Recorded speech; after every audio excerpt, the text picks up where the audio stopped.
He was sick, a little bit weakened, and yet he still didn't drop a single game. He won the finals 3-1, 3-1 against the upstart Denis Lazovic. And he joked that he's the number one player in the world, and the number two player is a sick Magnus Carlsen. And that is exactly what happened. A sick Magnus Carlsen won EWC. I don't think he wanted to be sick, but nonetheless, even sick, he got the job done. So he won both sets 3-1, 3-1. No third set needed. Got it done in straight sets, I guess we could say. And but Denis Lazovic had such a fantastic tournament. He's really made a name for himself in the online chess world. He's kind of a COVID chess baby because he got his start back when we were all locked down. That was actually an advantage in chess because he played so many games online. That's cool. And now here he is proving himself sort of out in the real world. So, but you know, Magnus, he's such a sportsman.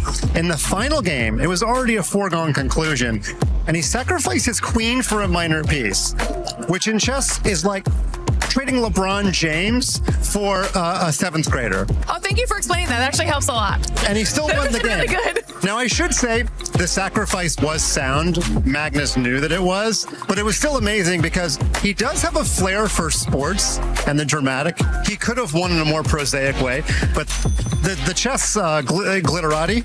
Yes. That was for you. That's me. Amongst us, can definitely appreciate the way that he won. He likes winning all kind of formats. He believes the future of chess is in front of a live crowd, and he got the job done today. Love that. Yeah, what a fantastic job he did. I love that. I also love the analogy of atomic bomb versus the coughing baby. That's one of my other favorite analogies.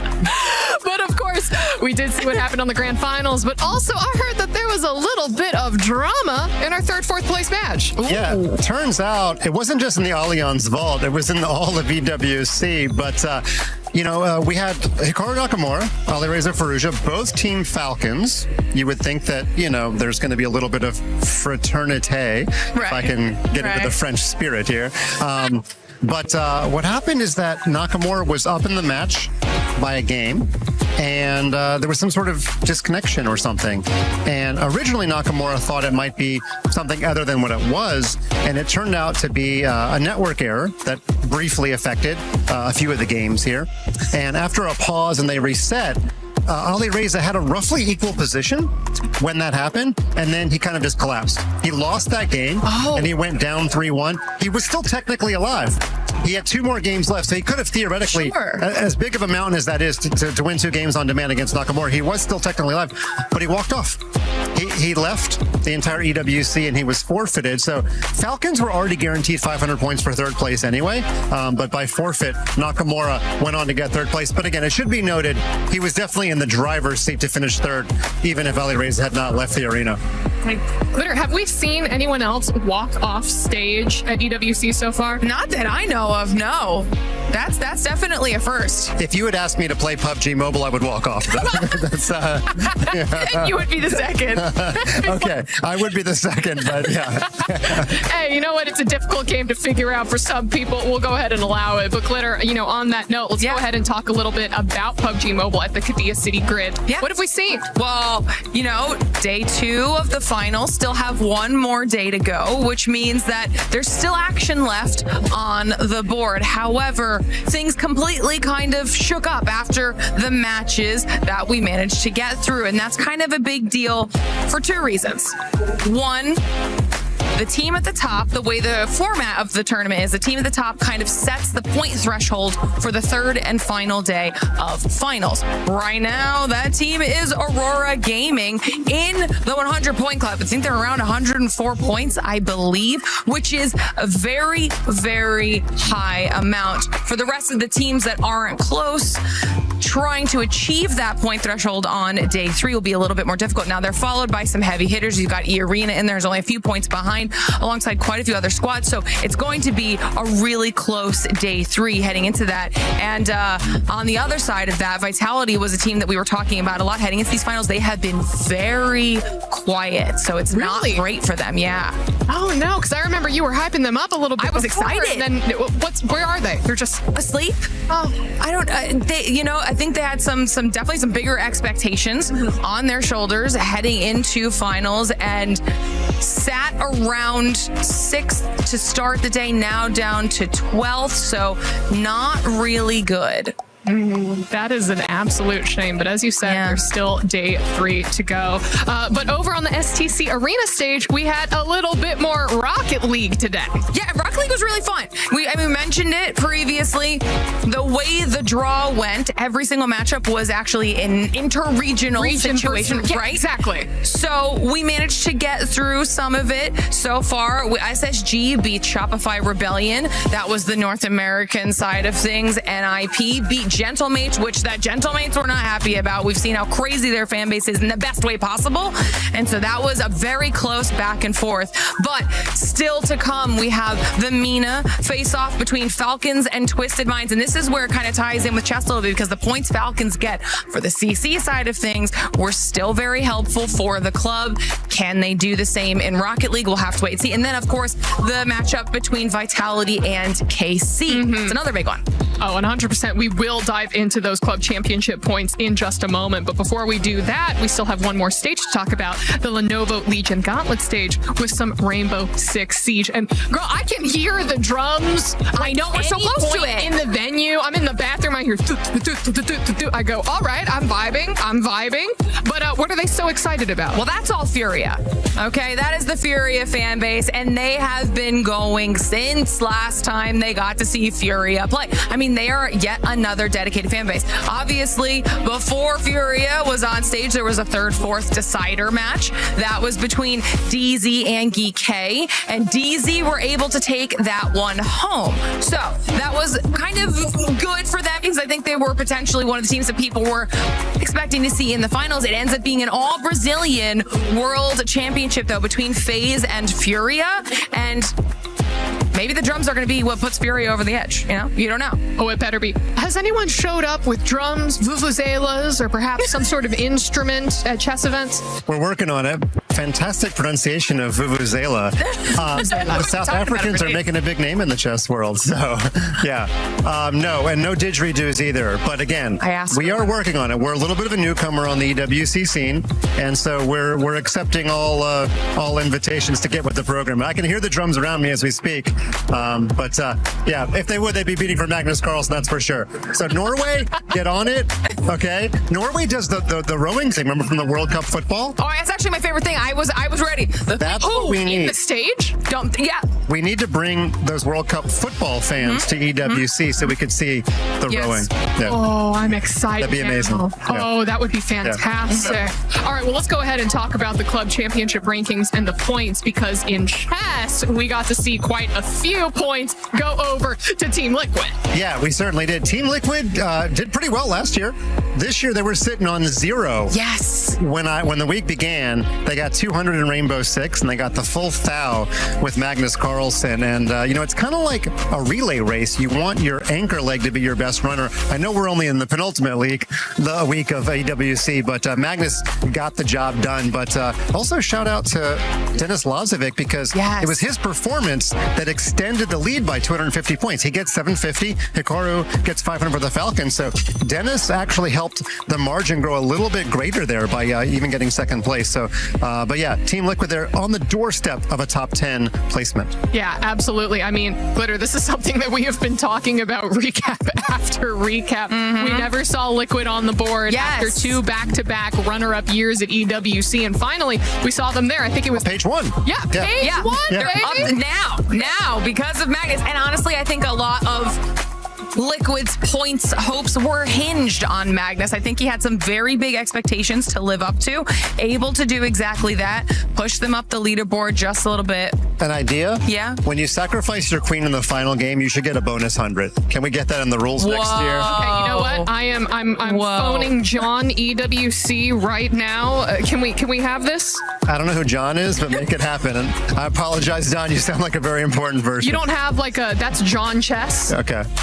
John Roblox? Yeah. John? No, okay. I mean, I've got John PUBG Mobile. John PUBG Mobile? Yeah. Okay. Fantastic. We've got people all around. But no, I'll see if maybe we can make that happen. Please do. Sure. Who knows? Who knows? But yes, it's so nice to see more of these points up on the board for these club champions. Yeah, and not only that, I mean, you saw on the second page, there are the other orgs like that we just talked about. GK got 300 points for that fourth place finish. They will be on that list. Furia on there, FaZe on there, everybody we just talked about in Siege. So any additional bit of points does matter, because even if you're not able to claim the trophy, you're still jumping up and down the leaderboard. That's determining club championship prize pool money. So every win is still big. Huge, even. All right, well, this basically brings us to the end of Spotlight. But before I let you go, Mike, anything else that you want to say to all the adoring chess fans out there, the people who are excited for Magnus, or maybe the people who want to see someone else take the win in the future?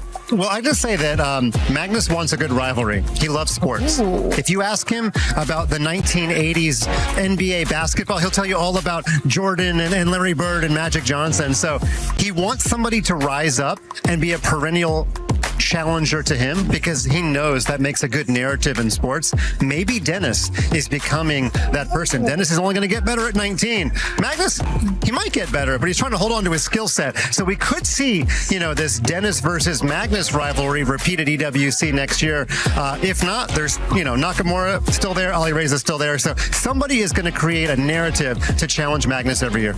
Or hear me out, Glitter. You start your chess journey right now. You start training, and we see you here next year. I've been thinking about it. This could be my calling. It could. I believe in you, girl. Do you believe in Glitter? Yeah, and I'd like for Checkmate to have some glitter bombs drop on the board. You're making all the new rules from here on out. Special move. You throw the glitter whenever Yes. there's a potential misplay or a fantastic play. But listen, that is it for the EWC Spotlight. Thank you all so much for tuning in, and we will see you next time.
雷鳴とともに散れ。しっかり見ててください。俺は畑かかしって名前だ。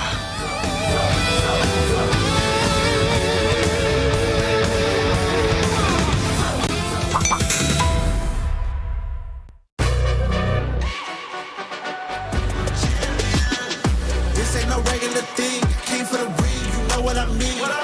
You see my name in the lights, better get right, I'm champion.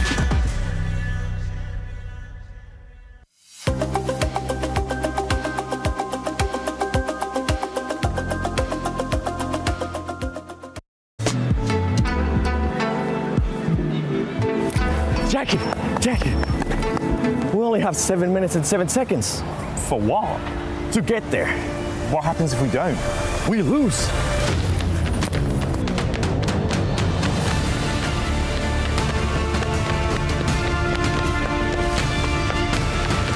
Come on, Jackie, you're only knocked. Get up. What a lovely view. Hey man, it's beautiful, but we ain't got time. True.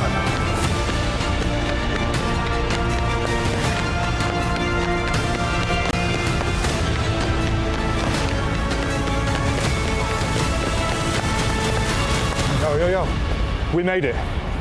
Barely, with 7 seconds to spare. Let's go, baby. The finals are here.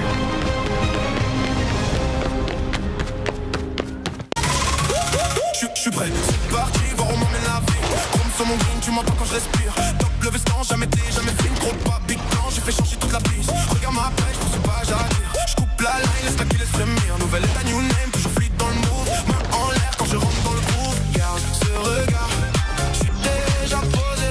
De part je tourne, glace dans mes yeux figés. Vite encore, puis je prends tout ce qui est à moi. Trop vite, trop fort.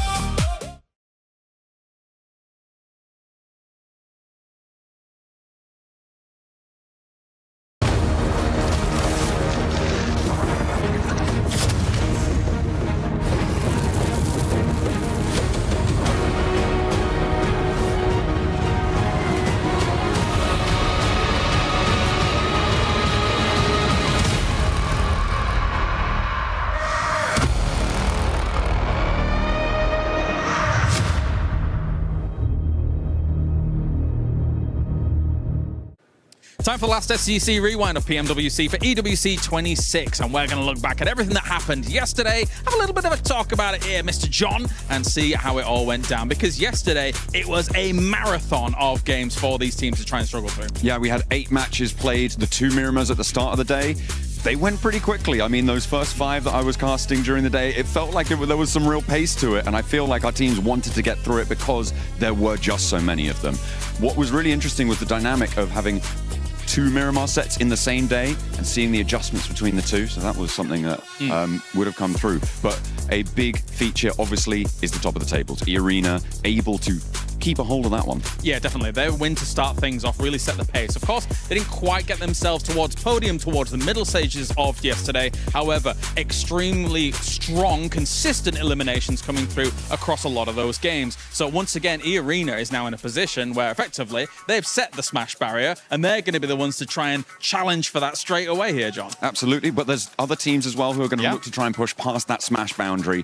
Getting past it, it was set at 122 points, so you're getting past that and then needing a chicken dinner. There's plenty of teams within striking distance of that over the 6 matches today. We were talking a lot about some of the other teams as well that are in that close contention. Nongshim and I think Nigma Galaxy are 2 that we're probably going to be highlighting here, with Nongshim able to get that late chicken dinner to really put themselves back in contention. I say Nigma Galaxy is in that direct spot. I think they are just outside it, to be fair. They were sort of, that's kind of the story of their day yesterday. An amazing moment for Coops, obviously, in that 1v4 going up against Furia. I think that is going to live in people's memories for a long time, especially Furia's, even though they did actually fight back in the next game straight away and actually get themselves a victory from a very similar spot. So Furia shows some great resilience there. But at the same time, if you look at the mid portion of yesterday, those 3 Erangels, John, we had a spectacular showing from S2G. What year is this? They get themselves a first, second, first. That was awesome for S2G to put themselves in the running as well. Absolutely, they had a really great resurgence, a name that we haven't seen at the top of the Turkish scene, let alone the global scene for quite a while now, and I think that is brilliant for them to be able to come back. Without the name of Silas on side though, which is a little bit disappointing for me. I would have loved to see him alongside, but That's not my decision to make. No, it is not. And they are making some great decisions on the battleground regardless of that. And also who's making great decisions. And again, what year is it? Aurora, when a lot of pundits and experts had really kind of given up on them being able to win. Obviously, we saw them as Alpha Gaming, as Falcons kind of in the past as well. And now this roster suddenly is like, well, you know what? We're going to prove all the pundits and experts wrong and find ourselves at the top of the table as well. We are sometimes seeing the dockening happening a couple of times, though. There are still those little glints and gleams of the faults past, but hopefully they are going to put them in the past because they have 1 day left to sit atop the pack and maybe claim a global title where they have been denied so frequently. All right, well, that does it for the STC Rewind here for the last day of the finals for PMWC EWC 26. You don't want to miss what happens today. At the end of the day, we will have a team placing their key in the totem and cementing themselves in history here at EWC. Ladies and gentlemen, welcome to PMWC at EWC 26, the final day. 2 weeks of grueling hard work from this squad is gonna conclude today. We don't know how many teams is gonna end up being, how many games actually is gonna end up being. It could be 2, could be 3, could be 4, could be 5, could be actually all the way to 6. But I'm joined by none other than Maxman, Neptura, and myself, the 7WG. Max, how are we feeling going into this final day? Oh, I'm so happy really for today because we are going to be 100% going to be crowning a new PMWC champion here. There's no Yangon Galacticos, there's no Alpha 7 to get that trophy back for themselves. So today, one team will be making history at Paris. There will be making history. And for everybody, before we show anything else, just a quick reminder, the prize pool, $3 million. First place is gonna get a cool 500,000. But before we even talk more about that, just remember, if you are going to be using social media, use that hashtag EWC, hashtag EWC26. And while we're at it, let's give them a cool post so they can actually screenshot it and share it. Ready? 3, 2, 1. There you go. That's all you guys get. Hopefully, you'll be able to share with the hashtag EWC and hashtag EWC26. And don't forget to do your predictions as well in the EWC app. Put in your predictions. Our predictions aren't doing quite well, but maybe it will be the turnaround today for some of the squads. But talking about the prize pool earlier on, $3 million, life-changing money, especially for first place. Don't forget, we also have the finals MVP, the Sony MVP, which is going to be $25,000. 25K for just fragging out completely. I can't wait to see who's actually going to bring that one home. We are looking at a few different contenders, I feel like, Max. You know, you do have Milu in there. We did see Hyunbin popping off. We saw, I think, Aaron as well was MVP for one game. So again, still, you know, doing some really good stuff there. So still very contentious for that. Looking very much forward to today's 7. I think it's going to be a fantastic day. The games are going to be awesome. However many we have, just gonna be super intense, and that rondo to kick things off. Let's go. Super excited for that. I can't wait for the rondo, but first we gotta talk about some of the amazing plays that we've been seeing so far. Earlier, Kalara's got a chance to mention it too. Coops has been popping off for this squad so much that I gotta say it one more time. Coops! Yes. No, I mean, you see in the first clip here is the 1v4 against Furia. Again, I don't know why Furia were like, no, we're going to send on the mountain. This is Coop's Mountain now. It's what it's officially called. They're going to add it on the minimap in the game. But no, Coop's able to get himself some sig grenades, gets that 1v2 at the end, and then the final player.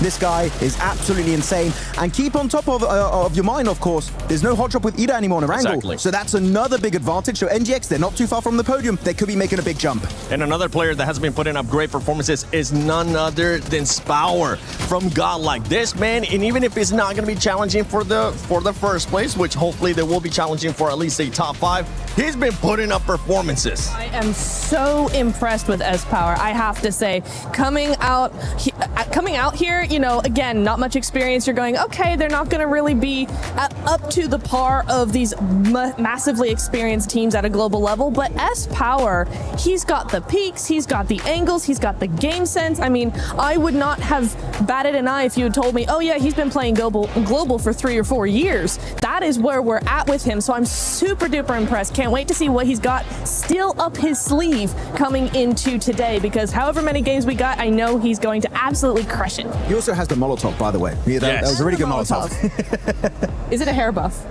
He has the best hair. He does have the hair, jealous. Bob. Don't bring it up. I'm super jealous, okay? So am I, dude.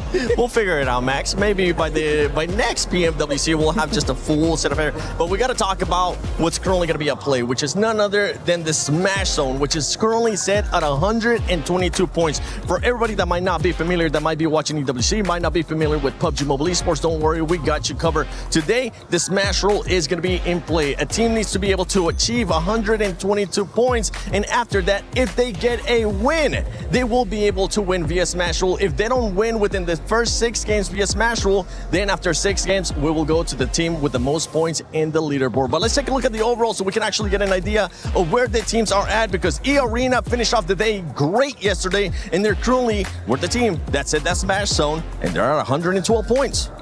Arena, I think they could definitely do it in this first game, right? Because we have seen before that some teams who are right there struggle really badly to actually make that threshold at all. That pressure just gets to them. But for me, E-Arena is definitely one of those teams that I don't think will have a problem with that. They just need to smash it out of the park in this next game, maybe next 2 games, and I think we could definitely have a smash threshold by game 2 with them. Could be happening, really could be happening, especially with that stadium finish they got just a few days ago, right? So definitely a big opportunity for them to make it happen. Though I'm looking at Nongshim Red Force. We used to keep saying, right, going into a global event, we never got an international smash. It never happened. That's now changed with PMMI, the Macau Invitational, and it was Nongshim Red Force able to snatch it away from the grasp of Furia. So Nongshim Red Force being the team just behind E-Arena, that's a scary, scary prospect for all of Thailand. It is, and then you have in third place one team that has been very consistent, that usually we give them a lot of feedback because they tend to be very inconsistent, and it's none other than Aurora Gaming. Aurora Gaming within that striking distance, and this is a team that we really haven't gotten a chance to see any insane pop-up performances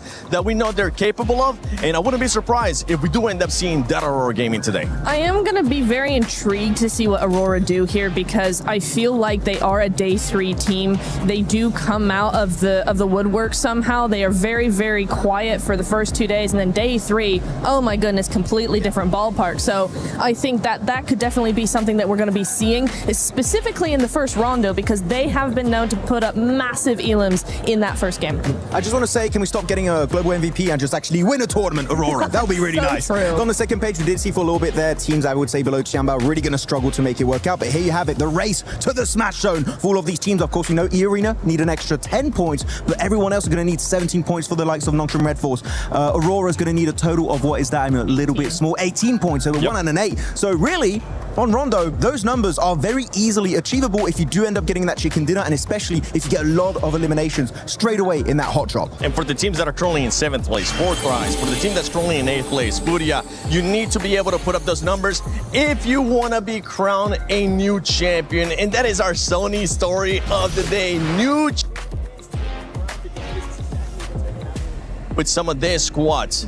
I can't wait to see who's the one that's going to be taking it. By the way, 4th Thrives, they are 45 points away from it. So I'm hoping that for 4th Thrives, they're going to have a great, and I mean a great start here in Rondo, but we got to talk about E-Arena because that was one squad, Max, that was able to perform really, really well. We have to go a little bit deeper on E-Arena, the White Rabbits. How are things going to go down for them? We're going to check out the individual player stats, which I was a little bit critical yesterday. Looking at the player stats, I was like, look, they're actually quite low for a lot of these players, right around like between 1 and 2. The thing is, every player gets that every single game. It adds up really slowly, but over time it adds up to, like, I think it's total of, 80 eliminations, which is crazy. So the fact is not just like, oh, you don't have 2 really good players or 3 really good players. No, every single one on this lineup is doing so well. Mormon, Joker, Schweppes, and Tony K are definitely showing up massively for Thailand. If they maintain these kind of results, Niptura, that Rondo in terms of eliminations is going to go fantastically well. It is. I mean, I was really impressed with Mormon. We saw some great stuff coming in from him yesterday. Day 1 was for sure the better day for them. They were able to just skyrocket up to that first place. Day 2 slipped down a little bit. They were not feeling as confident, not feeling as strong. But I tell you what, Mormon's still stepping up to the plate even in day 1. So I think also a lot of teams, like we were talking about Aurora, right? They are also a day 3 team. There's a lot of teams that do have that sort of up and down, just how it works out, right, in those finals. So for me, EA, day 2 not being so great, they have wins. They're top of the leaderboard. It's not the end of the world for me. I have one slight tip though for E-Arena. Tell them. When you take a fight, Don't use 20 billion smokes to hide yourself. Just hold on to your utility. I'm telling you, they're quite useful in this event. You're not wrong. They've done it so many times, dude. Thanks, Max, There's a team. for bringing that. Yeah, it's like 11 smokes all over the place. They're just going... They're not going to be able to see us. But yeah, for E-Arena, there is that one. But we got to talk about Aurora, especially because of the consistency, especially because what we've been talking about as well. This is a team that has caliber players in that squad. And then we have S2G, which they have 3 chicken dinners in total here in the finals. It's really interesting because both of these teams play very similarly, actually, right? Both of them are quite compact, quite quiet until they're able to spread out a little bit more, able to take those fights, able to push other teams away. They're very other team focused, right? But for me, okay, Aurora just has a little bit more of that expertise in this. They've been doing this for a lot longer, this kind of strategy.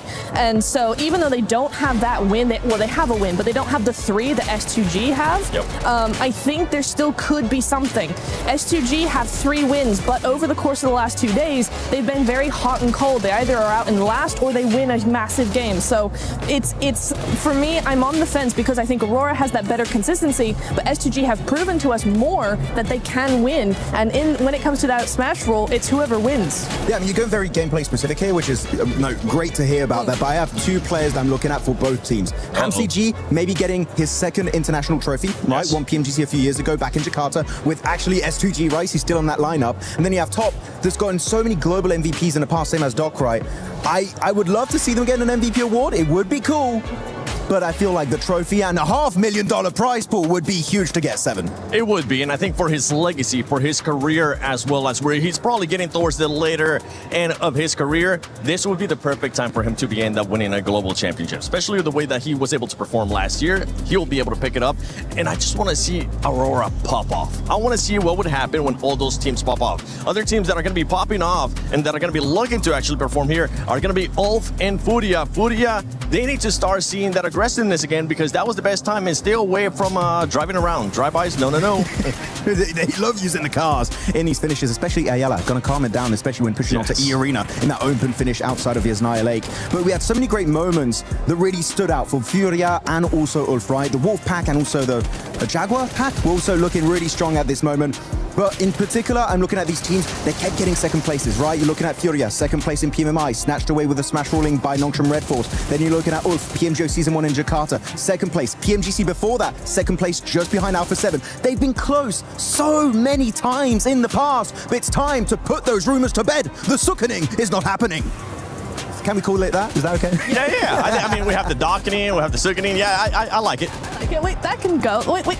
We'll do that next, just for you. We'll make It used to be the Alpha 7, but then that's not a thing anymore because they ended up winning. And now they just exactly. Oh, no. I'm very intrigued to see both of these teams here. Just to add to your point, Max, is for me, looking how both of these teams play, Furia is very methodical, very calculated, so that kind of feels like they're a little bit slow, but they're very proactive. They will make a fight happen, whereas Ulf, they're more reactive. And so when you come to those 2 different strategies, it's kind of going to be really interesting to see, as the smash comes in, as that pressure comes in, who's actually going to benefit from that. Yeah, one person that it's currently not with us, but I know that they definitely want to talk about Furia, especially with their driver license, is none other than Lace. Lace, I don't know where you're currently at, so let's see if she's going to give the driver license back to Furia or just keep it away.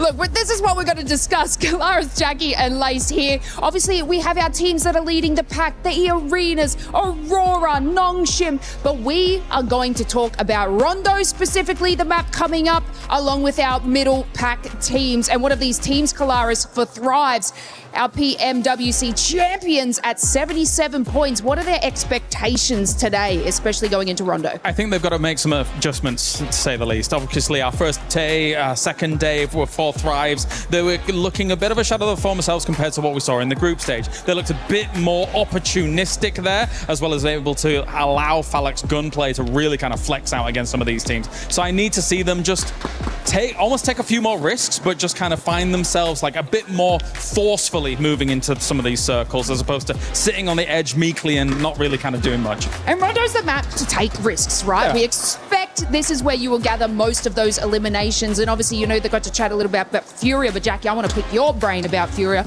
because we all know how I feel in their drive-by special. But this is a team that sort of can maximize eliminations, and they are at 74 points. What do you think expectations lie on Furia coming into this? I think they know domestically how to approach Smash rules. They're going to be playing a little bit more aggressive here. They're going to basically come into this one with the mindset of we need big games, right? Not only do you need to go into it with the mindset of we need 11 to 14 elims in this game. That's the kind of safety net. Anything above that's a blessing, James. But you've got to target teams above you as well. Realistically, break their legs on the way if you have to stop them getting into a safe position in Smash. This is the crazy thing about those kind of mid-pack teams is that I think they're going to need a little bit of divine intervention from elsewhere to be able to catch up, and then they probably need themselves 2 wins along the way, whilst also figuring out the fact that somebody could quite easily finish it before those 2 wins even come their way as well. So there is some of that does come in. For Furia, they've been on the absolute the other end of this, losing out PMMI to Nongshim Red Force that were able to smash despite Furia having more points than them at the end. So for Furia, they don't want that to be occurring again. They don't. I like the way that you said that. Let's just hope the top teams kind of fall out, giving these middle pack teams an absolute opportunity and chance to do so. But of course,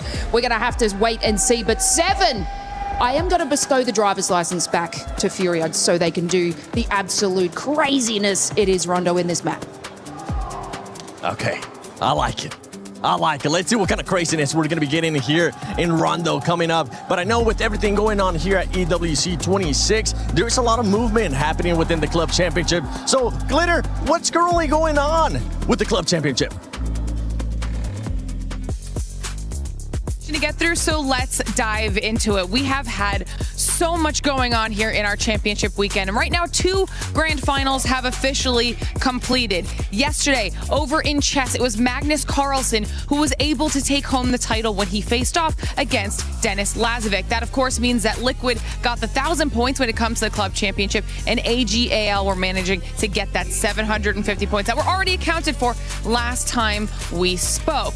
But that wasn't the only grand finals that happened. We then moved on over to the Lenovo Legion Gauntlet, where we had Rainbow Six Siege finishing their grand finals as well. That was a massive face-off between 2 Brazilian orgs in Furia and FaZe, and at the end of the day, it was FaZe who was able to take home the win despite all of the support from the Furia fans in the crowd. Both of those squads are also in the club championship as well, so some points on the board for them. But now we're focusing on what we've got going on here today, because we have 2 more grand finals that will be ending today. One of them will be in Rocket League. Now, they still have to determine which teams will make their way through to their grand finals, as they'll be starting off with their semifinals matches here today. And these are going to be some big ones when it comes to the club championship side of things, because on the top side of the bracket, we have KC versus Falcons, and we know how everyone is keeping their eyes on Falcons to see what they're able to do with the points. Then on the bottom side of the bracket, we have SSG and NIP. So it's going to be an action-packed day from Rocket League as well. But Seven, I'm going to send it back on over to you so we can get into what we have going on in PUBG Mobile today. Shout out to the amazing Glitter Explosion, getting all those updates, running around to every single stage, and just keeping us updated with what's going on within that club championship ranking. But right now, I want to get some predictions out of you guys, because we've been getting the predictions out of the viewers. Max, which is the team that's going to be eliminated first in Rondo? Oh, I thought we wanted like a pick of who's going to win. Eliminated first, Aurora. It seems like something they would do. That's crazy. That's wild. No. For you, I'm going to switch it up. Oh. Hold on a second. Slow down. All right. Which team is going to be winning Rondo? Which team is going to be winning Rondo? Thrive. Yes! Do it. It ain't happening. Sorry, guys. Dang. Don't listen to him. Oh, no. Hold on. That might be a good thing, because they might be able to just reverse that curse. And it could be a blessing here for Thrive. But ladies and gentlemen, we've been talking enough. We've been waiting for this moment to start. And I think it's time we get started with PMWC at EWC 26, the final day.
It's been relentless, and the finish line is in sight. Just 6 maps sit between your team and the PMWC title. But Barney, the Smash Pool is here, so anyone who reaches 122 points can snatch a victory with one last chicken dinners and become our champion. There's something brutally honest about the final day. Indeed. Don't give me excuses, just give me results. My name is Barney Banks, and I'm your host alongside the awesome Looty. And welcome to Smash Sunday! I hope you're ready, Atom, because we are ready. So it's time to welcome one last time our finalists on stage, starting with Al Hula Club Esports!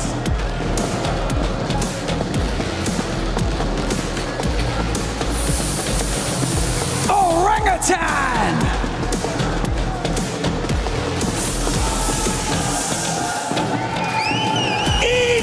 ESPORTS!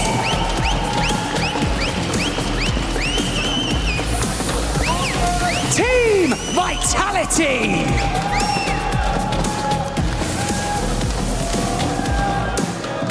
Godlike Esports!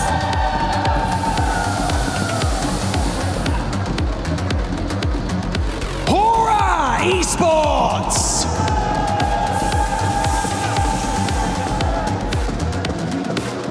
Team Flash!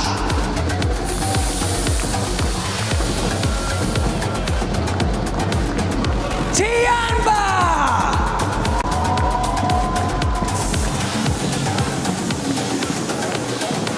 Furia!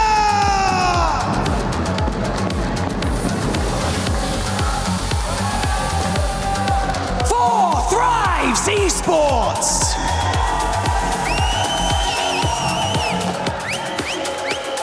Wolf Esports!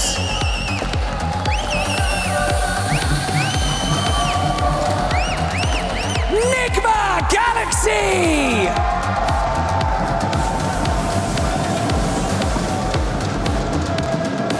S2G Esports!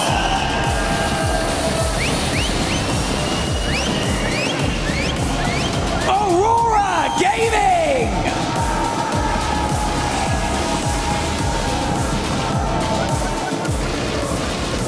Nongshim Red Force!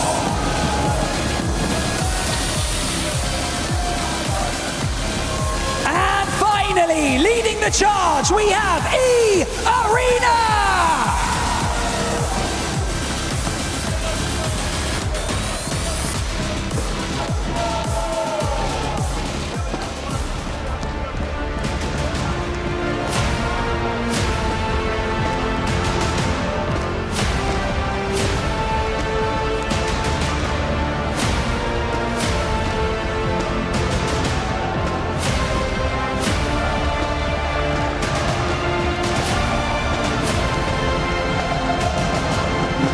Every single one of these teams has proven that they belong on the Gadia City grid. Today, they fight to be the last team standing. Only one key will remain intact. After Alpha 7 and Yangon Galacticos, the throne sits empty, and Paris demands a champions. The dawn of the final is here. This is PMWC 2026 at EWC.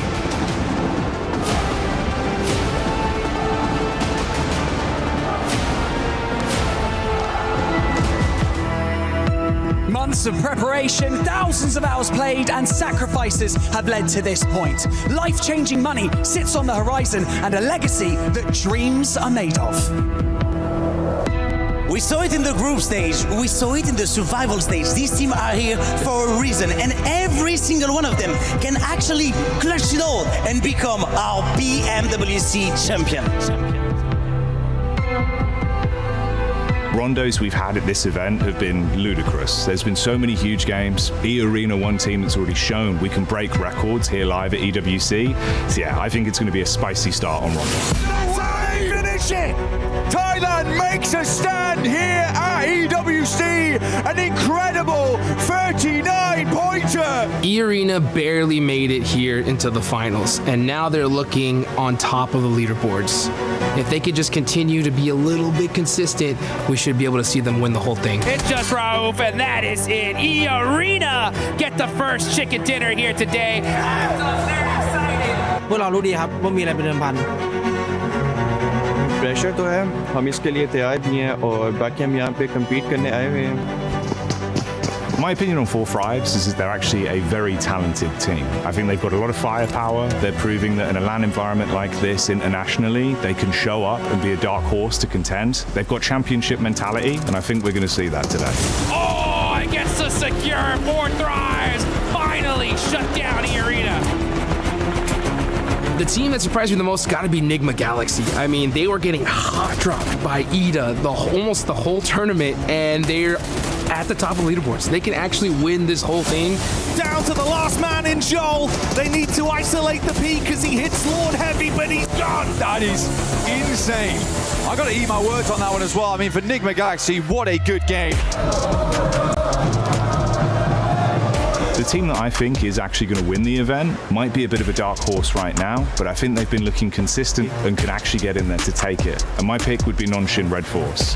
They've had great communication, great structural plays in how they're advancing into the zone, but the firepower's all come alive just when it needed to, and that aggression could win it for them. So Easy wants to live up to his name as the punishing play arrives, and it's Nongshim Red Force with the chicken dinner. 저희를 교전으로 상대했을 때 긴장하셔야 될 겁니다.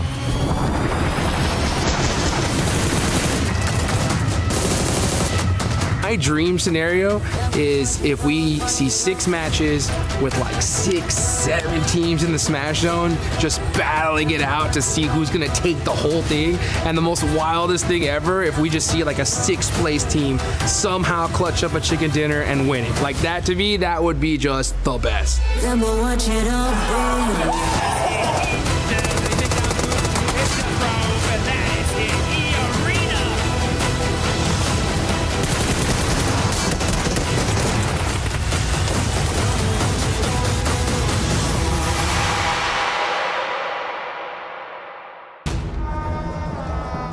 The stage is set.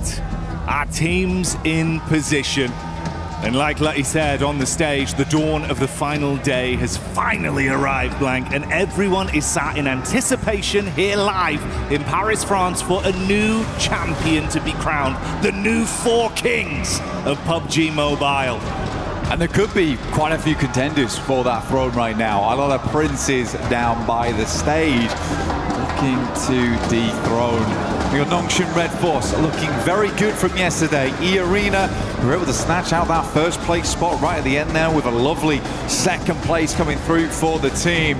But it all comes down to this. 6 more remaining matches, but potentially less. With that Smash ruling in place now, there is that possibility to end the tournament early.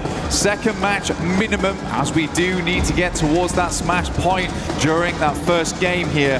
Very possible to do here on Rondo. We've got the fans in the crowd all supporting their teams, family, friends here in Paris.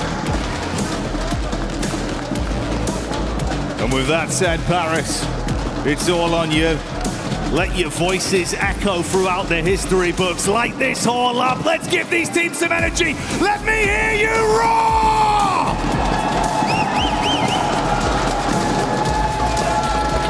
We're going to get louder as the day goes on, that is for certain. Right now, a lot of trepidation in the arena as we head into the first match of the final day here in EWC and PMWC. From Judena City up to Nanshuan, we're getting it kicked off here for PUBG Mobile. A lot of money on the line right now. Only a few teams can hit it, 4 teams past the triple digits.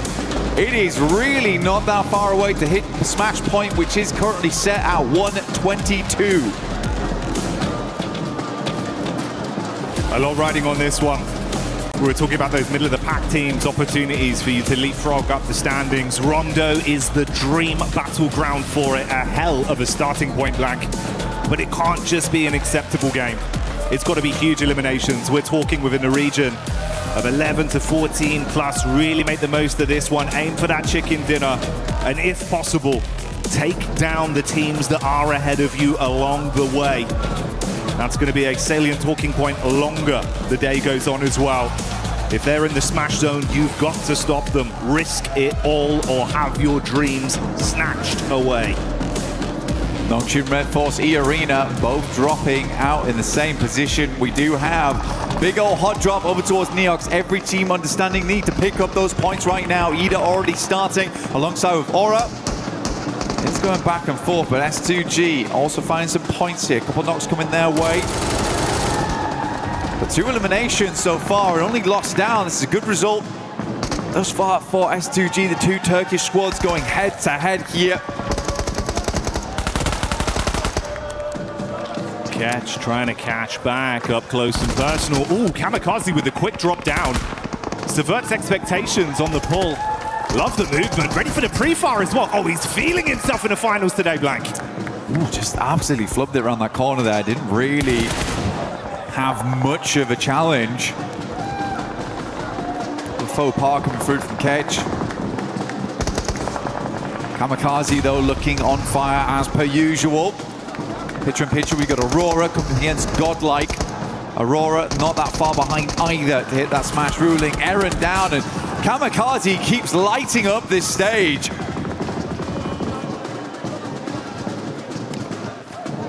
He's been a real meme machine of the competition. Great story for him as an individual with some of the plays he's been making. But like you touched on, we saw it down in the bottom left. Now we get it full screen. This is Aurora. They've had some good moves. Got to keep it consistent. That's the name of the game. Don't let things poison the well the longer today goes on. Furia showing up in the Elim feed in a fight versus Ida as well. And we go over to E-Arena, clashing up close towards Flash. Turney K overwhelmed after getting one off with a pump, but he's got backline protection. Well, not for long. That's the flick back over. Schweppes goes in. Can he recover it, Blank? Absolutely. Seems this way. Only 3 players here, as per usual, as we know. From Rondo, usually have a 3-man send out, and 1 player will be the backup on the res, and that is Bo Z right now for Flash. Admino moves in. Refus is down straight away. Some good shots off right there, leaving Aurora in a bit of a pickle. Only 2 players alive. They're over towards the north side of Test Track, but a good showing there from Godlike. IQ inside the building. That's Hyunbin. Gets sniped out by the M24 from AKOP at range. It's a beautiful shot. Nongshim wanted to first onto this a little bit further though. Tizzy just playing on the lip of the window here. T24 down outside. IQ trying to play off his info. Bait around here just towards the other side. He's got back up in Falak. Oh, good pre-fire. Expected to peek. That one's going to do a little bit of chip damage, but he wants the whole hog. Charges back in. Door closed. Spams around. Upsets Falak on the peak, but the response comes back over from IQ. Charging him down with the SMG. Honestly, for Tizzy there, he's working no vest, no helmet, playing like he has got all the armor in the world. That's 12K, 6 bullets! Can't quite handle the jump out there. Tried to go for the drop shot on that one. So easy, is good to go though. Gets the players back up and in position. But this is all the way over towards right on the north side of the map. So a bit of a journey to go. OG also popping off over towards the likes of Alula. They take a fair bit of damage there, but Tizzy's back in. Nongshim Red Force, good to continue. E-Arena though, good start for them. We know that they like to flex out around Stadium, get themselves some eliminations where they can. Already started off in a good way over towards Flash. Those 3 points are further towards that smash rule. We have seen multiple times in International before, when we get to those finals, teams can't quite make it to get into that region of smash point on the second match. They got to be lucky. And if you want to be lucky at home, you got to join the 2026 PMWC Lucky Spin to draw for the exclusive set only available here for PMWC. And it may be lucky for those of you at home, but it's been good decision making and some great gunplay for OG that's made the difference coming into the early fights here versus Alula and Ida, farming themselves up to 6 elims. That's what we're talking about for all these teams. You've got to have a big performance here. But none other are beating out 4 Thrives with the 7 they've been able to farm up after shutting down, of course, Nongshim Red Force in the cheeky plays we were seeing through the windows.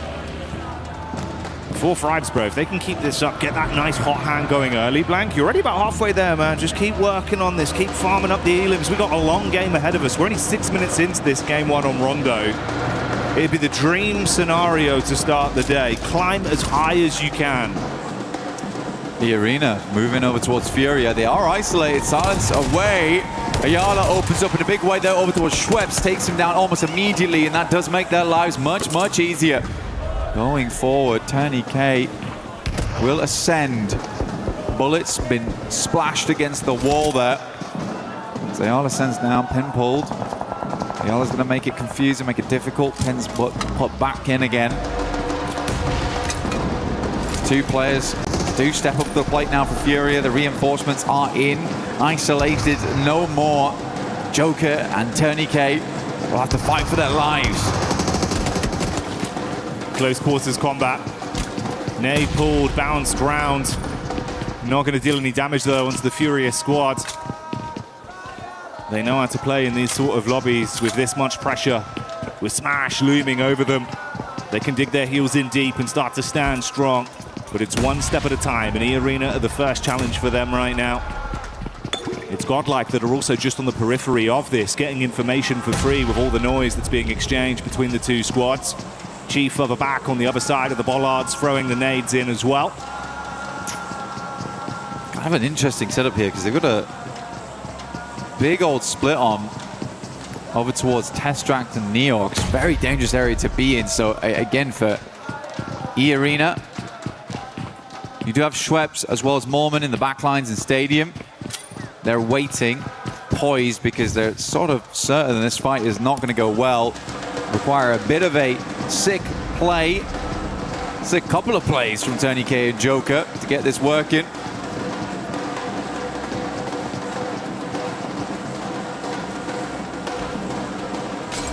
Tony K, he's just been arming that nade, waiting for an opportunity to get the most out of it.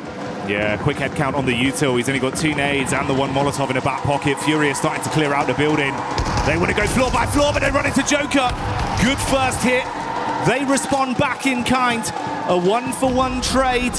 And Tony K with a nade. That's one of the 2 thrown out. It was a good primer, but no direct connection. He's going to be baited down as well. Could be stung from the back here. Oh, the bounce is big. Turn around as well. So close, Black, but couldn't hit it. So close. You can feel in that moment there was almost a clutch potential. Luckily for E-Arena, they can move back over towards Stadium, move back into the circle, but what a long journey it's going to be to get over towards Lo Hua Sing on the eastern side. Fourth Rise, though, you're right, man. What they've been doing so far is good. Kalash just talked about it earlier, wants them to be a bit more aggressive on those entries. Lurking around the outside edges a little bit too much when they have the gumption, they have the capability to play those central positions. But for E-Arena, I think they were just gambling with the points there. If they get the full 4-man flush, then massive addition to their points tally. Still, getting those 10 points isn't always easy. Doesn't always come on that first game. Nongshim coming in from that north side. S2G do have a player down in the dirt. Looking to get him res back up again, but Nongshim with a pretty decent injection on that northern side. Gives him a lot of maneuverability. A lot of capability to actually gatekeep on the northern edge if they so wish. Maintain control of some of that higher ground, some of those roads that teams will want to cross back into.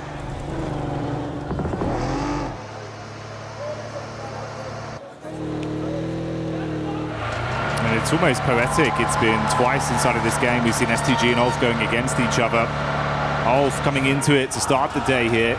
They were in 8th place. I believe 61 eliminations over the course of the finals. Up to that point, they were in a pretty good form when it came to fighting. They've just got to maintain that pressure. 2 elims here. We've got the rotate coming over from Aurora. Furia out of the mix early though, Blank. And that's not what we expected to see. Godlike though, 10 eliminations. You can only imagine that full squad wipe over towards Fury came through from Godlike with a small assist from Fourth Rise. Yeah, Godlike certainly trying to put their name on the map today, but it feels a little late for them. At 67 points, they can earn those big rankings today. grab some more cash on board, a bit more pride for the country as well.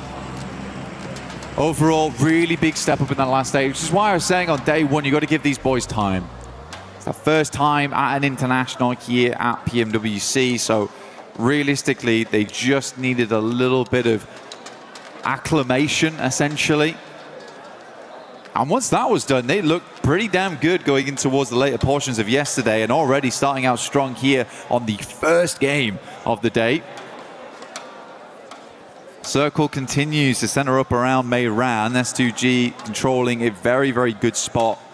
It has been good control over the center for S2G throughout the majority of games. Some very good rotates. I mean, Solke has been in the game such a long time at this point.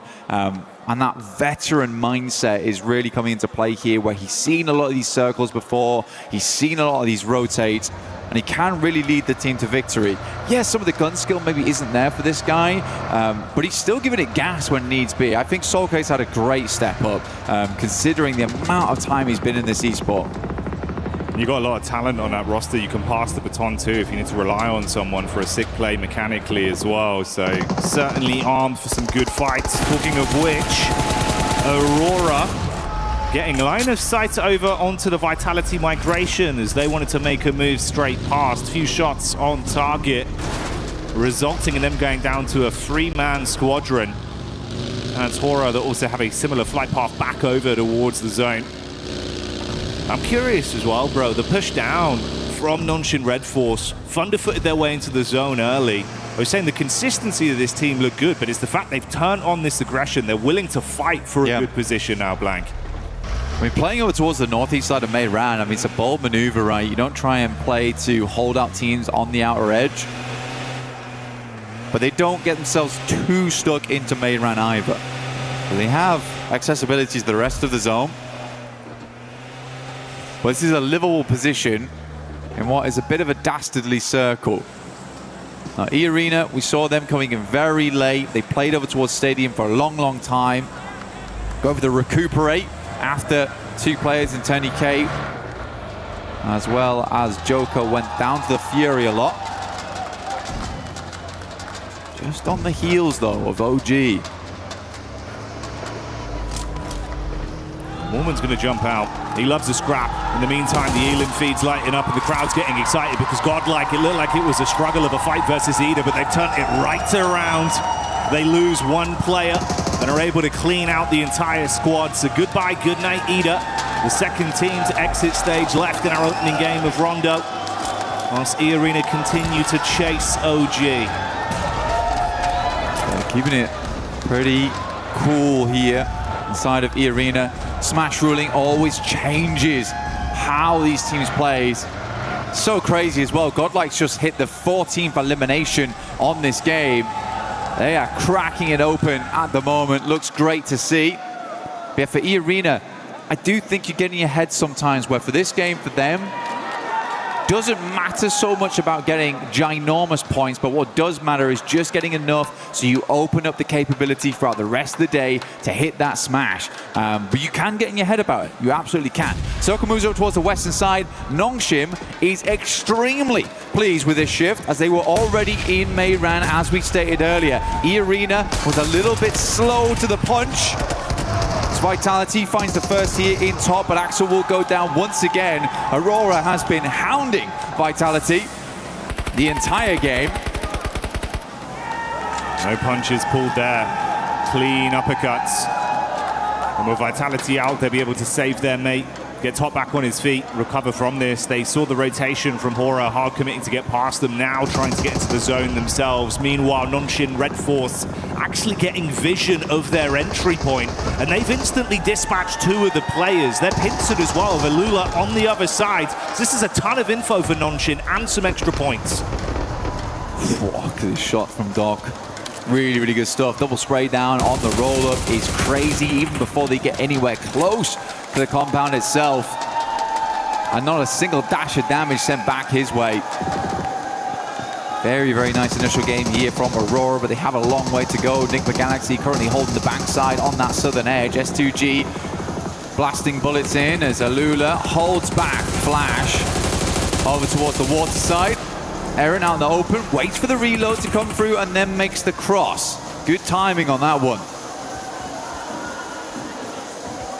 These two sides hounding each other the entire time on Rondo. Feels like they're mirroring each other. Ooh, Orangutan from the side getting a look in as well. Solke feels that one. Gotta drop off. Meanwhile, the team with a whole load of elims and Godlike wrapping down potentially to get a bit of a scout over towards the setup from E-Arena, Blank. E-Arena would be really bad to go out right now. And I can actually tell that E-Arena is playing fairly passive because they didn't take the opportunity, despite being ahead of OG, to hit Mayran hard. OG's actually been able to take up that position. But E-Arena, they want to live this game out. They are really giving a lot of teams liberties right now just to survive. One knock goes back over towards Godlike's way. They will reassess, but it's not carnage just yet. No, it's not, but it is a little bit of a crowbar that's been dashed at them, slowing them down on their potential aggressive play. That was from 4Fribes as well, by the way. And yeah, we're hyping up the Godlike maneuvers, but they're currently sat on 11 elims themselves. And if they can vie for control of a decent position off the back of this skirmish inside, hey, maybe 4Fribes are coming alive early. What's great for 4Fribes, right? In PMGO Season 1, they were top of the back seat because they came in with Smash Point very early on the first day. And I think that pressure got to them a little bit. It went all the way to match 6. They weren't able to put a lot of points, but they managed to make it through. The Arena, though, sending over. Joker does need to reinforce those backlines. Good shots from Schweppes, but immediately it's taken down by Huzaifa. At distance, Manya up to the rock, but realizes he's got to push back off this one. Tony K, full broadside here. Manya should be able to pick up this flush. Good nade again, though. Now just S-Power. A lot to do, but this is the man to do it. He's the clutch factor. Ooh, saved by the bell on the nade. So low. Able to keep his head above water for a few more seconds. Good bounce back. The squad. Oh my God. Bounces over, shuts down S-Power. Salme out. Adamino, the only one left now. That deployable cover barely keeping him alive. 3 players up still for E-Arena, looking to get further into this game. Admino might be able to go for the res if he goes for it now. I think they're going to sweep round in the vehicle, try and figure out what's going on back there. S-Power still down, knocked. Schweppes moves up, goes for the drive-by, has the information, and that is Godlike out. So a good refresh on the gear, at least for E-Arena. Some more nades available, more ammo. They could swing back down towards that compound on the south side they held earlier on, because this is a hard south shift away from Mayran. E-Arena getting thrown a bone here, but still they have 3 players. They are not at full force. Let's see how they play this out. In the midst of this, that elongated battle that's gone on the whole map here between S2G and Ulf continues, edge guarding them coming out of the blue and keeping shots on target.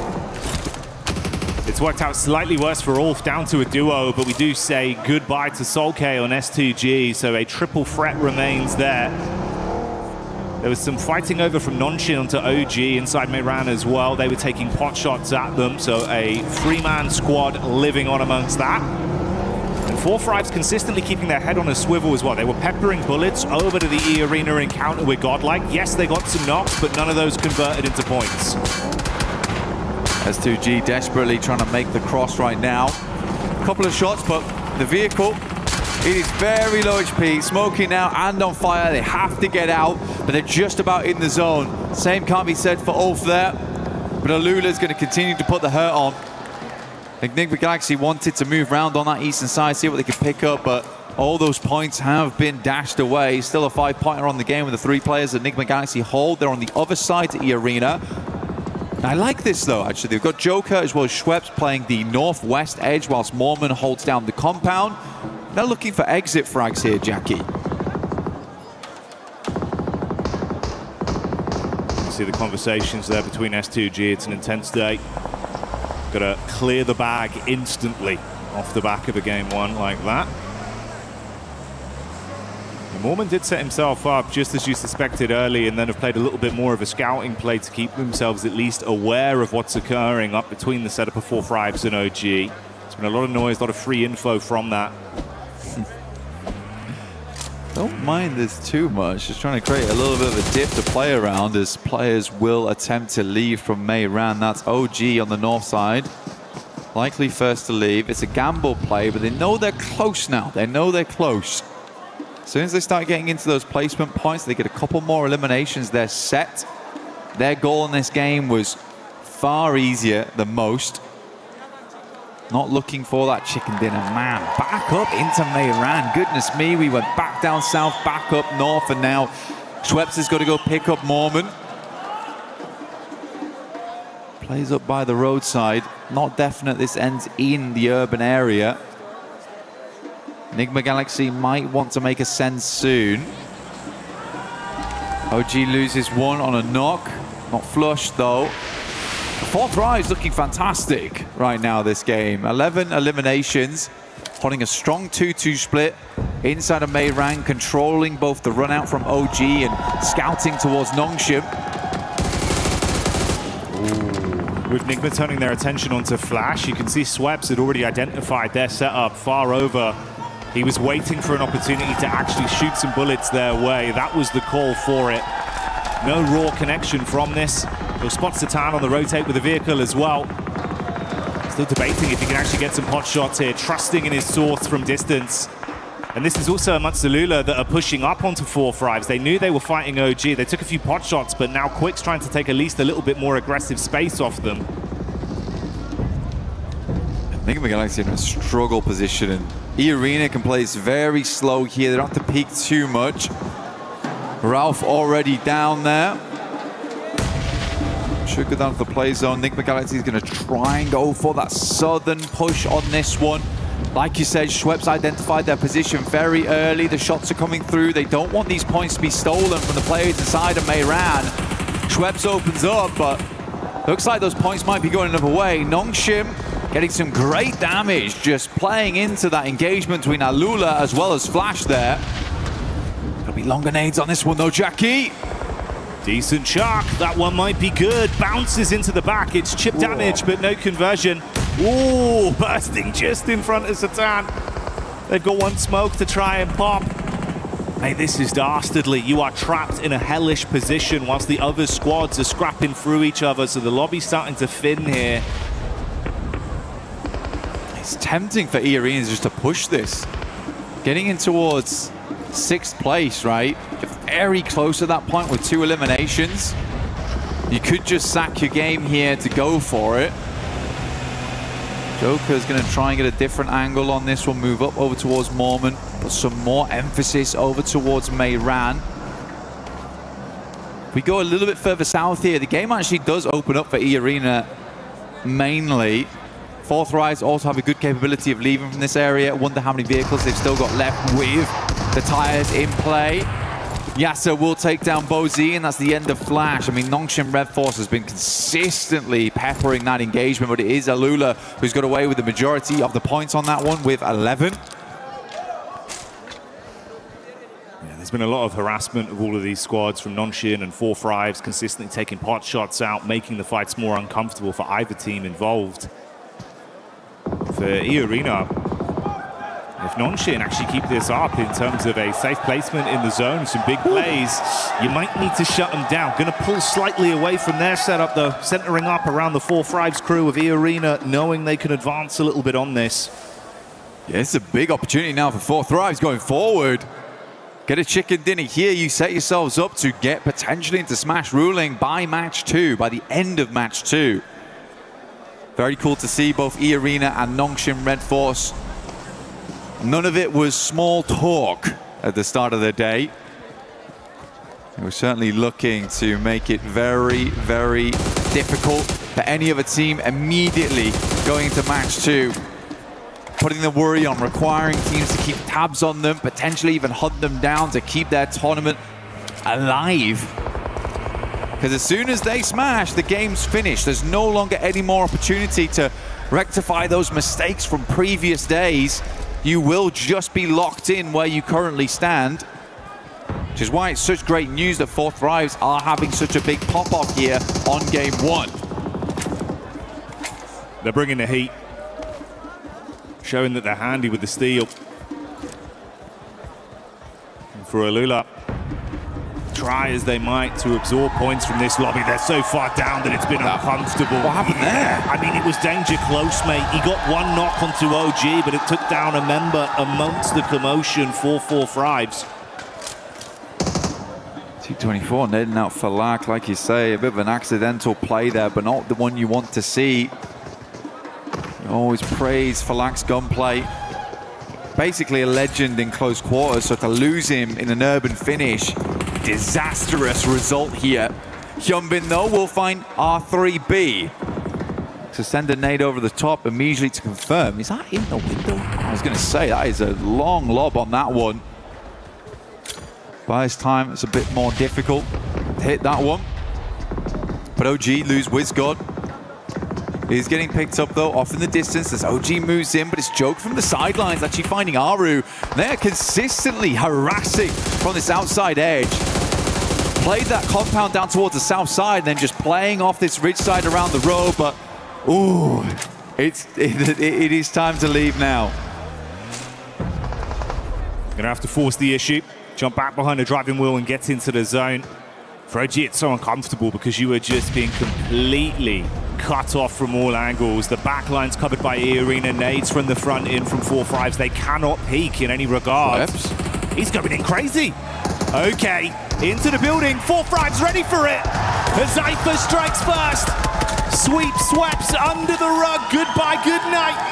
T24 with the nade from the top. He sees Joker, but it's Lord that steals it from Enigma Galaxy.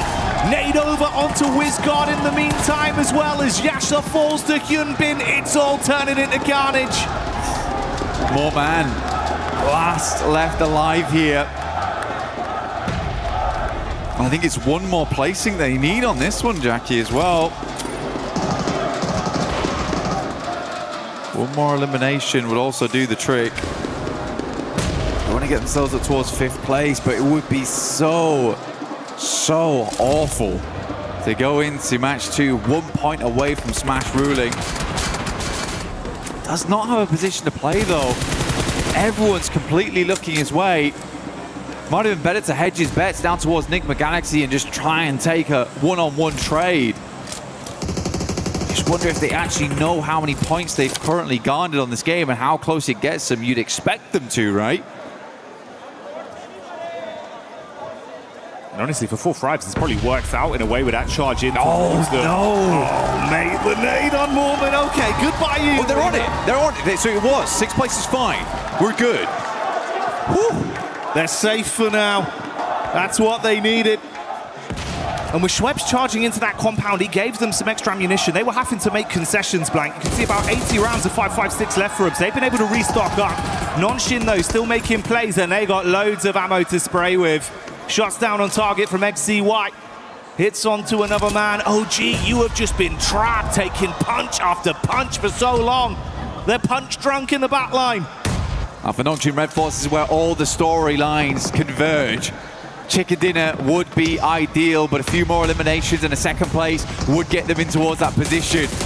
A pitched battle between Nongchin Red Force as well as E-Arena going straight into match 2. Good nade over the top from AKOP. Opens up the door here for them to move in. Zypher leaning onto this one. AKOP's down, leaving just WizGod. Goodness me, Enigma Galaxy still going, and it's Lord of all people. Oh, finally taken out, but top 3 now. Nongchin Red Force ever closer to a chicken dinner and set themselves up alongside with E-Arena at the top. The solo savagery was nice to watch, but now it all goes down to the 2 squads that were in a prime position on Rondo for so long. The duo of 4 Thrives versus the full force of Nonshin. They charge up onto the compound. T24 top side. Zypher rearming himself. Shotgun to play with if they come charging through the door. So easy. Dashes the nade onto the lower levels. Wants to ascend up. Nade in. Masking some of the sound. So easy to peek this. Looking for the 3rd angle. Just through the window. Catches a glimpse, but they read it right. They try and keep him pinned back. He's got to heal. XZY, got to be a good nade through the window. Good damage off the back of that one. The burst is lovely. The play zone will take down Zypher. And Nongchin Red Force start the day off with a chicken dinner. Can they grab another after this to close down the entire tournament? They've got Red Force, they've got Daka. This team looks good. Nongxin have seen red, and the aggression has come out when it's needed. Fighting harder, pulling out huge eliminations on Rondo, and still playing so consistent with their setups. I mean, a technical back-to-back as well from yesterday. Last Miramar into first Rondo. Nongxin is just a different beast coming into these last 2 days of finals. Especially coming off such a long eight-game day set into day 3. You're in the finals. It's getting nerve-wracking. You just open with a chicken dinner. These guys must be so confident. They don't look rattled. They don't look bothered whatsoever by the sheer pressure that's on their shoulders. We know there's going to be a new champion, and Nongxin are eyeing up that trophy. They want it branded with their organization, their legacy. And if they keep this up, Lang, there is a decent chance they damn well do it.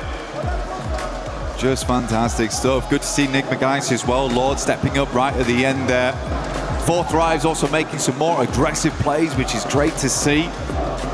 They had some familiar faces. I think E-Arena panicked a little bit, but they just about made it right at the end there. Losing for Lack for Fourth Rise was a fairly big deal, but OG also getting in towards a late game. Aru making some good calls that match. I think Nick Begaisi also was very resilient that game to get where they did from where they were playing, so difficult, and then Lord able to sneak his way in. Oh man, you were bigging up Lord earlier into the tournament, right? Saying it's the fact that you've got Coops and Lord. That sort of collective in unison that's doing so much for this team. And again, there, in a situation where it felt like you were out, Lord goes off with the solo shenanigans. Oh yeah. Hey, do you know what that is? He's got the Brandon on the go, mate. That is the stamp to get into the Winners Club. Nongxin fighting, we'll be back soon.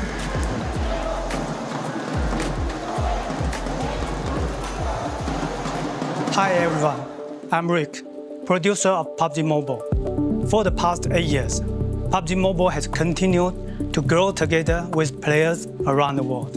And even today, we are still fully committed to this battleground. We are continuing to invest more resources, improve the experience, and bring PUBG Mobile to more players in more ways. Today, I'm excited to share something important with you.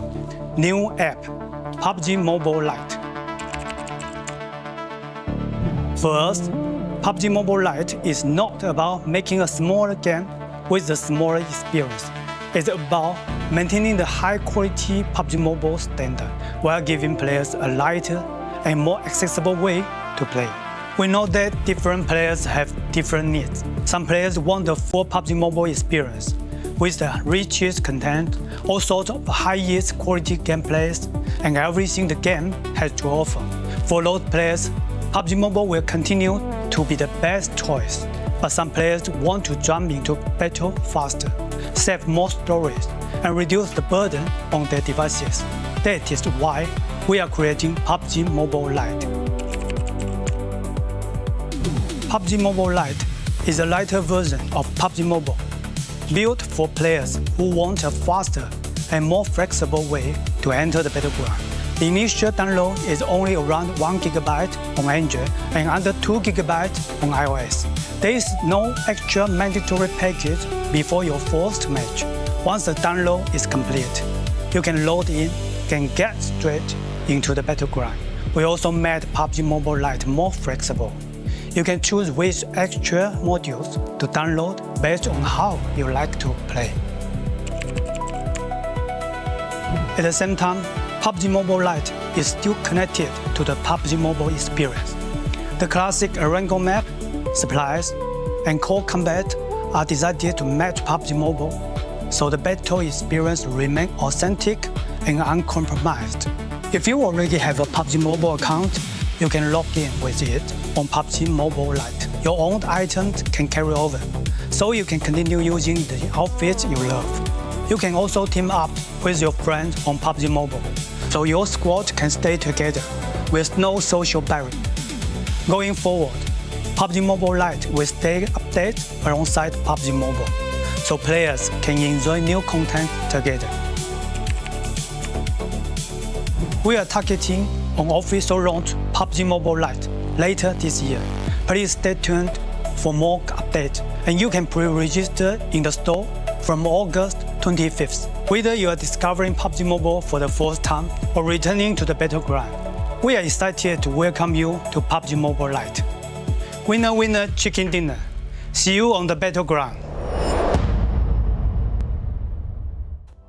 We will see you on the battleground. PUBG Mobile Lite pre-register August 25th. I'm excited for it, Max. I know you'll probably end up making a video about it on your Instagram, which is what? Remind me again? It's Maxman Cast right now on Instagram. But no, I get comments, I'm not joking, Seven, every single day about PUBG Mobile Lite. When is it coming back? When is it going to get an update? It's getting an update later this year. Oh my goodness, the world is going to be loving some more PUBG Mobile action. 100%. I'm excited for it. Hopefully you guys are. But I'm excited for the match that we just had here, because E-Arena definitely able to cross that threshold for being in the Smash Zone. I mean, they truly analyzed the situation. They had every opportunity to get rid of NGX from that, I guess, southern side of zone. But no, they kind of already knew that they did enough to hit the threshold. And I mean, it was kind of all to Mormon's sort of intel on OG and 4 Thrives. They had quite a bit of line of sight on them, their position in zone, but incredibly calculated from them.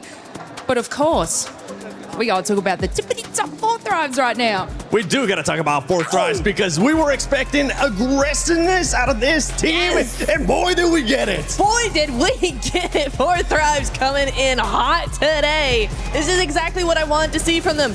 Did they slow down just slightly when I would have liked them to be a little bit more aggressive onto OG, onto some of those other teams, you know, as the zone started closing up around them? Yes, a little bit more mobile, just a little bit more aware. However, they bided their time. They were patient with what they did. When it came time to actually make those fights, they were able to just flip the switch, turn on that aggression, get those eliminations, and so many points. They are just flying up that leaderboard. This is why I said yesterday they still can do it. If they have a day like they just had in this rondo, if they continue doing that, they still can do it. Especially when you have a player like IQ, the IGL of this squad, putting up the numbers, performing for this squad and clutching up. But we also got to talk about Notch and Red Force because they were the winners of this match, Max, and they played that out perfectly. And I think they might have been able to also pass that threshold. Yeah, like of course GG4 Thrives, but Notch and Red Force doing so much parkour in the city, swiping every other team under the rug. And actually, they're trying to aim for 122. I believe they did make it. We'll check out the leaderboards very soon. But Notch and Red Force giving E-Arena an absolute run for their money. And it is so rare to see 2 teams on the very first game enter the Smash Zone. It might have just happened today. It might happen today, and something that might happen today is that we might see teams that might not be challenging for that first place putting up great performances, and we saw that exactly out of Godlike. This squad came to play. This squad has absolutely nothing to lose, Slays, because they were going after elimination. Actually, before we even talk about Godlike, I want to see what the overall is looking like, where the teams are currently standing, how far away some of the other teams are from there. Notch and Red Force is actually in first place with 123 points. Now we have 2 teams that are able to win in the next match. Oh my goodness. By the way, E-Arena should also be colored, I'm pretty sure, because they are also in the Smash Zone. You just need to get above or tie 122 points. So if Notch and Red Force or E-Arena now, Lace, get a chicken dinner, that's it. Tournament over, and we will be crowning our champions. I know, and it's so incredibly exciting because both of these teams, especially when it comes to those sort of placement points, look at Nongshim at 40 placement points, E-Arena with 34. They have every opportunity and drive to be able to secure that chicken dinner.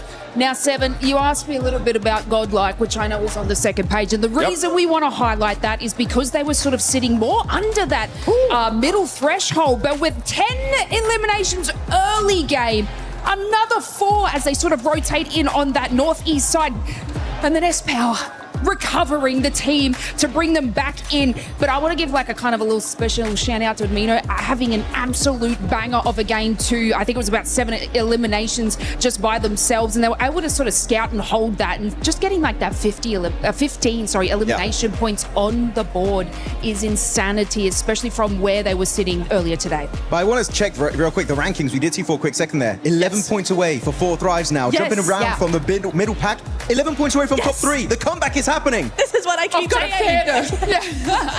This is what Fourth I keep Rise saying. comeback? Fourth Rise comeback? Fourth Rise comeback? Because this team, I actually got a chance to talk with for life. If you want to check that out, go to my Instagram at the 7WG. But we're now seeing the race to Smash. There you go. You see Fourth Rise 23 points away, which this is a perfect start for that team, getting more than 15 eliminations, getting in the top 2, and now they are just 23 points away. And if we know anything for this squad, with the way that they're playing, with what we have seen out of them in PMGO Season 1 this year, they could make it in the next match, as long as one of the 2 teams at the top don't end up winning it. Well, exactly, yeah. So this is the case, this is the scenario where, you know, neither of those teams, Nongshim or E-Arena, they don't win next match. We do go into Game 3.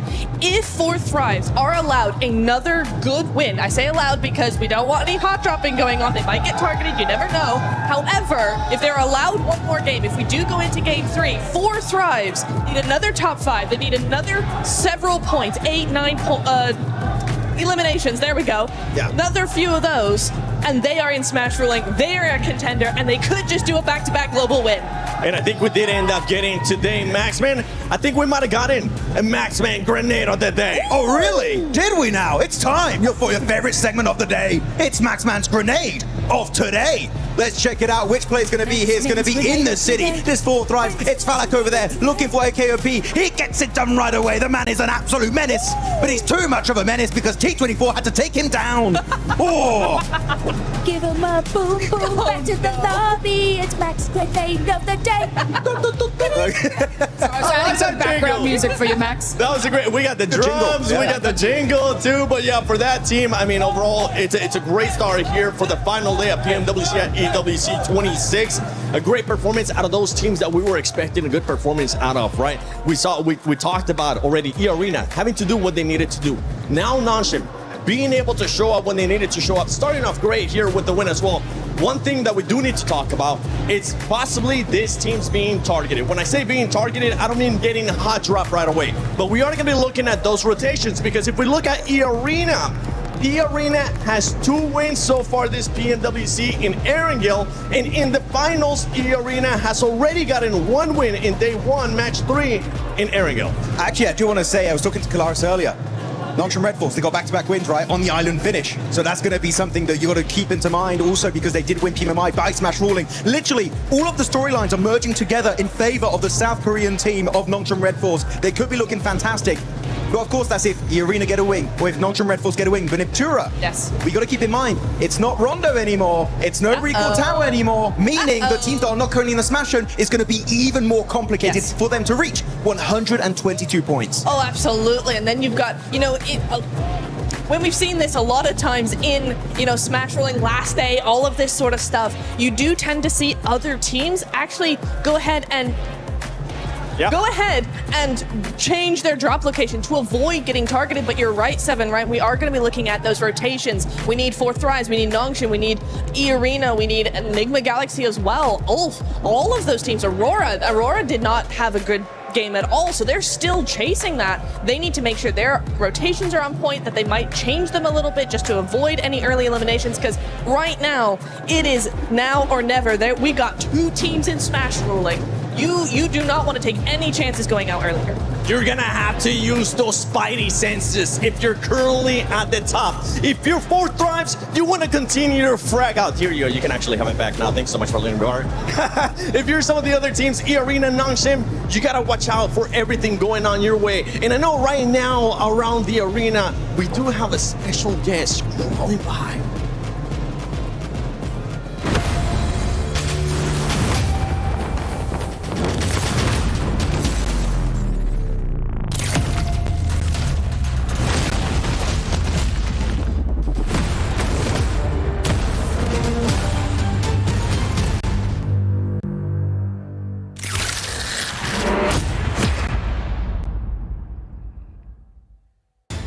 Spider-Man is officially back in PUBG Mobile. Some of you may remember the collaboration in 2022, and this time he's returning to Erangel. Suit up and explore the brand new central square.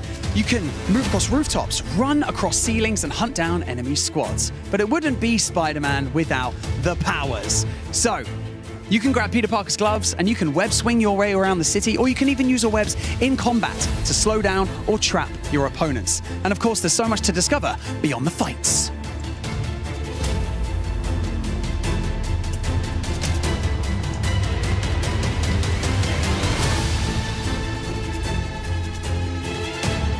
You can visit Peter Parker's apartment and hunt for hidden Easter eggs inspired by the world of Spider-Man. From Peter's messages, to secret clues, to hidden surprises that you're going to have to find yourselves. And remember your favorite Spider-Man movies? Well, here's your chance to recreate those iconic moments.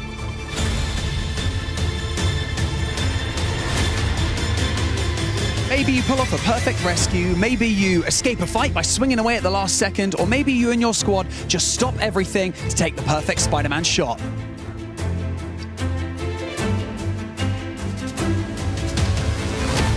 So, if you haven't jumped in yet, grab your squad and experience Spider-Man in PUBG Mobile. Also, Spider-Man isn't only swinging around Erangel today.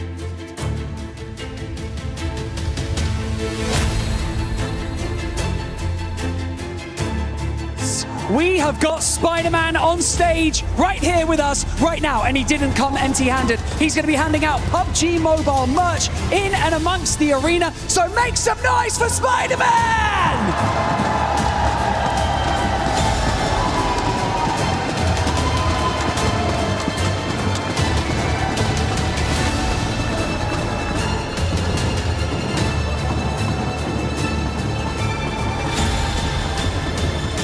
It's good to see the heroes back in action on every single front, from Spider-Man to Hyunbin and the rest of Nongshim. Heroes is the name of the game today. These teams have been heroes in their own right. For Nongshim Red Force, what a push to hold down Meiran and find their way to that smash zone. E-Arena held their nerve. They played that west side well, and they just got across that line. It was surgical precision on that 122. Surgical is the perfect word, because Rondo did not disappoint. Yeah, we got Spider-Man here to save the day, but we got two massive threats in the lobby now. We've got E-Arena and Nongshim Red Force that can end the tournament right here, right now, with one single chicken dinner. That's all it's going to take. We saw Nongshim just do it. Can they pull it out the bag again? But it's not just those two teams, as the desk, as Blank and Jackie were saying before as well. There are other teams waiting in the wings, now staged with the points that they earned from that previous game, from that Rondo, to jump into the smash zone. There are probably at least 6 teams that can do it this match and join them. So if we don't get one of those smash chicken dinners, it is going to get hotter and hotter as the day goes on, because I don't think we're only going to see 2 teams breaking that barrier today. Yeah, I'm glad we were able to get on the cast here for it to at least cast one game, right? Absolutely. This is absolutely insane here. My hopes and dreams are coming true. Could we see 6-7 teams in the smash zone with one single squad that could win it? That would be insane. At the same time though, right? You gotta stop these 2 squads, because if E-Arena or Nongshim Red Force win right here, that's it. This tournament is over, and one of them is walking away with $500,000. Hey man, I caught Coach Pecco for Enigma Galaxy on the walk over to the caster booth just now, and he was saying, I asked him, hey, you gonna target? And he was like, if we know it's them, things might get a little bit nicer. Hey, you know, I can't say, but yeah, I feel like that is the sort of situation where teams who are certainly below those top 2 will really hard commit. If they find one of these teams in a fight, the third-party targeting will definitely be high on the menu for a lot of these teams. It has to be. It really does. I got a chance to talk to Knight, as a matter of fact, the coach from Furia, and because in Brazil, these guys have had so much practice when it comes to the smash ruling. Furia themselves have smashed in multiple of their regional tournaments. So I was talking to them, I was like, hey, exactly the same question, right? If you see a couple teams in the smash zone, will you guys go out of your way to take them out? And they said, well, at a certain point we have to. You know what I'm saying? We know what's at stake. If we have to risk a bad game to ensure that we can continue in this tournament to possibly come back, we're gonna do it, right? So even if it's a crash and we lose the fight, we're taking a couple of those players with us. So the whole lobby, honestly, really needs to have that kind of same mentality, because if you want to be able to move up the leaderboards, there are massive jumps in prize pools as we go from 3rd, 4th, 5th place. So you want to be able to stay in this tournament as long as possible, and this one's going to be a fun one. We got a nice Eastern Circle. I don't know about nice. It's certainly an Eastern Circle, though. It's going to push all the way out towards Milta, east of it, and Milta Power. Lepovka's in there as well. A lot of water here, Jukes. So that is going to be tricky to navigate. Nick Galaxy will not be getting hot drop currently, but Ulf might try and step in. Ida clashing with Tianba over on the western side. A very, very close drop. And of course, we got our big threat of the lobby on a bike. Finally finding a vehicle here. And they're going to go ahead and be looting all this north side of Georgeville Hospital area. And since it is such an Eastern Circle, right, I wonder how much these teams are going to be kind of even thinking about possibly a rotation camp. Things like that are going to start coming into play here.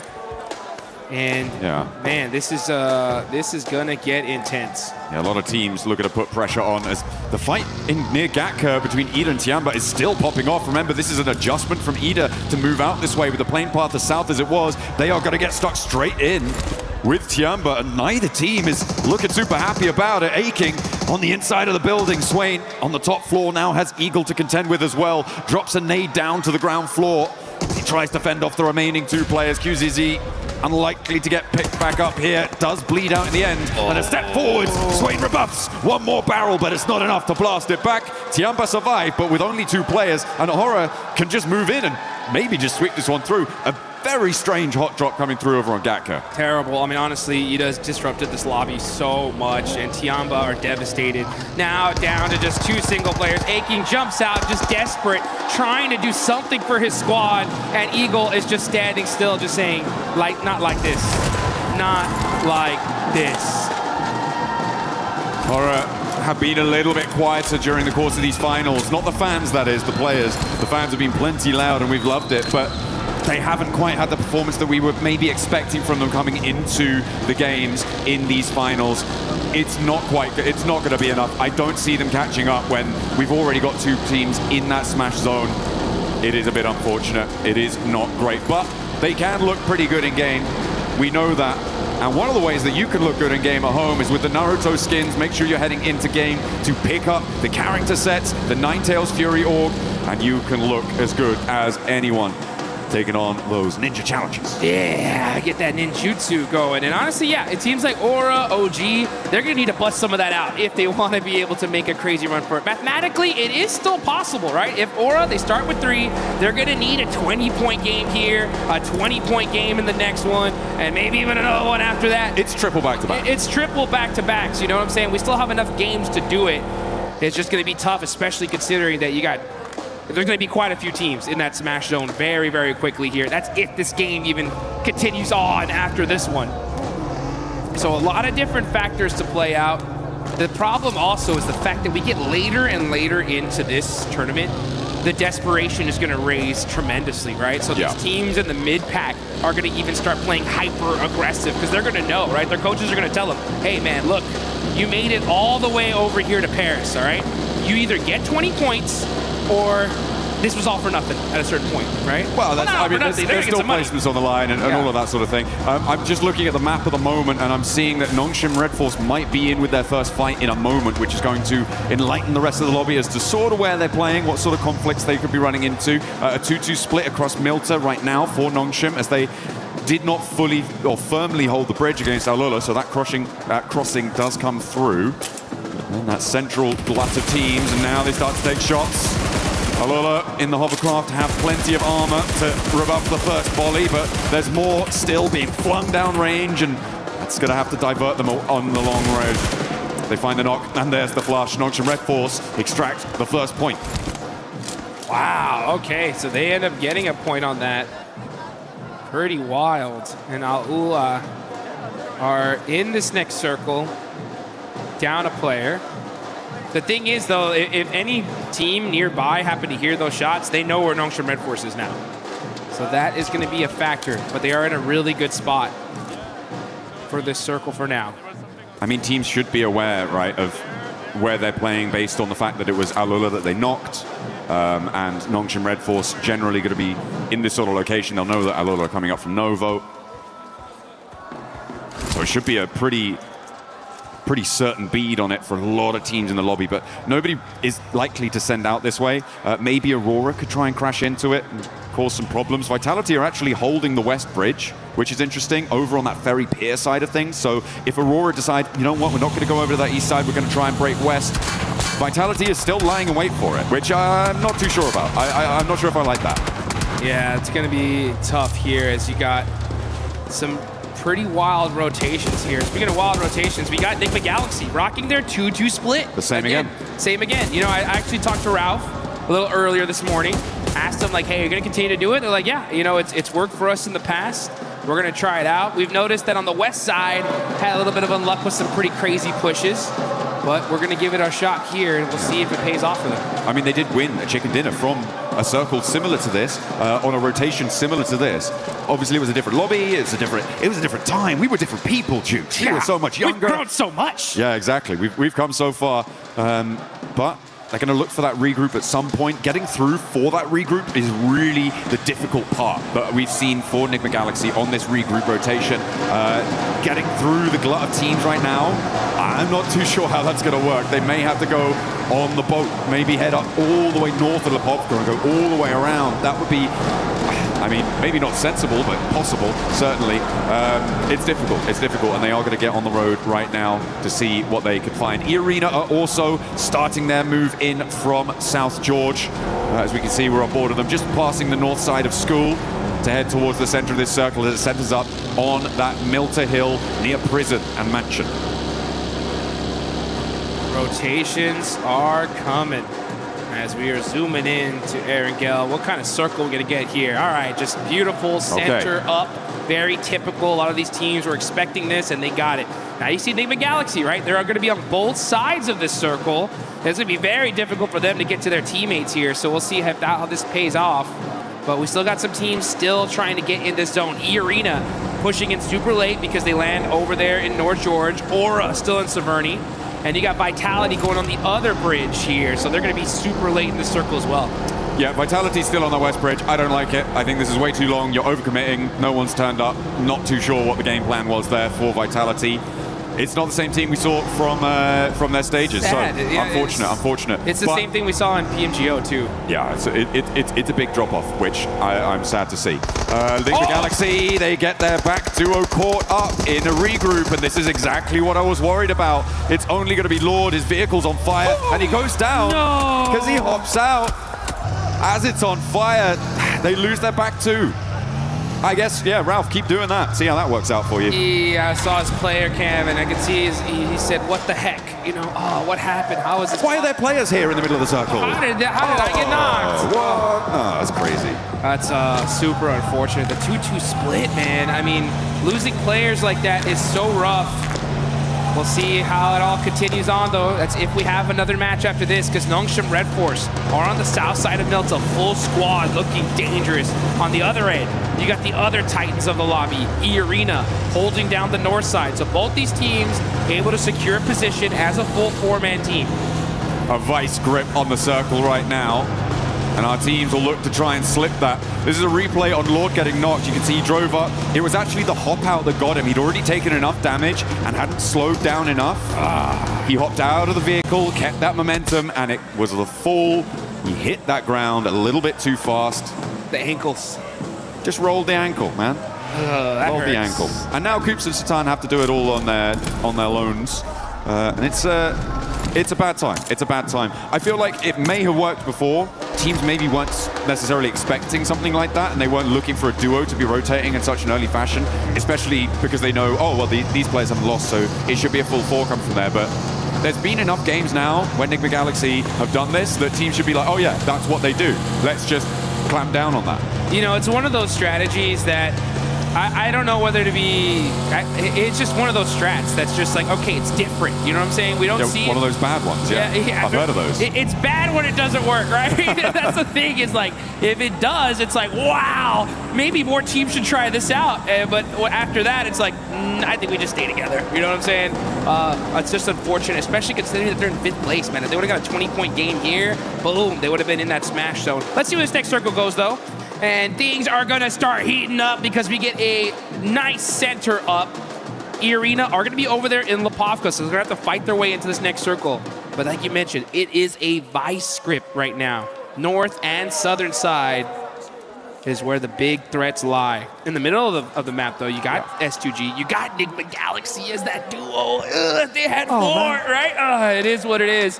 But you got Team Flash on that ridgeline, too. That is a very, very strong spot. They can be able to hold a lot of real estate there.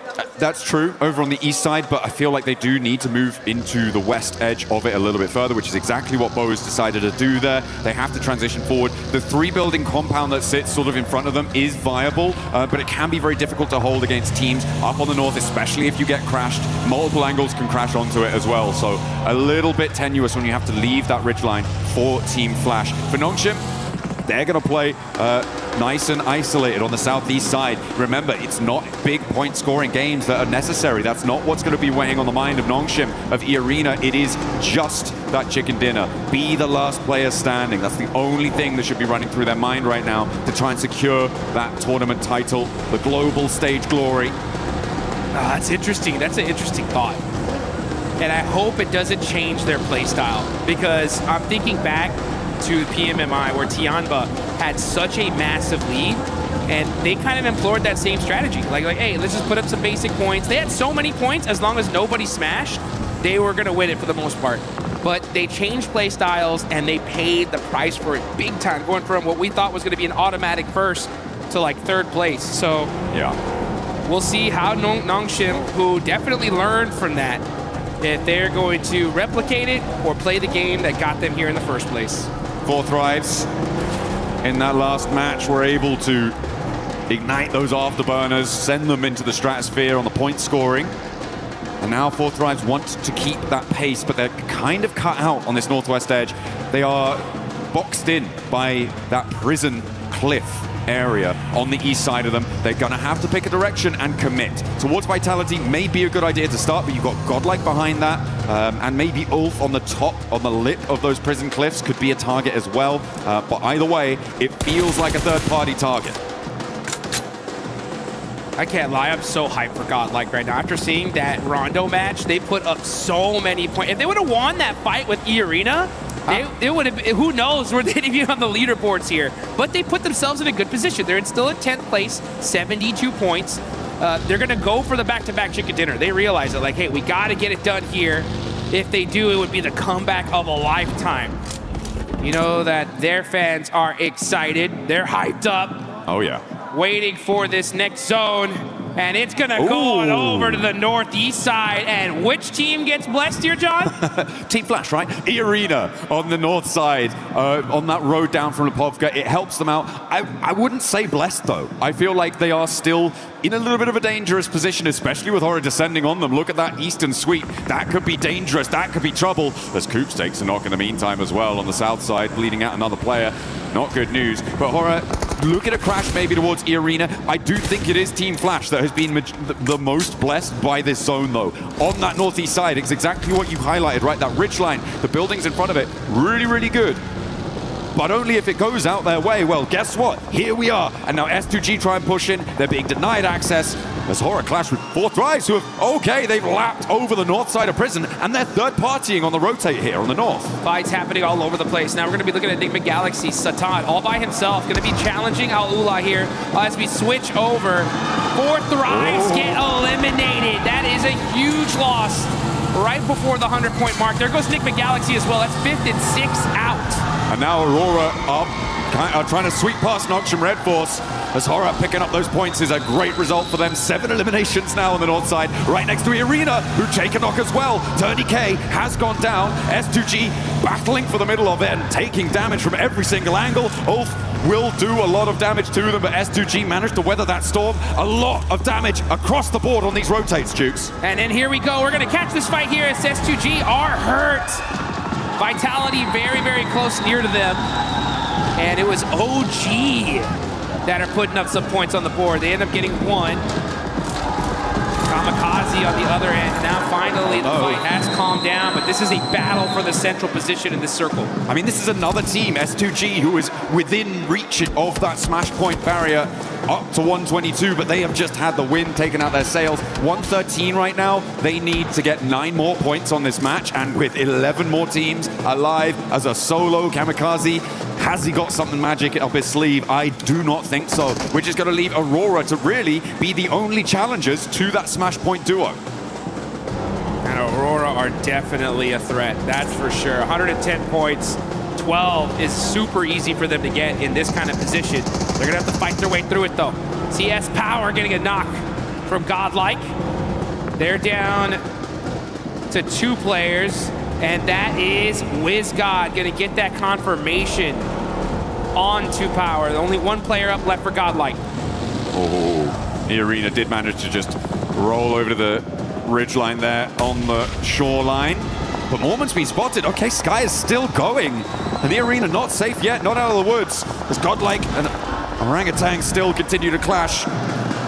Up the stairs, Godlike. Look for it, but the drop down is caught. And there's the crash. Here it is. Take 1 down and the Arena fall. Only 1 team can stop it all now. Longshim with a big opportunity on the south side, but they're right on the edge. The whole lobby breathing a sigh of relief now that at least 1 of the Titans is gone. It's still up to Nongshim Red Force though. They're on the south side, playing carefully, waiting in the shadows to strike. It's only a matter of time here. They're saying, yeah, you guys fight it out. But you better watch out. Ooh, a big south shift, and Alula are looking tasty for Nongshim. Look, they're already in those vehicles. XZY wanting to keep Overwatch on the angle as well. Maybe take some shots out that way. How fast are Nongshim going to be able to mount up? Because Flash have already regrouped to the triple stack buildings on the north side of this next part of the circle. The west edge with Furia and Orangutan also needs to conclude and try and find a way down the hill. The Deadwood is so hard to navigate, though. There are these really tricky defilades, and there are players lying in wait. Speaking of lying in wait, yeah, you can see Nongshim Red Force. They don't want to give away their position. They don't want the lobby to know where they're at right now, so they're playing it very, very quietly. So take a look at this replay. Schweppes, popping them out the vehicle, but the crash from Aura, so strong here. And they shut down E-Arena. Huge fight for the whole lobby. Absolutely. Arena remain on 122 as well. Doesn't mean they can't win it all next match. They are still in the smash boundary. Yes, they are. So even if Nongshim get 30 points and don't win the chicken dinner, they could still take it all away with a 0 E-limit. Aurora want to put themselves in the smash zone here now, though. Oh, yeah. Here they go. They're going to start pushing, trying to find a position. They got the Wizard Tower. Are they going to take it? Nope, pass it up and decide to go for this hill line here. Good strategy.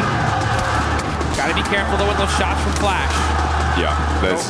Throwing down some smoke. I like how they put 1 vehicle in front of the other, so they at least sacrificed 1, but they should be able to hold on to at least another one here in the second.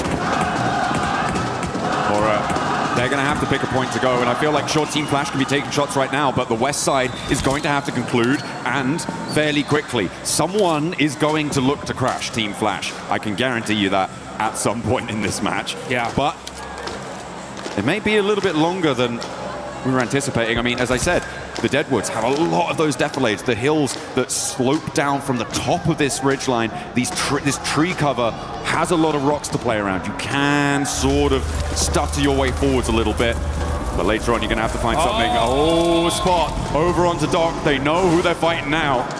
Well, they will once that thirst happens. There it is. And there it is. So now they know 100%. Nongshim Red Force is right here. Aurora are going to put every single amount of their resources to make sure they can stop them.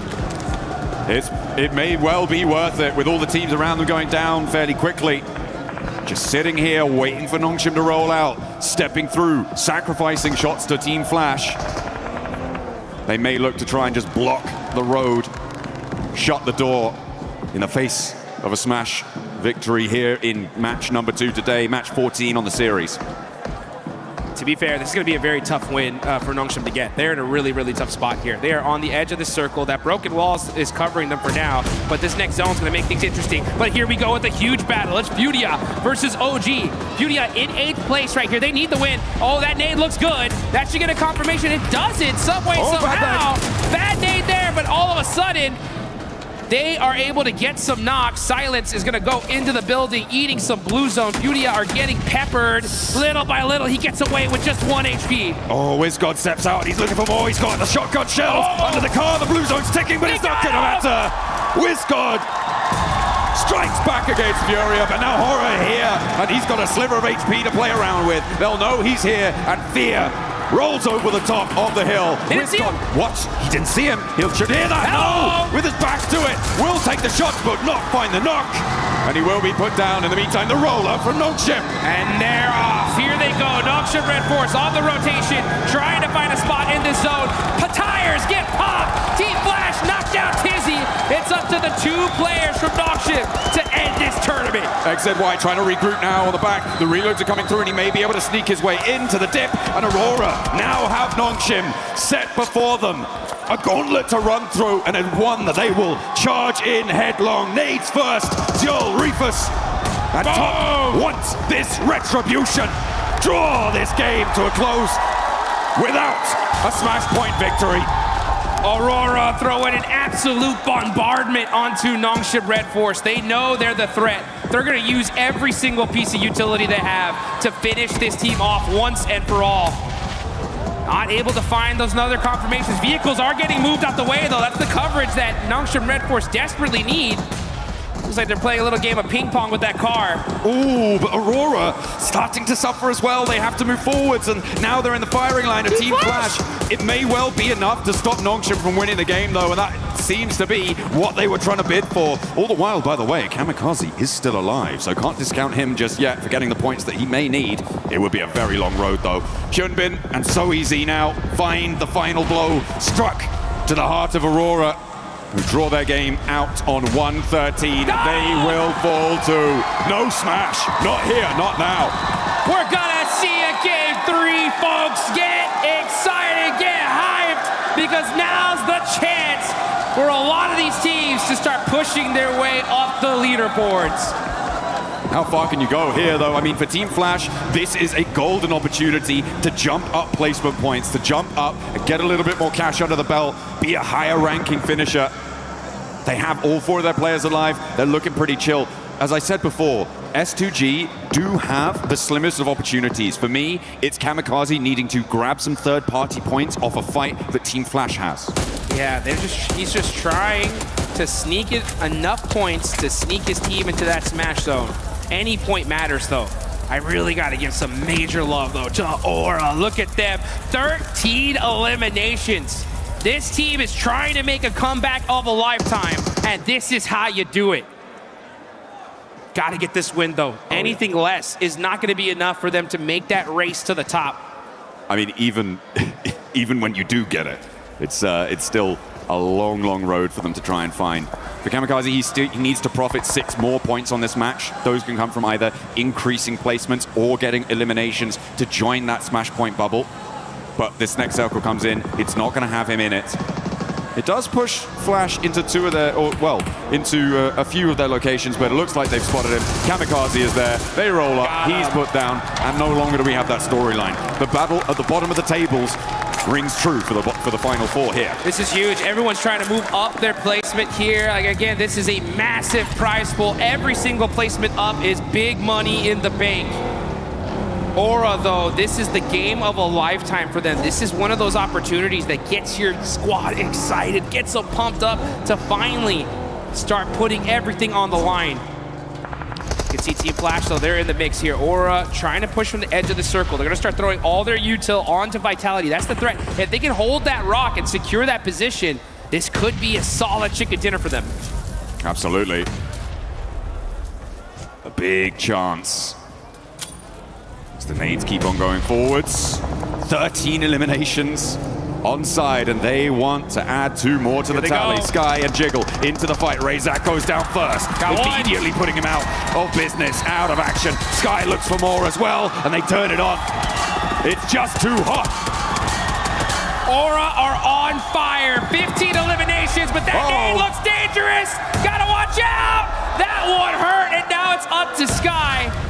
All by himself. Aula looking to stop the insanity that Aura has put on display here. Here they come. Yasser moving up close and personal to be able to secure this high ground. Team Flash on the other end, putting some suppressive fire onto them as well. Aura just trying to lick their wounds, trying to find their way, but it ain't gonna be enough. That is Aura down to 1 single player. I like Team Flash's proactivity here. They didn't waste time. They didn't hide in the buildings. They stretched their legs and moved out towards this north side to get control of the zone. This is what we've wanted to see from a lot of our teams, and I'm glad to see it now, even if it is potentially a little bit too little too late. For them, they've got 10 eliminations here, so Aura, they're on 15, but there is a real chance that they could catch up.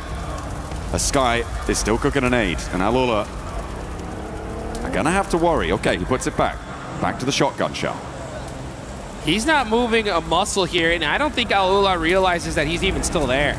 They have to know there could be a threat in this area. But Quick is just hopping in the vehicle to get a little bit of extra third-person perspective and get some sight lines. Plus, he's protected in there. He has no idea. They have no idea he's there. Hello! He missed the shots, though. Sky gets the knock, but gets shot in the back as Win from Team Flash shuts down Aura's run. Pretty mighty flub there on the shotgun, hot over the bonnet there. Probably didn't realize, but Quick didn't know he was there and thought, oh, well, I'm gonna have to go for the fight. He's gonna stand up for it, right? Right? Not to be. Ooh, a cheeky little pick onto Zeus, and actually Bose is quite low. Over the top though, Tops and Win look to put pressure onto Quick, and remember, Alula only really have 2 players to play around with here, Claws and Yasser. Looking to navigate, closer to the middle for Yasser, but Flash can regroup on 3. Claws has a lot to face down on his lonesome here on this angle. Needs a big nade, needs to find a knock pretty immediately, and is already taken down. Win steps through with the AUG. Puts that one to bed, and a second volley of fire over the top of the rock sees Team Flash to the chicken dinner. I'll take that one, that's for sure. Over 20 points in that game. A massive one for them. I guarantee you, their coaches, everybody was telling him, right, hey, this is what you need to do if you want to make a run of it. And this is a start, right? This is a start. It's still a long road ahead, but now the road is there. You know what I'm saying? It had to happen in this game, and they got it done. That's what you need to do. When that clock strikes, you've got to hear the call and step up to that plate. Unfortunate that Nongshim and E-Arena couldn't really get much further into that one. That Aurora hold on the eastern side, it stopped them really from being able to break out in the way that they wanted to. Flash were an incredible suppressive force over the course of a lot of that final set of circles, so really, really great stuff from them. But yeah, it could have been very, very different if Aurora had played that slightly in a different fashion. For sure. I mean, unfortunate for them, super fortunate for the rest of this lobby as we're going to go into one more game for sure. Now, as far as teams that are still within that Smash Point threshold, I believe it's still going to be the duo, right? It's still going to be the 2 teams. But another opportunity in this next game, right? For more squads to be able to push their way on up. As we're going to take a look at the replay here. Team Flash, great job of being able to finish this game strong. Win especially, just boom. Putting the nail in the coffin. That's how you do it. I just didn't want to mess about, you know. He knew this game's over. Come on. Let's go next. Keep the pace, because they do want to keep up that pressure. If you're on a run, now is the time to hold on to that momentum. There is no more runway that you need to cover to take off on this. It is just today. There is nothing that you want to leave out on Erangel and let it go to Miramar, because you may not reach it. No one might. Just look at these players' faces. Straight intensity. These guys are locked in right now. They know exactly what they need to do in order to make this happen. And it's going to be on the back of a ton of eliminations and securing those wins, all while stopping E-Arena and Nongshim Red Force, who had a great pincer on the end of that circle there. But, you know, I think teams now especially have understood just how threatening this smash ruling is. Yeah. And I think they're going to do extra and beyond to make sure that they can stop those two squads. Absolutely. I mean, there is so much pressure on so many teams. I think that, again, I'm gonna go back to my old favorite hobby, it seems, this game of giving a little bit of hate over to Ralph, because Enigma Galaxy, that 2-2 split did not work. It was really kind of catastrophic. And hey, you know what? The position that they went to, that they tried to go for on that east side was where Team Flash won from. So could have been different. But we're gonna head down to the stage. Kalaris has a little interview for us for some inside information. Yes, I do. Thank you very much. Here with Nongshim Red Force, Hyunbin once again to get some insights on what's gone on so far. Let's talk about the Erangel that just actually happened. You guys found yourself in mini mill to power, but then the circles shift away from you. You sent it north instead of any other direction. Talk to me about that choice. Do you think it was the right one, or do you think there was another path you could have taken? 일단 현빈 선수 첫 번째 질문은 일단 아까 에란겔 경기부터 일단 얘기를 해볼게요. 에란겔 경기 때 사실 밀타 파워 쪽의 공장을 이용하셨다가 이제 자기장이 튀자마자 이제 바로 북쪽으로 지르셨는데 사실 그쪽이 좀 다른 선택권이 없어서 좀 강제가 된 건지 아니면은 좀 그게 좀 가능성이 있다고 보신 건지 좀 궁금하네요. 일단 저희 자리에서 치킨 갖고 오기는 좀 많이 힘들었던 것 같고 저희가 오로라 한 명을 잘라나왔고 그 골에서 오로라 일단 한 팀 먹고부터 할 생각이긴 했습니다. Yeah, we already knew that that shift was actually really tough for us. So what we thought was Aurora was actually there, and we got a one knock of Aurora player. So I think we should have started with getting out, knocking out Aurora, and then we find our footing on the ground inside that circle. So the Rondo game, you just won another one here. You look always great in urban endings, does Nongshim Red Force. So talk to me about that urban ending. What were your biggest concerns? You had great roof control. So what was your guys' perspective on that finish? 또 론도판에서는 또 치킨을 드셨는데 사실 시가전에서 정말 좋은 모습을 보여주시는 것 같습니다. 그래서 그 시가전에서 특히나 이제 지붕을 통한 영역 그 컨트롤에 굉장히 또 일가견이 있으신 것 같은데 좀 그 점에 있어서 좀 어떤 점을 좀 중점으로 플레이를 했었는지 궁금합니다.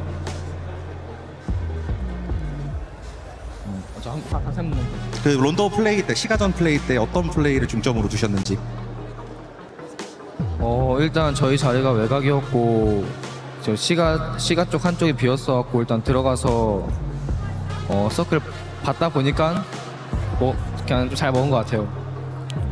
Well, honestly, I think the inside of the city play was actually well forced because we were outside of the circle. But that being said, I think we were kind of lucky because we tried to gain the footing because of actually one of the places are actually empty. So we just find our footing there, and then we just took a control of the roof, and then we maintained good condition and intel.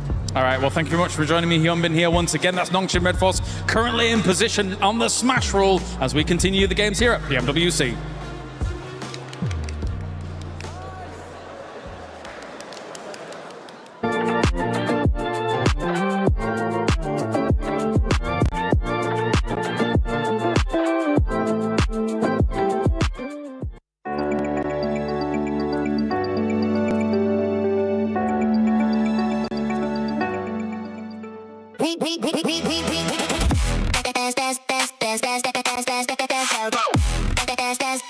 We book ESPORTS World Cup.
Nongshim Red Force and E Arena not being able to close it out, so we're gonna keep going. One more match in this one. Team Flash being able to come off with the win there after not really being able to do much for the whole tournament. Great performance out of their squad, but don't forget, for everybody that's currently here at EWC, make sure you guys check out the fan experience.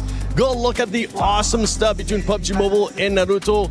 Try out Brain Rot Royale, why not? Because we've been able to try it and it's quite fun, and I played it way too much. I had to stop so I could actually come here and break down what's been going on in the finals, and also check out Spider-Man. Maybe you'll get a chance to meet him and greet him. But about this performance from Team Flash Max, we finally got a chance to see them perform. I never doubted. No, I have been doubting a little bit. It's been looking a bit dicey recently, unfortunately. But no, really good hold on the northern side, right? Able to get rid of a lot of threats over in that position. Definitely a team that has been very silent. But before this game, they had a total of 63 points. If my count is right, they just got about a third of the points they've made so far up until now out of all of their games in a single chicken dinner, 23 points. So that's going to get them way higher up in the middle rankings. And let's keep in mind, even if you're not number 1-7, the prize pool distribution is getting way higher on that first half of the leaderboards. It is. For some of these teams that might be too far away from that threshold of the smash roll, they're going to be pushing up because there is that prize pool at stake. $3 million that we're going to be giving out. And Horror Esports being able to perform really well, seeing the aggressiveness. This is what we've been expecting out of Horror Esports, the aggressiveness, 16 eliminations. I mean, it's a real shame we just didn't see this from the get-go, right? From day one throughout to today, because they could have been in a very different position on those leaderboards than we see them right now. But also, just mention very quickly, as we look at the team stats here for Green, Sleepy and Sky actually doing some mega work. They did have some really good nays. They were pushing very well. They are the team that got rid of E-Arena in the mid-phase of that game, taking shots onto Nongshim there. So, you know, very, very proactive, really looking around them and trying to get as many elims as possible. I think we can call that farming. They were farming a little bit. They definitely were. But actually, the key thing we have to keep in mind for Horror here is they are the team that eliminated E-Arena, which is a team, if you get that elimination, one of the plays, you're like, that's E-Arena. That's E-Arena right there. Go. Push them. And then they did it. And because of that, right, Lace, they delay the tournament just a little bit more, which really is going to make this event so much more interesting because so many teams can enter the Smash Zone. I know, and how crazy it is that the top of the leaderboards seem to fall and then these mid teams sort of have that glimpse of hope and opportunity. But that's why we love it here for PUBG Mobile with the Smash Rule, especially. Now, I do want to sort of draw your attention to S2G, a team that is quite incredibly close to that Smash Rule. But if we talk about the first game, we didn't really get to chat to them sort of in that first mid-section. They had a nice recovery, a little bit of a hot drop, couldn't capitalize on as many eliminations as they wanted to. The roughest zone shift for them. They had like that kind of open terrain. They couldn't really move in. And then they passed. And then this game, again, it kind of like they're losing their team so incredibly early after eliminations. You saw Kamikaze there on the north side trying to sponge those points, but again, falling short. Look how incredibly close S2G are, 116. They should have done it earlier. Just 6 points away from being able to enter the Smash Zone. Aurora Gaming as well, currently 9 points away. And teams that were going to be looking to be able to close that gap, especially when we saw E-Arena get eliminated. Nongshim really not going for that many eliminations, playing it quietly. Four Thrives. I mean, Four Thrives wasn't really able to do much. And with the win that we just saw to Team Flash now moves into 7th place. Yeah, really good push up here. Team Flash, 7th position overall. That's going to be an extra bit of money in their back pocket. But the thing is, it's looking very scary. Look at the top three. 3 chicken dinners, 2 chicken dinners, 3 chicken dinners, while the other teams below all have 0, like 4 Thrives, or a singular chicken dinner. So that is really making it scary that the tournament could really end it at any point today. Well, the big thing as well for me is that Aurora Gaming, Nigma Galaxy, and E-Arena all finished up that match with 0 points on the board, right? Yes. None. Nothing for game 2. S2G is moving up. As you said, Lace, you've got 4 Thrives. Well, also they got 0 points, so they don't count. But Team Flash, Ulf, all of these teams, they are really making a push forward, while those top teams, except for Nongshim, they're it's getting very close for the rest of those teams. Yeah. And in this first page of the overall, there is one big outlier, especially when we're looking at the wins here. And it's none other than Four Thrives. Four Thrives, the only team in this first page that doesn't have a win. The reason why I'm bringing this up is because, yes, Four Thrives, if you are able to have a good performance in the next match, at one point, we need to start seeing those win if they want to be able to win via Smash Roll. I mean, even if we bring it back to sort of the group stages, they were sort of unable to get those chicken dinners. Of course, they could capitalize on eliminations, but they weren't really one of those teams that would close out the win. We're sort of seeing this trend now, and of course, they want to sort of get those elims and sponge those points to hit that kind of Smash Roll threshold, but in then, it's still, if you calculate statistically, it's still, their win rate is not really that nice. Yeah, a little bit politely. Tough. But you know what? I'm going to pivot the conversation. I want to bring it back to Nongshim Red Force. Yes. Let's discuss. And what I wanted to take a bit of time here because that was an absolutely insane throw. There are three options. Or you third party to the western side on the mountain next to Lumberyard, or you directly crash onto Al Ula, which is what I think would have been a really good option, or you decide to go for the wide wrap onto Flash, which I wouldn't recommend, and they ended up doing. There were so many options to go, but that was like, out of the three, Nitra, the one that was not going to give them the win. And you know what? It's showcased by Al Ula taking second place from the exact position that we were like, Nongshim, go that way, go that way. Al Ula end up going that way, get that second place, and I think if it had been Nongshim with the kind of momentum that they had off the win, they would have won there. It is genuinely not even game throwing, it's almost championship throwing in game 2, right? Because they could have won it, they could have ended it, done and dusted, and they just didn't. They went for a very different play. Yeah, and especially because of that rotation. If you push Al Ula, let's say, only Al Ula is going to fight you, right? It's literally team versus team. Literally. That wide eastern rotate, Aurora's looking your way, Team Flash is looking your way, Al Ula's also looking your way. You're just making it harder for yourself. And Nongshim Red Force have some of the best rotations sometimes, and then they pull stuff like that. I'm very confused. They're a very confusing team, entertaining to watch, but confusing. I also want to sort of point out, and this is just kind of across battle royales in general, sometimes you only have that one opportunity, and when you miss it, it is now 10 times harder to get back to that same position. You do not get these chances often. And like you said, Neptro, they didn't make that space, they didn't make that play well, so it will be a little bit more challenging now. And with Nongshim Red Force, especially in that performance, right? I fully agree with you guys. They decided to go the completely wrong way, being within nade range of Aurora as well, even though they ended up out-surviving Aurora. One thing, though, for this team is that when we've seen it in the past, you were kind of telling me this too, Neptura, especially at PMMI.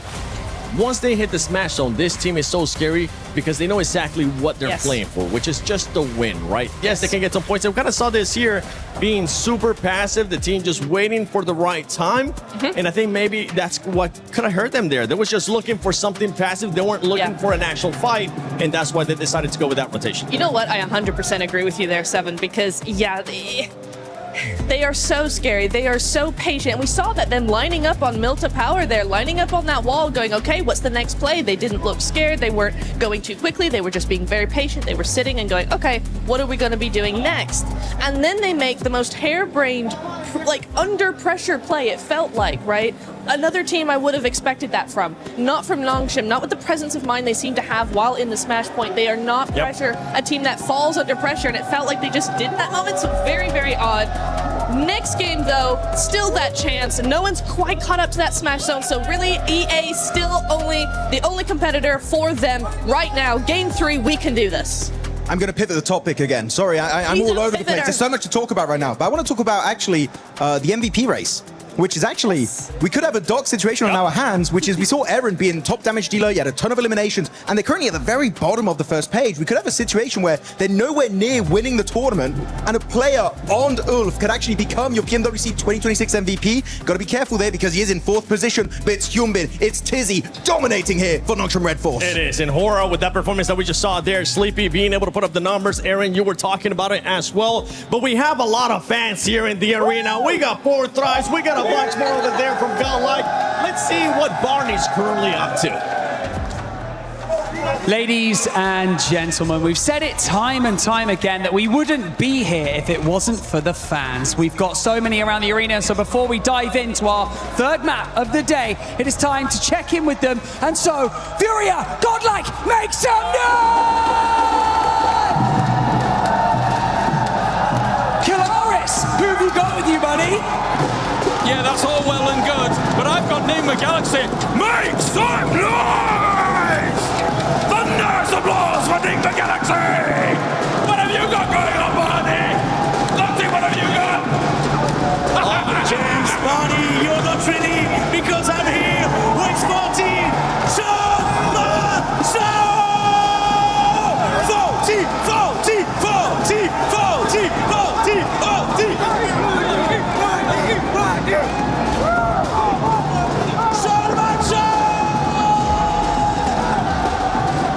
You can hear the celebration in the arena. I'm sure you can hear it at home as this Hall of Heroes echoes with every fan's hopes and dreams, giving out their energy because the tournament still goes on. Not ending in a Game 2 smash, we run it right back. And anticipation has reached fever pitch here in France. Everyone's loving it. Having a great time here in the arena. The Nigma Galaxy fans getting ready. I mean, they have played very well today, Lord, making a great showing on that first match, but goodness me, what an event, what atmosphere we've got here in our arena. Lovely to see all the support coming out for our players, for our teams here. Potentially the last match. Ooh, maybe. Felt like on that last one, weren't quite able to get it there for Nongshim Red Force. They kind of make a bit of a Hail Mary. Didn't work out. But we do have our third match coming up. Erangel. Nice and steady map here to get yourself a chicken dinner on. Nongshim might be waiting for later on in the day though. Hitting another big Miramar, but will someone beat them to the punch? Will E-Arena start stepping back up again?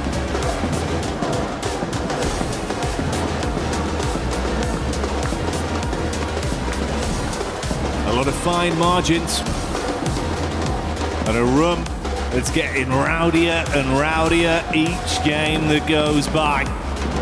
But we'll focus on the here and now, the present that is the fact. We've been presented with a third game here live from EWC. PMWC has not stopped delivering, and I don't doubt this game will be anything different. We're back on Erangel, playing path established. Last match, a little bit difficult, honestly. I don't blame a lot of our teams for struggling slightly there. Very, very southern playing path to start things off. Awkward drop spots, awkward rotates, quick switch out towards the eastern side. Not an easy game to confirm a chicken dinner on. This time around, really, really gentle playing path. Straight across the center. No one's complaining. Everyone's had a lovely in-flight meal and we are ready to get going again. Things spread across the entirety of the map. So a lot of room to rotate, Jackie, but where's the circle? Well, if history is anything to go by with some of the circles we've had here this event, it might be something a little bit spicy for this one.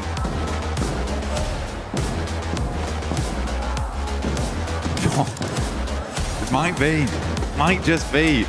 Fair bit of Sosnovka pulled into play here down towards the south side. We got plenty of water in play. Teams have to start getting their feet wet into this one to make it happen. Those bridge crossings, absolutely diabolical.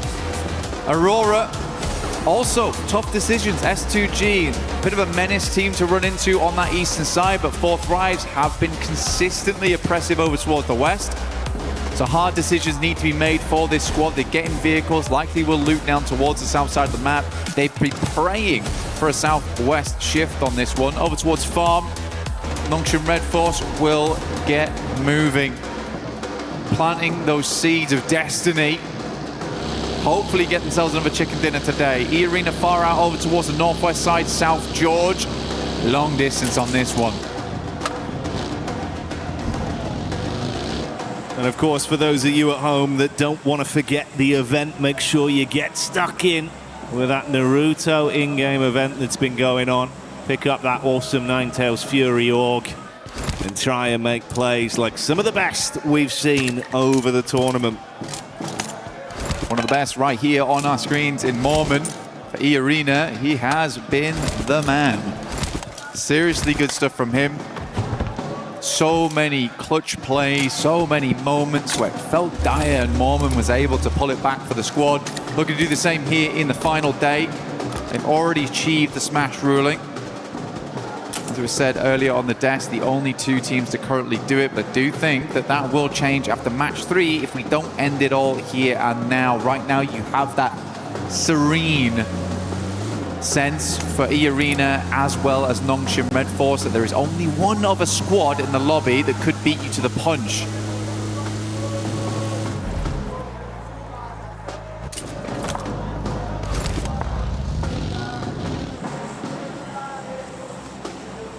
I do think, mate, with how S2G have looked, if you could come alive here, get a bit of a big boost off this game, they've still got a chance to be a dark horse, to be able to upset in this lobby. And I think we saw some of that talent yesterday when they were fighting under so much pressure as well. In disadvantaged situations from distance, Amzi G, he was popping off. There's a lot they can do, bro. You know, we touched on Kamikaze an awful lot over the event, but I think it's that duo that brings so much firepower. So we'll see what they got this time. Hamzi as well as Kamikaze looking great. And for S2G, they're a team that's put up quite a lot of chicken dinners so far, actually. I think they're currently on 3. Looking to break that record, though I think it will be difficult today to do that, since get up towards 5, and by the time they get to 5, they should have also just won at that point. That's a smash. So possibilities of broken records ruined by the format for them. But I do think they would be happy with the win, regardless. Yeah, I don't think it'll bother them too much, right? Yeah, so for S2G, certainly a possibility here. Only 6 points on this game that's needed for them. For Aurora, we are looking towards 9. Enigma Galaxy is going to have to be a bigger match. 22 points on that one, which is almost certainly going to be a chicken dinner. But yeah, a lot of teams looking to breach that smash ruling as we come into match 3, which is where it always gets stressful. Hot Jukes, a little documentary style, earlier on today was saying that he'd love to see 6 teams towards that final match, all vying it out for the chicken dinner. I felt like a lot of times internationals do go to that 6th match no matter what, and either in PMMI, ooh, for Nongshim Red Force, oh my god, he's alive. For Nongshim Red Force, he did go to match 6 when they got that smash. Satan immediately peeling off there for Enigma Galaxy, but they are in close contention with 4th Thrives, who are exiting from Ferry Pier and Yellows.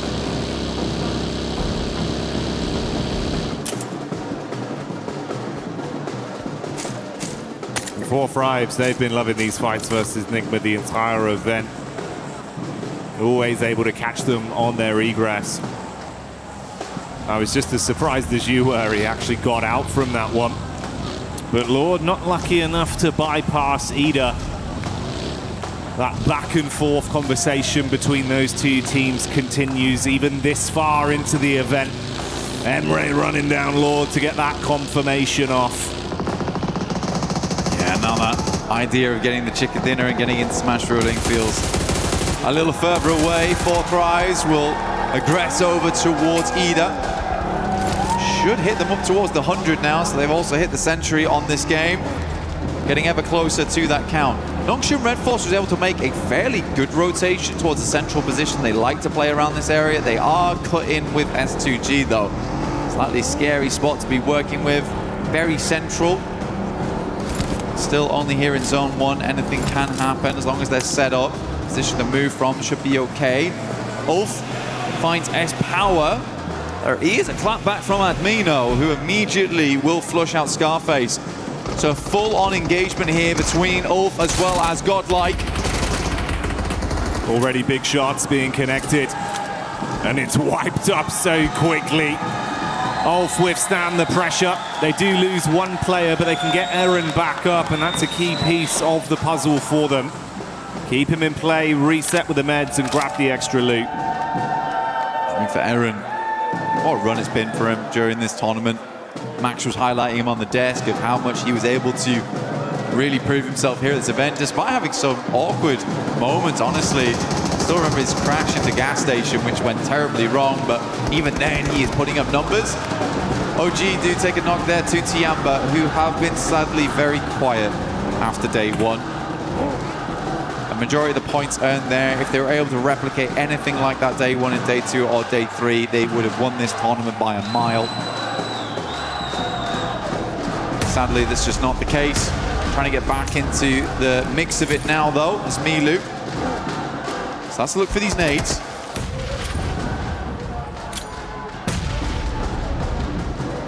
Maru on about half HP there. AKOP in the back line. Ooh, nice arc from Milu. Milu, the madman, when he's feeling himself, he can do so much damage on a battleground. He's got backup from the boys. If they can get out of this one cleanly, maybe they can at least try and ruin some of the runs for the other squads above them. And Milu keeps it going to get that flush as well, so that will remove Aru. Hard cut him out. Blue coming in to make it a bit more suffocating between these two sides. Quite a few nades already expended here from Tiamba as well as OG. Be right in zone 2 now. Blue starts to tickle a fair bit. QZZ gets a bit panicked there, will drop a couple of shots through and then immediately send in Milu. He's just going to prime the nade. That's a nice one from him. Good patience. Lets it go through. Is he going to peek this onto AKOP? It's me. Does not care in the slightest. Friendly fire. Denies the point. Oh, yeah. And they're going to bounce around, make sure they clean up on that one. Trying to snatch away some of the earnings from it. Good to see Tiamba, though, getting a bit of fanfare back from the crowd and big plays from Milu. I think he was sat on about 11 elims off the back of 3 games back on day 1 as well, mate. He's a killer, that's for sure. Tiamba lucky to have him. Great to see him back on the team again. Some subs came through yesterday, Shallow in, Milu out, but looks like he is ready to play today. Gameplay looks clean. For Nongshim Red Force, hard rotate over towards that north side. We've got Dip in play, but not fully. At least we did confirm away from the south side. A lot of the water got cut out immediately. A hard shift over towards the northwest, and an easy rotate now for Tiamba to actually get in. There's Catch popping up in the elim feed. Couple shots over towards the Furia squad. Furia that have been a little bit more shaky today in some of the battles we've seen. Hasn't been as cutthroat. See if that one results in a bit of a flush. Seems like they have grabbed Igor's backup for now, so he'll live on. Nongshim just ahead of the Aurora crew that have made their rotation over the bridge, left of Novka. Oh, are they going in for this aggro? Aurora might be looking just to swing on the coastal side, deny as much sidelines as possible. Top, though, playing an anchor backstop here, taking some good shots. There is another play here alongside him with Doc. Hamzi G at distance, also watching, so this is a dangerous rotate here for Aurora, because even if they get down towards the beachhead, S2G might have a sightline with Hamzi, and we know just how good Hamzi is at distance. An eagle eye on him. Nades go through, but so easy, brushes them off. Dirt off the shoulder for so easy. Can't keep this man down right now. 3 of their nades invested, so draining some of the early offensive utility, but it looks like they've still got a good supply, at least on Doc, with 5 in the backpack. Meanwhile, E-Arena pushing back up over to Waldorf. Ketch trying to catch an escape plan. Dives behind the driving, but it's not quick enough as Joker will adjust his crosshair and find that one on the exit. Mormon takes a knock back over. Bit of a disjointed Irish exit there from Ulf.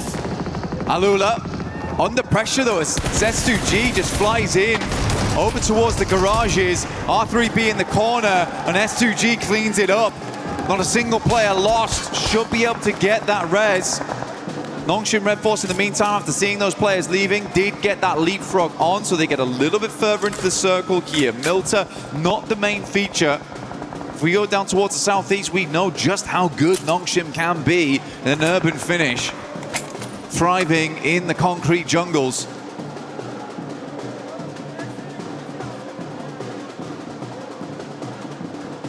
So no overcommit. Like you touched on, Aurora just controlling some of the rotation paths with the coast firmly under their foot. Map geometry favoring them from this position. They opt to go for the 2-2 split. Rufus and Top further over near the area we see Vitality starting to encroach upon. Whilst Joel and Doc, two players with very heavy hands if you do want to challenge them in a raw duel, play off each other.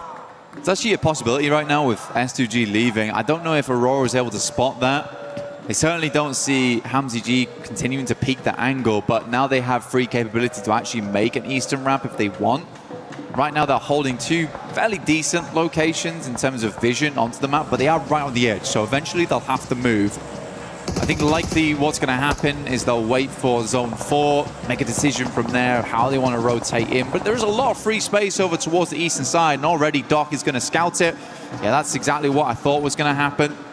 Get a little bit further up, realize that actually this space is kind of open at the moment for us to get a little bit more of an eye in towards the circle.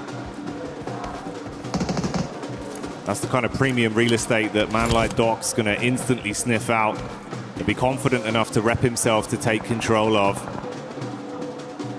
We'll see how this pans out long term for Aurora.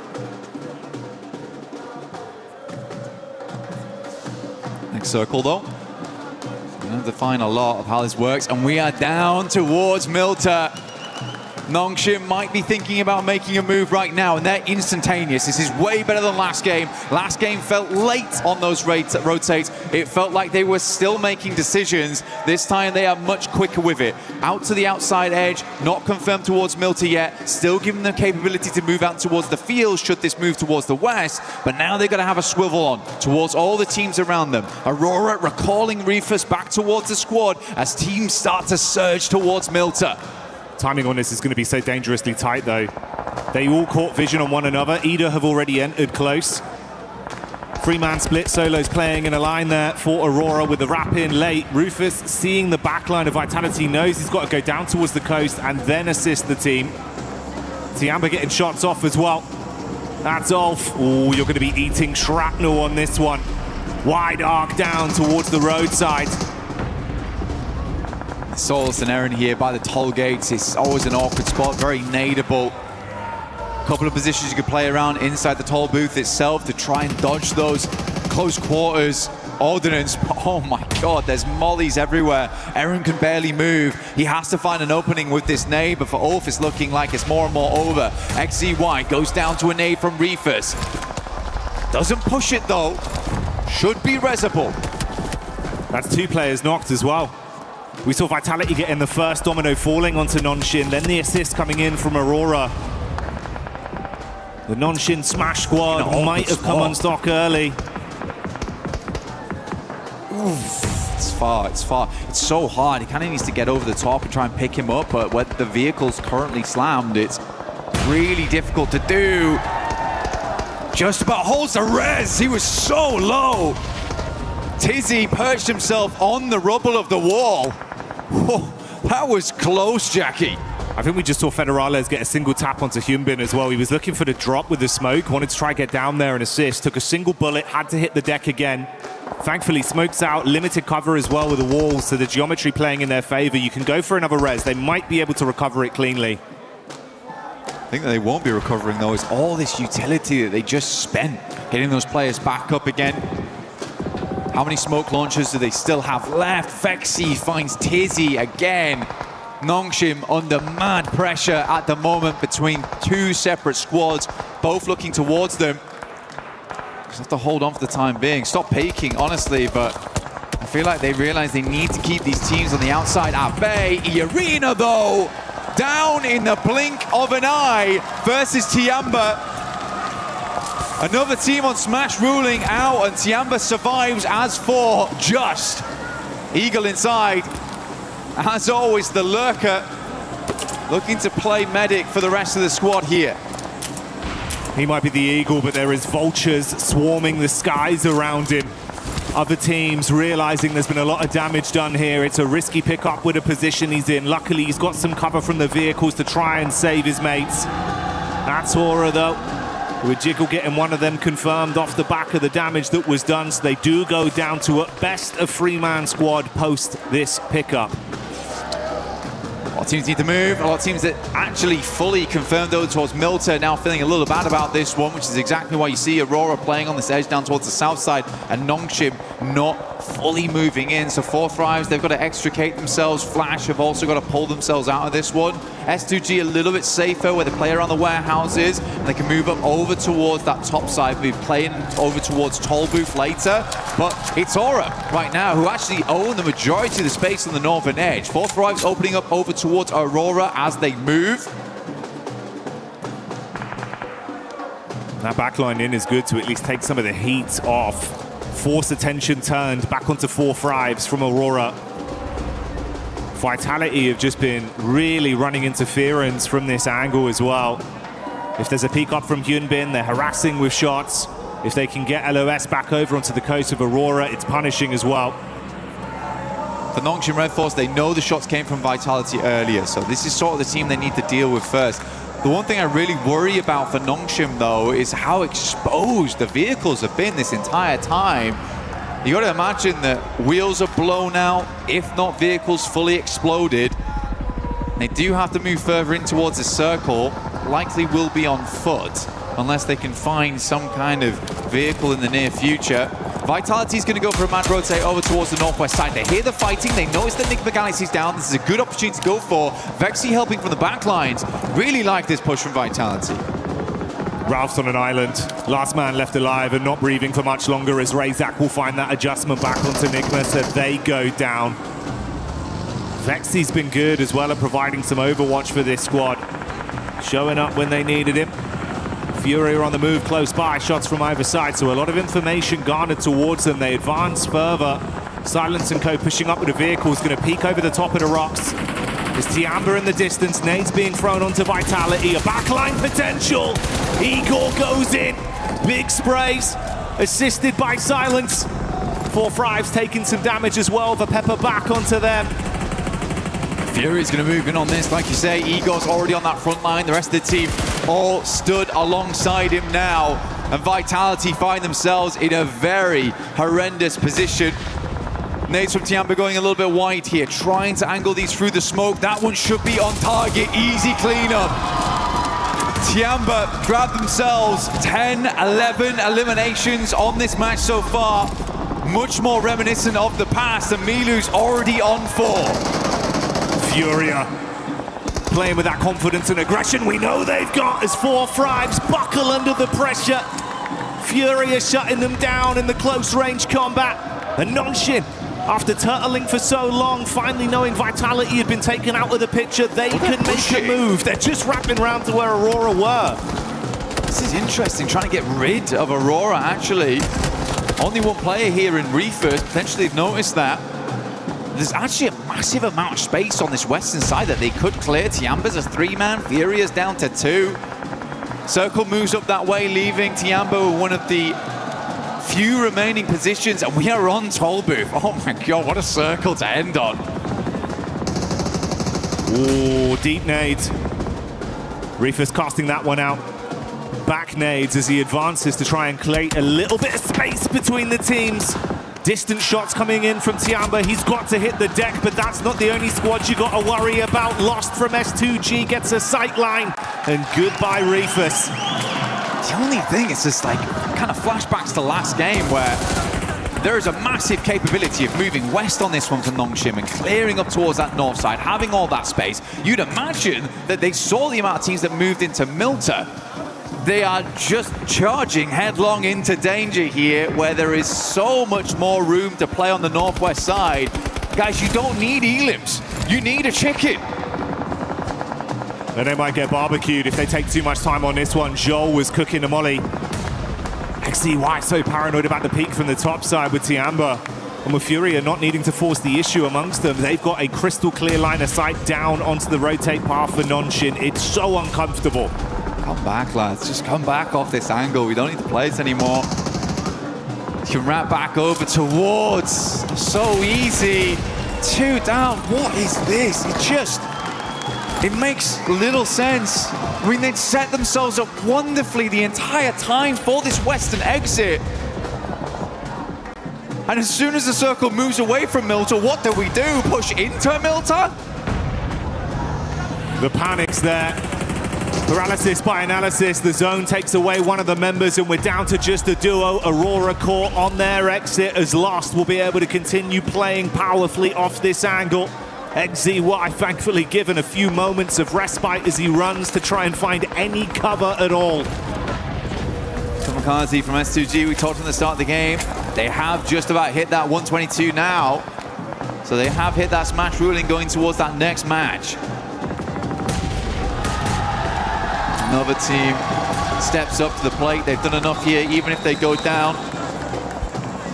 Looking to take down Ida regardless. Hams, ooh, what a shot! Reaction coming through clutch there, but Kamikaze, as always, the backbone in the team. Standing straight and keeping S2G in a position to recover from this. Quick reactions from Ida, but a shutdown play that will let S2G fight on for another day. Flash though, getting eaten alive by Hora. Wrapping down the ridge, the nades bouncing in. Tops is down. And Kamikaze scanning to see what more points they can steal. Hora on for a big game here, actually, Jackie.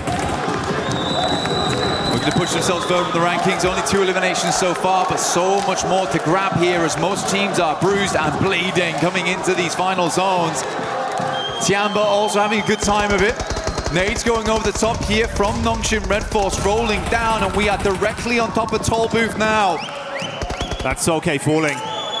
XZY getting the tags off. They've been under constant pressure the entire time. It's not clean. It's awkward. Not even a helmet on So Easy here anymore. Mate, you're playing with a bare minimum. Concessions had to be made, but a nade could be coming their way. Lost with 2 left in the back pocket. The first one thrown in looks good for the bounce. Oh, see ya! Double bouncer. XZY is down. Comes to the end of his line there. Nongshim is floundering at the moment. Confusing moves. Win though from the backlines will get the backstab, but immediately spotted out by Lost here. S2G absolutely have done enough, but they're looking to push further into this game, as is So Easy. They're trying to send a message with this one. It's not just about what they needed to get into Smash. They want to prove that they can be the big dogs in the lobby. Response back over them. Hamza G eating the nade from Hora as Hora are lighting up the sky. Explosion after explosion on top of the Turkish team. They are stuck on the ridge and cannot advance. Backline attack from Tiamba from way over the other side. And Tiamba keeping the pressure on. Trying to get that pick up in. Lost with limited space to play off. In comes the nade. Oh! Sky makes it work and S2G go down. S2G blown sky high behind the tree there. Let me introduce you to the biggest dog in the lobby. Hora on the northeast side. So Easy with barely a hope in this match, but still hanging on. Furia dashed by the roadside, leaving just Hora, Tiamba, Nongshim Red Force in this endgame. For Nongshim, the best thing about this is that even if there isn't a smash win, this is keeping them contention for the top spot, at least. It's going to be big for the placements. And is there a chance of some sheer shenanigans from So Easy? He's crossing his fingers, mate. But you've got a hard task ahead of you. This guy's got him. Has to have him here. Just to peeks over a little bit. So Easy's trying to hide his face behind the barest of pylons. Behind this railing. It is just not high. God, he has to do something. Though. Oh, they've smoked him. Hang on a minute. Cheers, lads. I really needed that. He's tucked in behind it. Okay. There's no real angle from the backside as well from Tiamba, so it just depends. I mean, if Hora go for the hard force over, This is mad. Yeah, this could get cheeky quite quickly. Sleepy would have burned down as well. The vehicle, oh, it's all going wrong. So easy on the peacock, good for one, and Tiamba assisting with the shots from the top. He's going to try first on these as well. Or on the assist with an unreal smoke. Mollies go in, nades go wide, and he is out. Tiamba will clean up. Nonshin were looking to blot out the sun on that one with a surprise plays, but it's not going to happen now. And Horror Solo remains with the advancement of Tian, but the nade goes over. Sky got a backpedal. Runs back to whatever cover he can find. Can he trust in his source on this one? Holding the peak, ready for the shots. Eagle gets knocked out of the Sky. QZZ with a reposition. The Sky advances forward with a shotgun in his hand. Nade being cooked by Milu, and this man don't miss. Good damage. QZZ follows up with a second, and Tiamba is back. What a fantastic game. The three-man inside just felt like these guys needed a little bit of confidence. And that star on the match reinvigorates whatever light died out in Milu on day two. It is back on now, and it is blaring. They started that game as they meant to proceed. The aggression was there. The despicable nade plays from Milu that always give you that gut-wrenching feeling of how does he do it. Continued from start to finish. The shots are on point. And a pathway begins to present itself. Horror's got to be mad at themselves, though. Imagine just smoking off so easy. The smoke into the tire pop on the career down the hill. Oh, but they really did careen off course there. Looked so good up until that point. Covering their angles, clearing their spots out. So easy. He was mega confused. I would have loved to see his face in that moment. Pure shock. He's like, is that the nade moved away from me? He's like, wait, actually. That's the smoke. I can pass that. Nice. That's great. I didn't have one of those before, you know? No utility left, but they gave him what to be nice. And then Tiamba with the perfect timed nades. Man, so good. There was a small part of me that thought that So Easy was going to clutch up. Small part of me. But I am glad it was Tiamba. Oh, yeah. Tiny percentage, but it started to get a little bit bigger with how things were going. But hey, a Tiamba win is a very exciting prospect. Such a fun team to watch, Blank, bringing the heat in finals. They're just a fast-paced team, and I think what we've seen them from before is just a little bit of that sluggish gameplay where they weren't quite able to make those plays, and they've been desperately banging on that door, but it's just been not going down. And I think Milu right there just put a foot through it. So it looks good. It looks way better now. They're pulling off those maneuvers too. So yeah, great work to Tiamba. Really, really happy to see it. And it was, I think for me, it was fantastic to see these guys happy. Yeah. I think that was my favorite thing about that win. It's nice to see him smiling, nice to see the success story of how they're playing. And mate, you're right. I think if there was a door there, Milu not only kicked it down, he just destroyed the entire house. He's just a whirlwind. Yeah. Came through, blowing everyone away. And mate, I'd love to see that. I hope that continues. I hope it does continue as well. For Tiamba, it's not over yet. We haven't rung the bell. They might have been uppercutted, but they have got back up again. The count did not finish. It's scary, no? Going into these final matches, we've got 3 teams at match point right now. It's S2G, E-Arena, as well as Nongshim. Nongshim's been making some crazy decisions. E-Arena, sadly, on the other hand, have just not been able to eke out those performances so far. It's felt a little bit timid from that team. S2G, though, I think this is a worrisome squad to have in that top 3 because they could just light it up at any moment now. Unless the pressure gets to him, which it seems to be the case for quite a few of our teams. Well, yeah, that's kind of the contrast we're painting there for E-Arena, right? Where it feels like you had some flash-in-the-pan moments, but now it's come to, you just got to follow through. It's not happening. Whereas S2G, we know they can strive for greatness. It feels like championship mentality is going hand in hand with their aggression, the way they're approaching these lobbies. All it takes, one big game. Could be a championship right there. But stay tuned for that. We'll find out. The narrative continues. Do not go anywhere.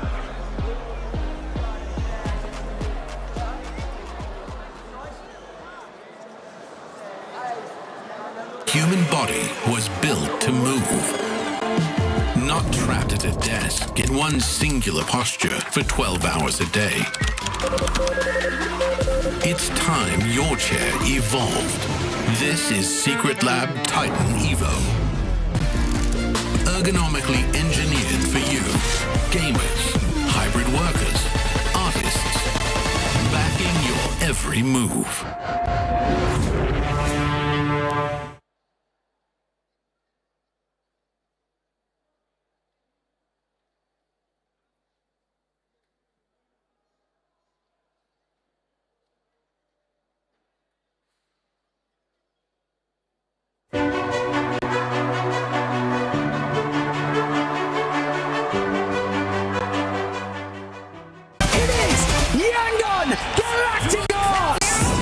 Chasing the sunrise, boots hit the ground, hear the battle call. Loot up, lock in, we're ready for it all. Every street, every door, searching for a little more. One squad, one dream, nothing's ever what it seems. The circle's closing in, can you feel it on your skin? Heartbeat like the drum, the final fight has come. Fight till you make it, never gonna break it. Stand your ground and take it, right into the fire. Fight till you make it, every move can change it. Higher and higher, we're reaching for the winner, winner, chicken dinner. Fight till you make it, fight till you make it. Fighting until we make it. These teams are in Tiamba, able to get that chicken dinner, full control of the zone.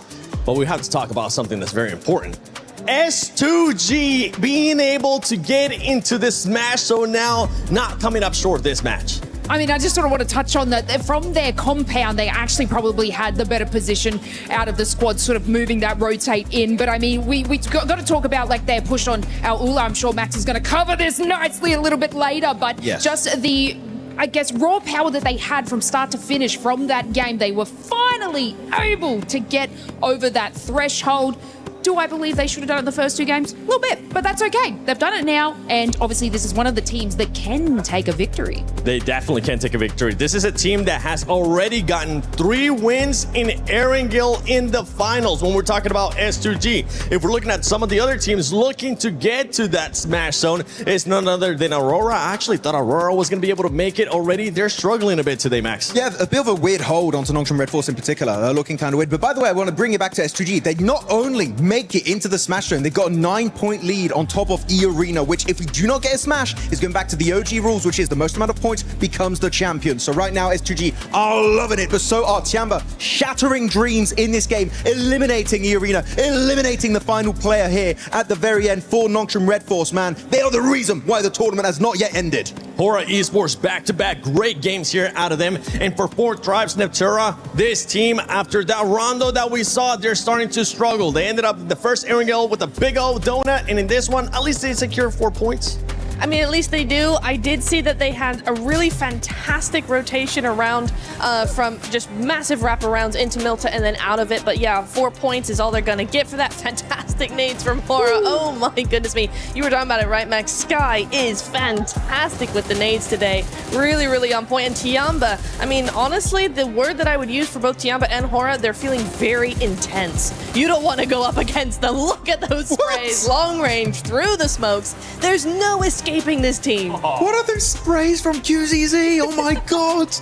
That was crazy stuff going out from him. I mean, he was just lasering everyone through the smokes. Incredible stuff. But at the end, Hora, another solid finish, right? Yes. Sure, maybe not chicken dinner, but it's a strong back-to-back, but so easy. In that smoke, actually, that was a smoke right from Hora Niptra. I thought maybe if he stays hidden, he could third-party it, but at the end, Tiamba put the nail in the coffin. That's something that I was actually hoping that So Easy was gonna do. He was gonna end up waiting a little bit longer, maybe use that smoke to his advantage. But Max, he didn't want to wait for that third-party option. He just wanted to take matters into their own hands. And it goes back to what we're saying with Namshim. It feels like they're being passive, but they're not quite sure when to be aggressive and when to flip that switch. They are a little bit hesitant, right? And that's the thing about the Smash ruling. Love it or hate it, teams the mindset does change a little bit when you do have that chance of getting those chicken dinners. It is quite stressful for now. Not just 2 teams, but 3 teams. S2G are going to be joining their ranks, but of course S2G got 3 chicken dinners so far in the final, so they're looking like a team that could actually wrap it up. But looking at the rotations this game in particular, I know you in particular, Nipchira, were quite critical about their push on the western side of Milta. There were other options that maybe could have been more valuable. Absolutely. I think any... Oh, wait, hang on. Hold on. That's my clip right there. So looking at this split, so actually S2G, sorry, I have to jump into it. We're very split. Lost solo, literally in the 1v4. And even then, he's popping off, but he's also getting a bit of assistance from the teams on the other side of the road, right? His particular Kamikaze's got a fantastic angle.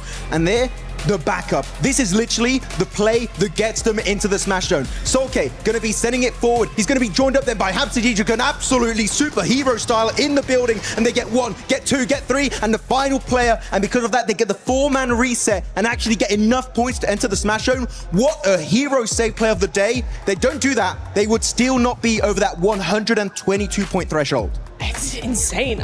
I think I missed that play. Thank you for that replay, because oh my goodness me. So HamCG is just like crashing the wall. We are not going out. They just send it. Absolutely send it. And that's what we want to see out of some teams. Being able to send it. E-Arena, one team that's currently also running into that struggle when we talk about teams struggling that are already in the smash zone lace for E-Arena. That was Tiamba's fault. I don't know. Like, I have to bring it to Tiamba because obviously E-Arena, you know, they had a nice little path in there, but Tiamba were actually positioned in such a great spot that they were so annoying to every team. This is Everybody. Aurora. This was obviously even helping S2G in that fight. They were able to sort of gatekeep that area from E-Arena as well. And so it's unfortunate that we're seeing like E-Arena not being able to push into the position early enough because they are still sort of playing that edge. They are going to be playing that edge, but right now they need to get that win if they want to be able to win via Smash Rule. They are one of those teams currently in the Smash Zone. Keep in mind, E-Arena started off the day with 112 points. They have only gotten 11 points so far after 3 matches. And 10 out of those 11 have been in Rondo. Because remember, they hit 122. That's where they were. In the last 2 games, they've gotten 1 point. What is happening to E-Arena? You're looking so strong. Yeah, transitioning to some of the other teams, right? I'm going to be looking at 4th Thrives Esports. This is a team, Max, that we thought was going to start and continue on that momentum. Remember, this is a team that usually is able to carry on momentum. They're still hesitant. They're still showing those things that we've been critiquing this whole PMWC at EWC 26, which is hesitance at times. I was hoping they were not going to doubt themselves because they're not in the smash zone. Unlike what we saw in PMGO Season 1, where they were actually very stressed and Ulf almost were able to close a 50-point gap over the course of those 6 matches. But no 4 Thrives, a bit shaken here. And actually, Nipchira, one play that you highlighted is that 3-1 split, right? You had Huzaifa on his own, 3 players in the city. That was a bit of a head-scratcher, right? Yeah. He was by himself. Huzaifa was by himself. I could see maybe what they're trying to do is hedge their bets, but he was in such a difficult position, and it's a shame that he actually... When they actually wrapped around outside of the town as well to go back, Huzaifa ended up being taken out early, so that's a shame. As I'm looking at the teams here, all the way up to 11th place, 92 points. These teams are getting closer and closer. They're kind of giving a bit of an advantage there since some of the teams towards the top are choking a little bit, are not being able to get that many points. For those teams on the second page, what that's going to be costing Neptura and Lays and Maxman, it's just going to be costing for all those teams to just get closer and closer. There's a lot of money at stake right now when we end up talking about some of these squads. Let's see. Well, we have some of the comments on social media as well. 1 chicken for 4T, and then you see what's domination is. Yeah, but right now we're not seeing the domination. We want to see that domination from 4 Thrives, right? Yeah! Let's see if they'll be able to deliver for their fans here at the arena. But for some of the other teams, right, we're now talking about, let's go back to Hora, because Hora is stopping a lot of those teams towards the top from getting those points. The teams towards the top need to be able to find some kind of adjustment to that aggressiveness that we're seeing out of Hora. Yeah, them, Tiamba also, Hora in particular, they have nothing to lose, right? They're like, okay, we have to go hard or go home today. We have to initiate that comeback and leave the second page, which with the last 2 games on Erangel, they've been doing. We have 1 more Erangel coming up, right? So maybe we can finally see a Hora chicken dinner. That will be very exciting here in the finals of PMWC. But Tiamba, I feel like they're a team that in this lobby, if they get a knock and a flush on a player that's or E-Arena or Nongshim Red Force, and maybe now also S2G, they're just fully capitalize on it. And I love it. They really are one of the few teams that are delaying this tournament until the very, very end. I mean, I sort of just want to bring your attention to Furia because they are still sort of in that 90 points there. And from that previous game, they were holding the western side. Obviously, Hora was sort of taking out the rest of S2G. They did nothing. They didn't even rotate and swing around where Hora was, which would have capitalized their elimination. So they're kind of not being as present as they usually are. It could be ending here in this next match. My prediction was in 4 matches. How many matches did you have, Neptura? 4. Max? 4. Lace? I was hoping for 2, so mine's it. Okay, yours is absolutely good. Okay. But let's see if it's going to be ending here in match number 4 or if we're just going to be getting a bunch more teams joining in the Smash Zone. Will this be it? We are about to find out. S2G joins the fray. Now 3 different squads could smash. 3 teams with that opportunity in our final edition of Erangel at the PMWC.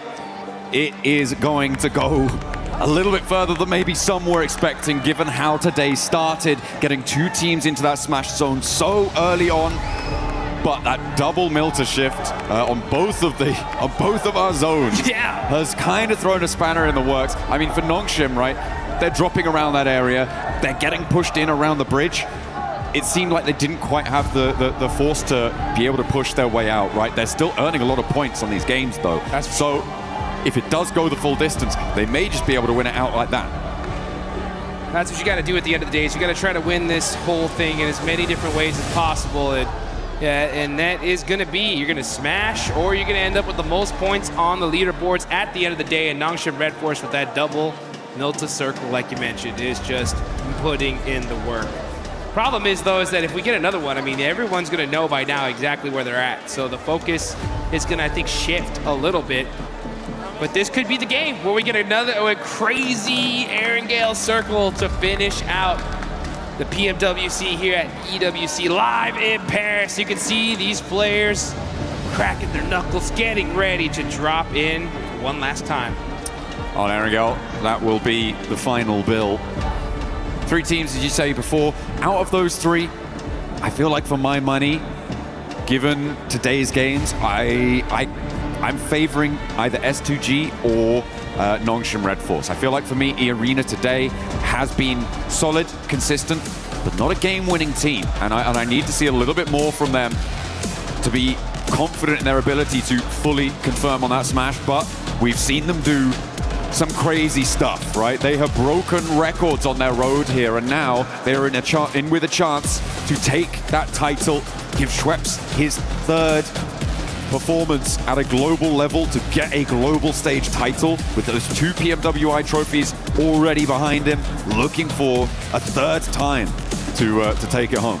Well, here comes the big one. We're here in Paris, folks. Let's make some noise as this is the last Erangel of the tournament. Could this be the final match? That's the question we're about to find out as we're looking now at the plane. These players are locked, loaded, ready to go. And we got one going right down the middle here in a nice diagonal coming from George all the way down to Novo. Yeah, going to give a lot of access to everywhere on the map here. Shouldn't be too many hot drops. I know we've seen a couple of those certainly earlier on. I mean, in our first Erangel, we had that hot drop over near the Gatka Fields that was a little bit questionable. Godlike not super happy about that, but there have been performances across the board here. Sorry, Ida. I think it was Ida and Tianbo actually who were on that hot drop earlier on, but still, yeah, a really tricky situation. Shouldn't be unfolding here this time around. Nobody dropping straight to North George, maybe just grabbing some vehicles and heading there later. Orangutan sending WizGod very far up north, isolated from the rest of the roster. Potentially, again, just grabbing a vehicle, gonna break out and rejoin in a moment.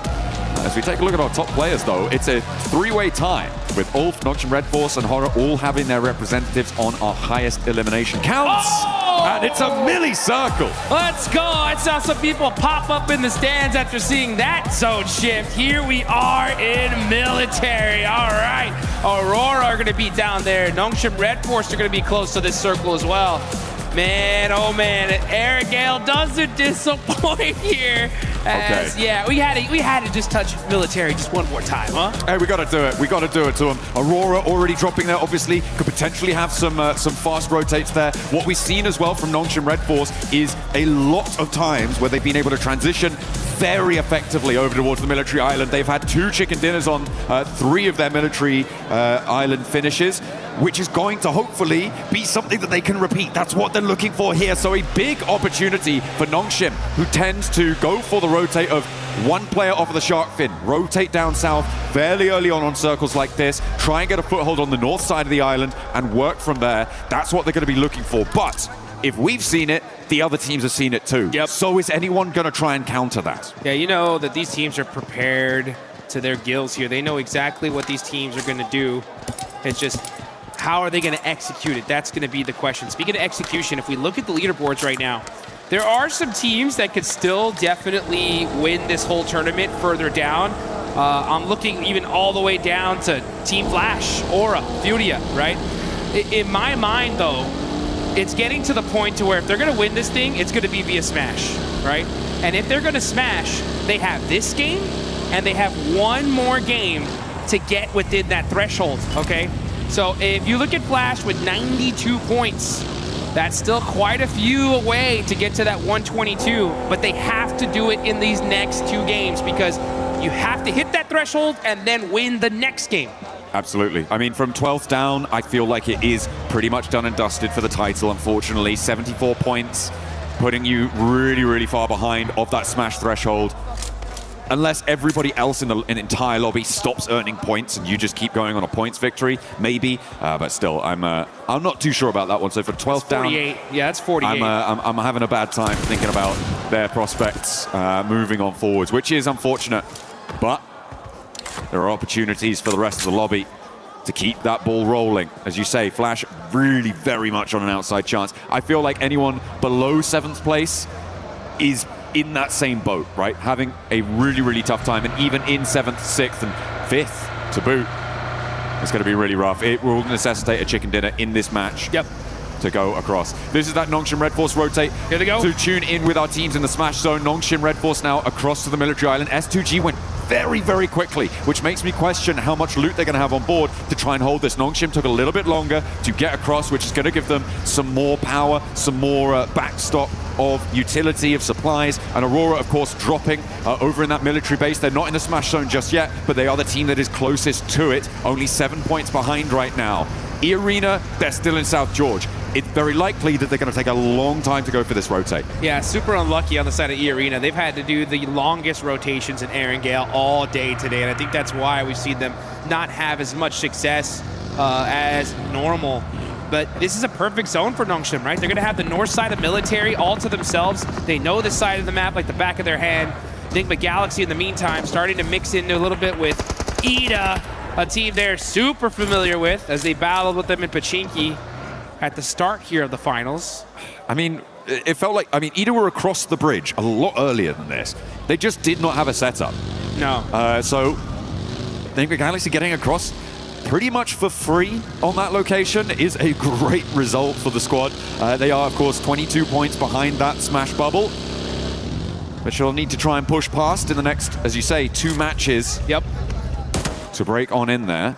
And now Ulf could potentially try and roll across the bridge, but they are going to roll into a much harder stopping block, I imagine, given that Ida have now kind of solidified out to the west side of that exit, and Enigma Galaxy hold the compound to the east side of the bridge. I'm interested to see the kind of plays we're going to see from these teams, especially in that lower part of the leaderboards, because they want to still win this. It's still possible, but what kind of different play styles are we going to see? Like even Godlike with 74 points, to make it possible, they need a 25-point game here and in the next one. So they'd have to go and just eliminate everybody, right? So I would want to see aggression no matter what from them. Team Flash with 92 points, right? They're going to be hunting down that 122. That's 30 points in the next 2 games. So 15 and 15, much more manageable, right?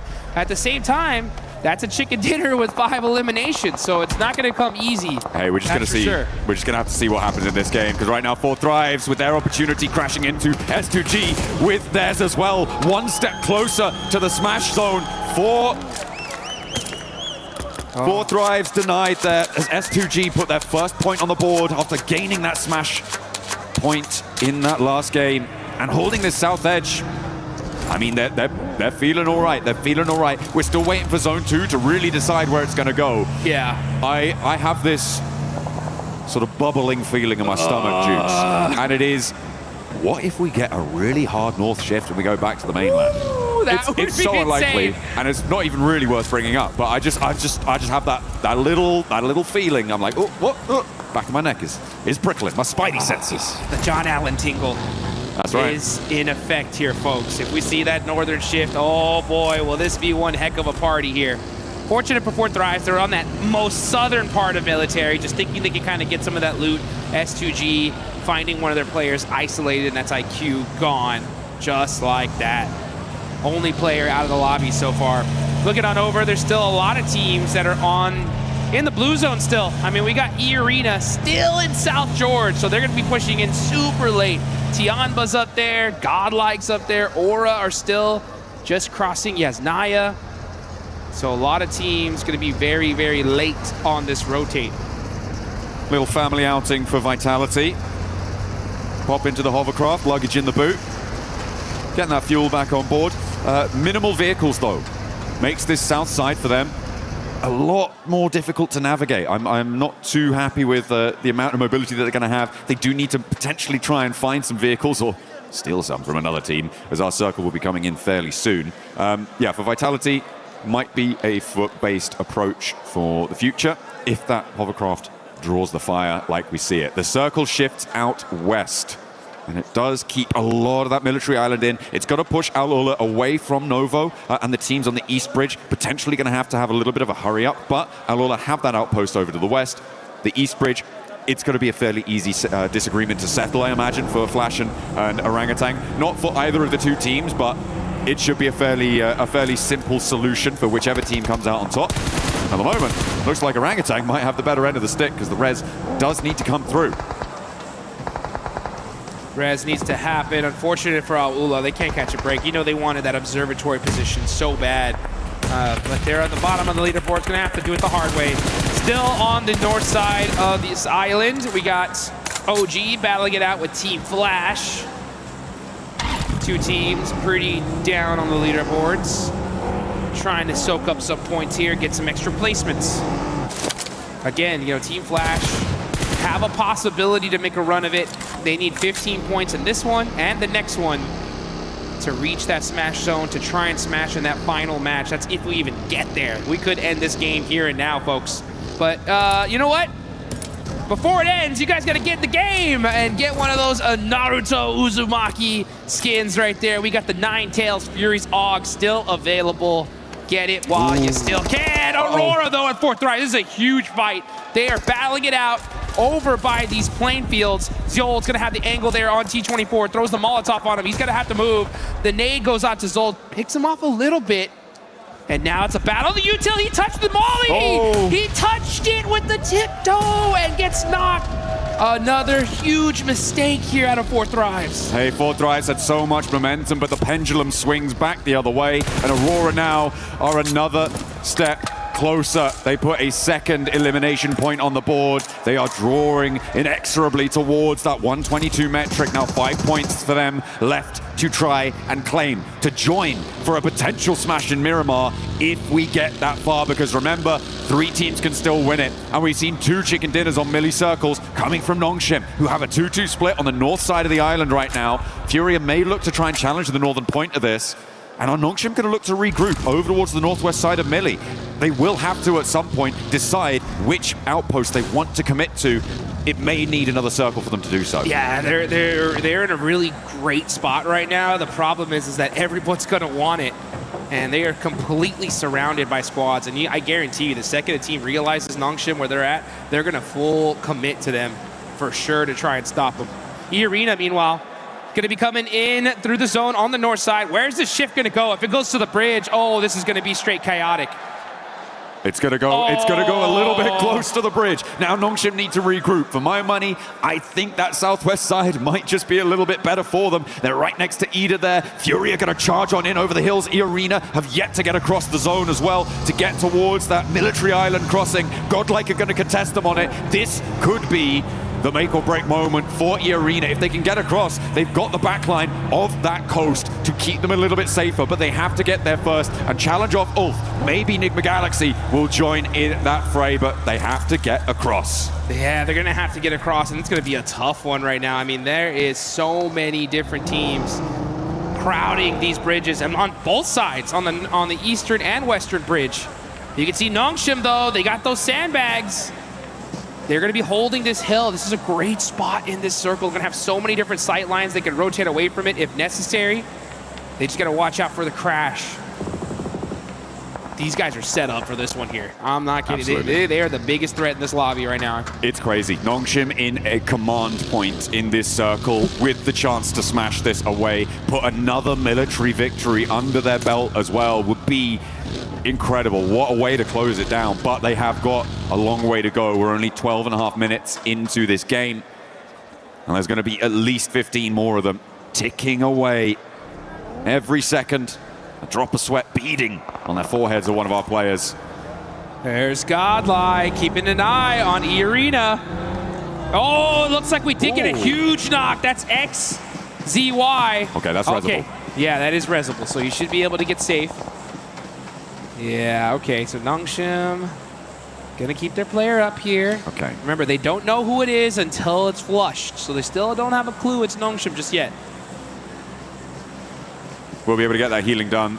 Unlikely that there's any full crashes onto this Nongshim position, given that the direction of crash would need to come from the north side at the moment, and Furia, Alola, generally not going to have the greatest of times getting across whilst each other are still there, not to mention Nigma Galaxy pushing in from that north side as well. So I feel like for the next circle 2, maybe, Nongshim Red Force going to be very, very safe and secure in this position in a central spot. I'm also looking at S2G on the southwest side. No one really contesting them. Of course, you do still have Fulak from 4 Thrives, the last player to stay alive, who could potentially find a backstop position, find an off angle, a cheeky little snake in the grass play.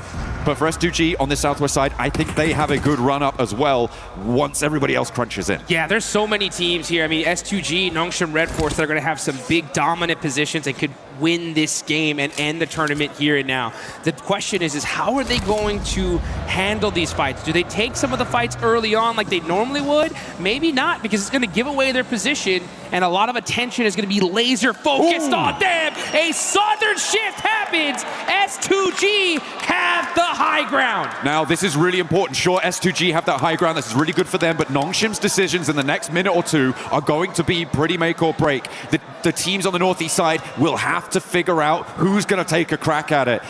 I feel like Nongshim can kind of stay here for a little bit longer, but they have to be able to hold out as the crossing on the bridge starts to unfold. We've got 4 teams behind the queue, and actually E-Arena are sweeping in to try and play in behind this. They think, oh, surely the eastern bridge is going to be empty.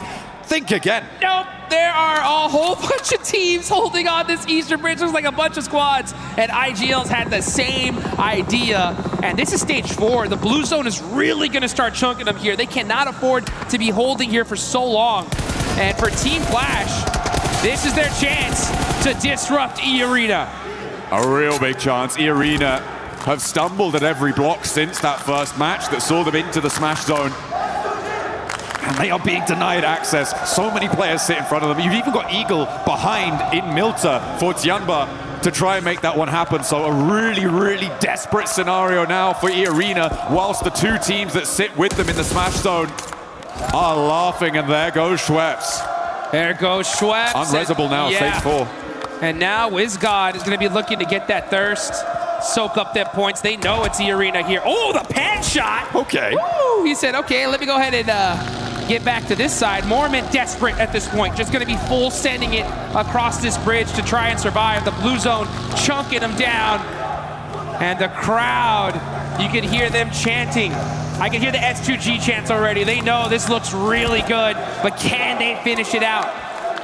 This east side concluding, and we didn't really catch it on camera, but Furia went up towards Enigma Galaxy to take that fight on the northern side. They were able to take a player down and not lose any themselves, but again, that leaves no challengers from the east towards that Nongshim high ground position in those sandbag spots. Everybody from the east side is going to be coming into this zone raggedy, run through, as the Arena do manage to get across the bridge, but at the cost of Schweppes. Yeah, at the cost of Schweppes and a whole bunch of utility as well. They're going to be going through almost all their meds here just to try and survive. And then they're going to have to get lucky into this circle. They're going to have to hope to catch a third party, something. If they do get that third party, though, and win that fight, this could be dangerous. Let's see how this works out, though, as now we're going to look at Furia getting mighty close to T-Flash. That nade just a little bit too far from Bose. Frolak's still going. He's taking shots over on the northwest side, over at Godlike. Don't think he's going to manage to push through with complete ease, but it's a good start. As the blue zone at his back, Bose for Team Flash. Remember, they were the team that was holding out that east bridge. They alleviated that pressure, and now they might try and turn their attention to our tabletoppers, Nongshim Red Force, in their bunker spot. It is really dicey for everybody on this east side. They have to push past such a difficult, impregnable position. Hey, they found a spot though, right? E-Arena was able to find a little bit of space here and possibly some eliminations as WizGod is trying to drive by. He thought this was open. No, it's not. WizGod almost on fire, somehow still alive. What? And now getting taken out by Alula. All right, okay. Well, that was a crazy dash out of the open through the melee position. A team that we haven't talked about in a while is Aurora, who sit as a blocker to Alula. And remember, they are a team chasing towards that smash zone. And they find a spot on towards Mormon as well, a knock over to E-Arena, and they are now down another player. Vitality pick up that flush. So Aurora denied the point, which could be pretty crucial if they do not make it into the smash zone here. But with Aurora in the buildings on the south side of this zone, as it pushes, by the way, away from Nongshim. Yeah. That could be devastating for Aurora if they don't make it all the way. Aurora looking dangerous, though. They're actually going to be fighting out with E-Arena. That's a big one, a big fight about to take off as they're waiting for this next circle. This is still stage 5, but military zones are just so dangerous. Aurora are going to have this beautiful compound for now, so they don't have to move. Right now, they're just keeping eyes on Alula, trying to get a few more eliminations. They know they're that close. Only 5 points away now from that smash zone. Goodness me, I feel like the most important decision here is Nongshim's rotate. The question is when. What do you need to have in place before you go for it? And I feel like this is one of them. Clearing out the back, Team Flash, as soon as they roll out, they're going to get hounded down. So the ability to clear that out is brilliant. But then where do you go from there? Maybe you try and crash towards the arena, but we'll see what they can find in the fight with Flash as they roll up for a second rundown. So easy goes low, but he's still got a little bit more bite behind him. Woo! And he snaps back. Flash do go down, and no knock sent, but here come Enigma Galaxy. They're straight into the fight. Oh, 1-2 go down. There they go. What on earth was that? Enigma Galaxy with the targeted, surgical, precision strike. Take down the tabletoppers. Nongshim denied. Out of here. Enigma Galaxy heard that fight. They knew who was on top of the hill, and they say, you know what? We want a piece of that, baby. And they got the whole thing. Nongshim Red Force are out. S2G, E-Arena still alive. As Enigma Galaxy in just one fail swoop could have saved this tournament, and we could see another match. My goodness me, but S2G with that opportunity now on the southwest side of the circle. Have to get a little bit closer to it. They've still got the Madman Falak to deal with, though, in the foothills of their position. And Lost is rolling up to it. There's a nade cooking, so have to be careful. Feel like they should know there's someone in the shack. They should know.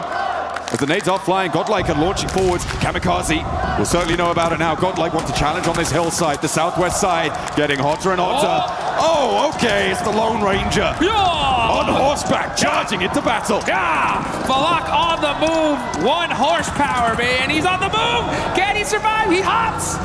Jumps out for a little bit longer and survives. Hey, he's got that big iron on his hip. He's ready for the fight. Godlike, try and take it down. You're gonna have to do better than that. One more under the belt for Falak, but he goes down to a long-range third party, and the circle goes south too. Over to S2G. For Turkey, they have the shot. They have the inside track. It is about conversion now.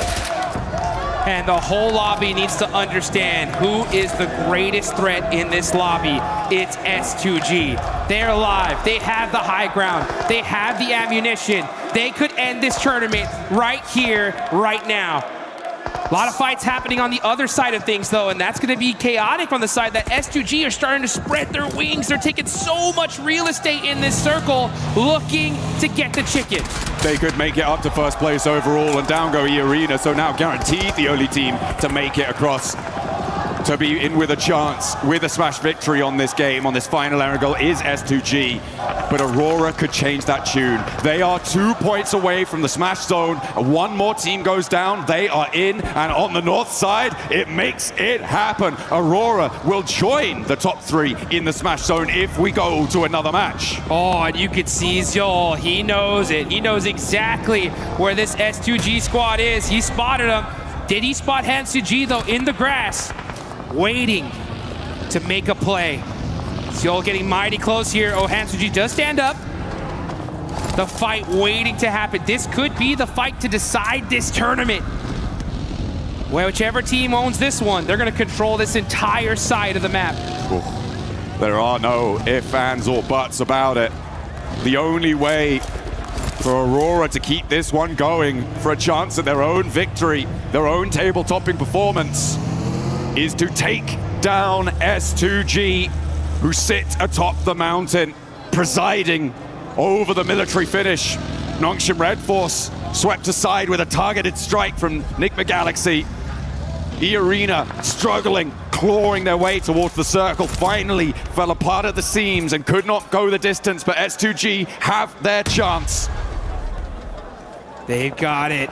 You can see Kamikaze spreading out, rocking a 3-1 split on the side of S2G. Team Vitality, another squad that could be dangerous. They're focusing on the wrong team, though. They're looking towards Aurora. All of their efforts need to be going towards S2G. If Vitality fight Aurora, that's a perfect opportunity for S2G to third-party this and take this tournament. But I mean, where do Vitality go? Where do they go to try and make the most of this match, right?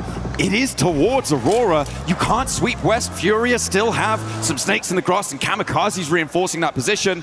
I feel like Vitality might just be giving this one over to S2G.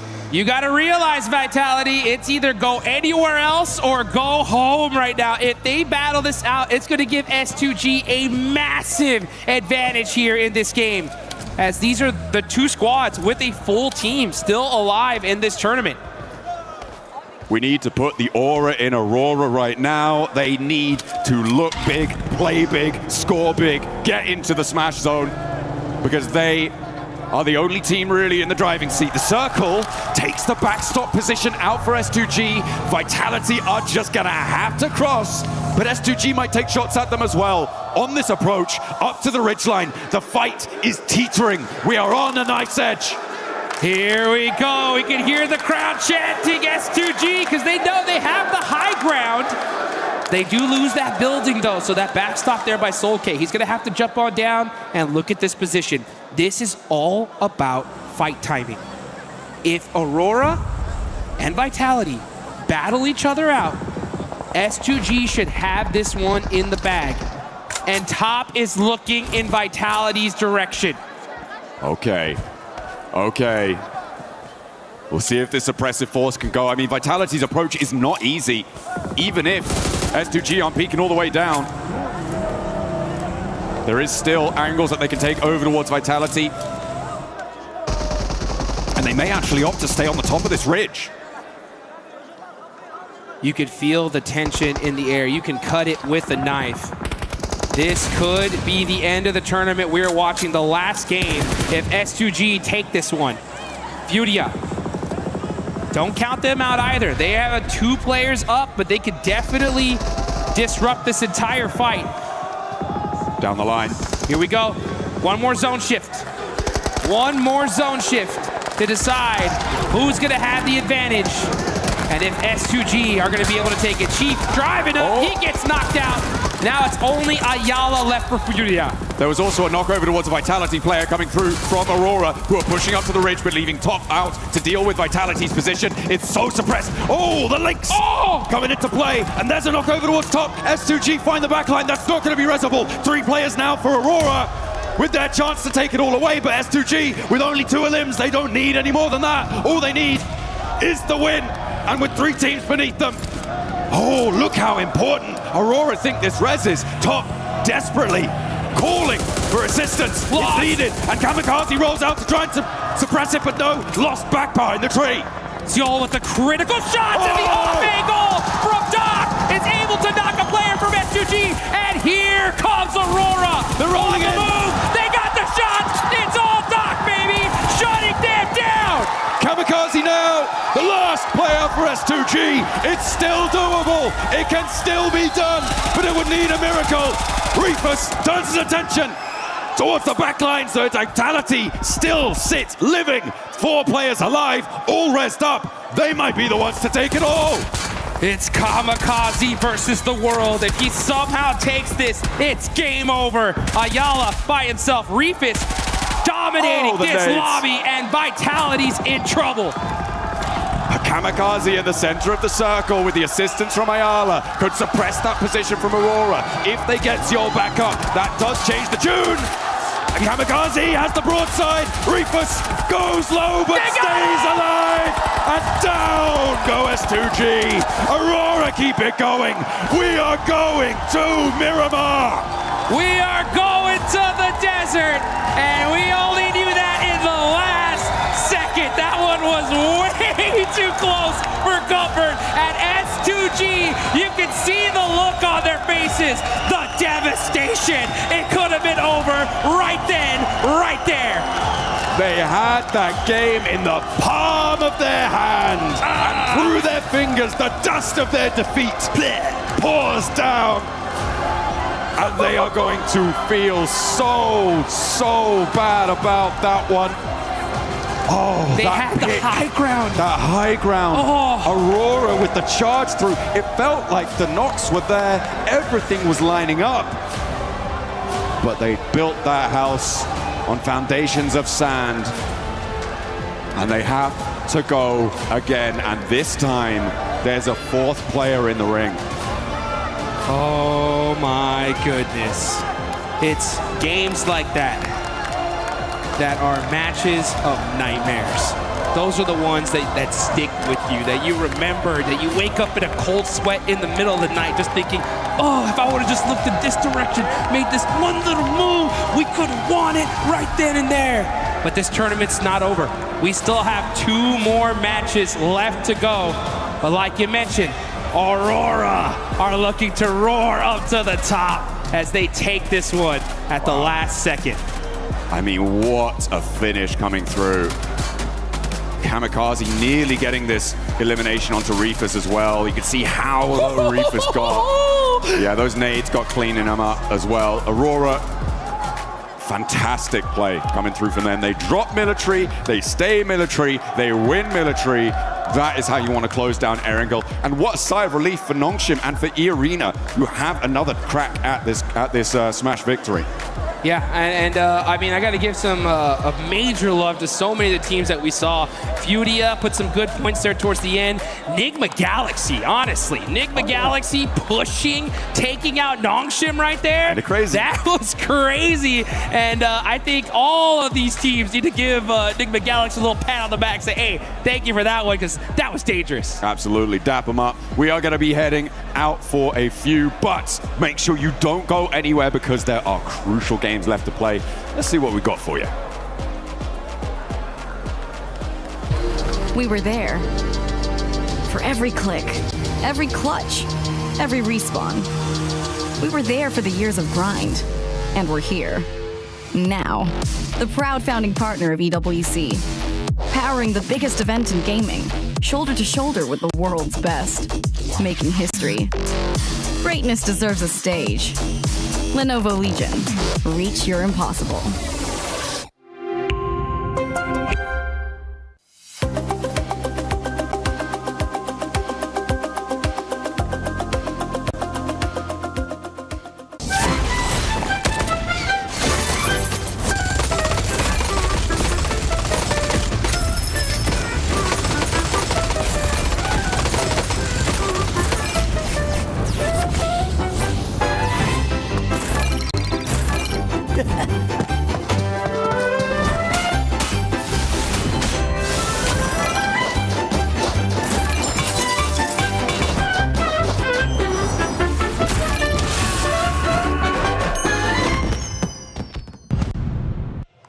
Just when you thought it couldn't get any better, now a dark horse has arrived in that Smash Zone, as it's none other than the silent killers of Aurora Gaming. Because this squad, we have said it over and over again, if you give them a chance, they will take it. This squad has been through everything. They have had multiple global MVPs. The only thing that's missing right now, Max, is that trophy. And now that they're here, everybody that was in that Smash Zone, you better watch out.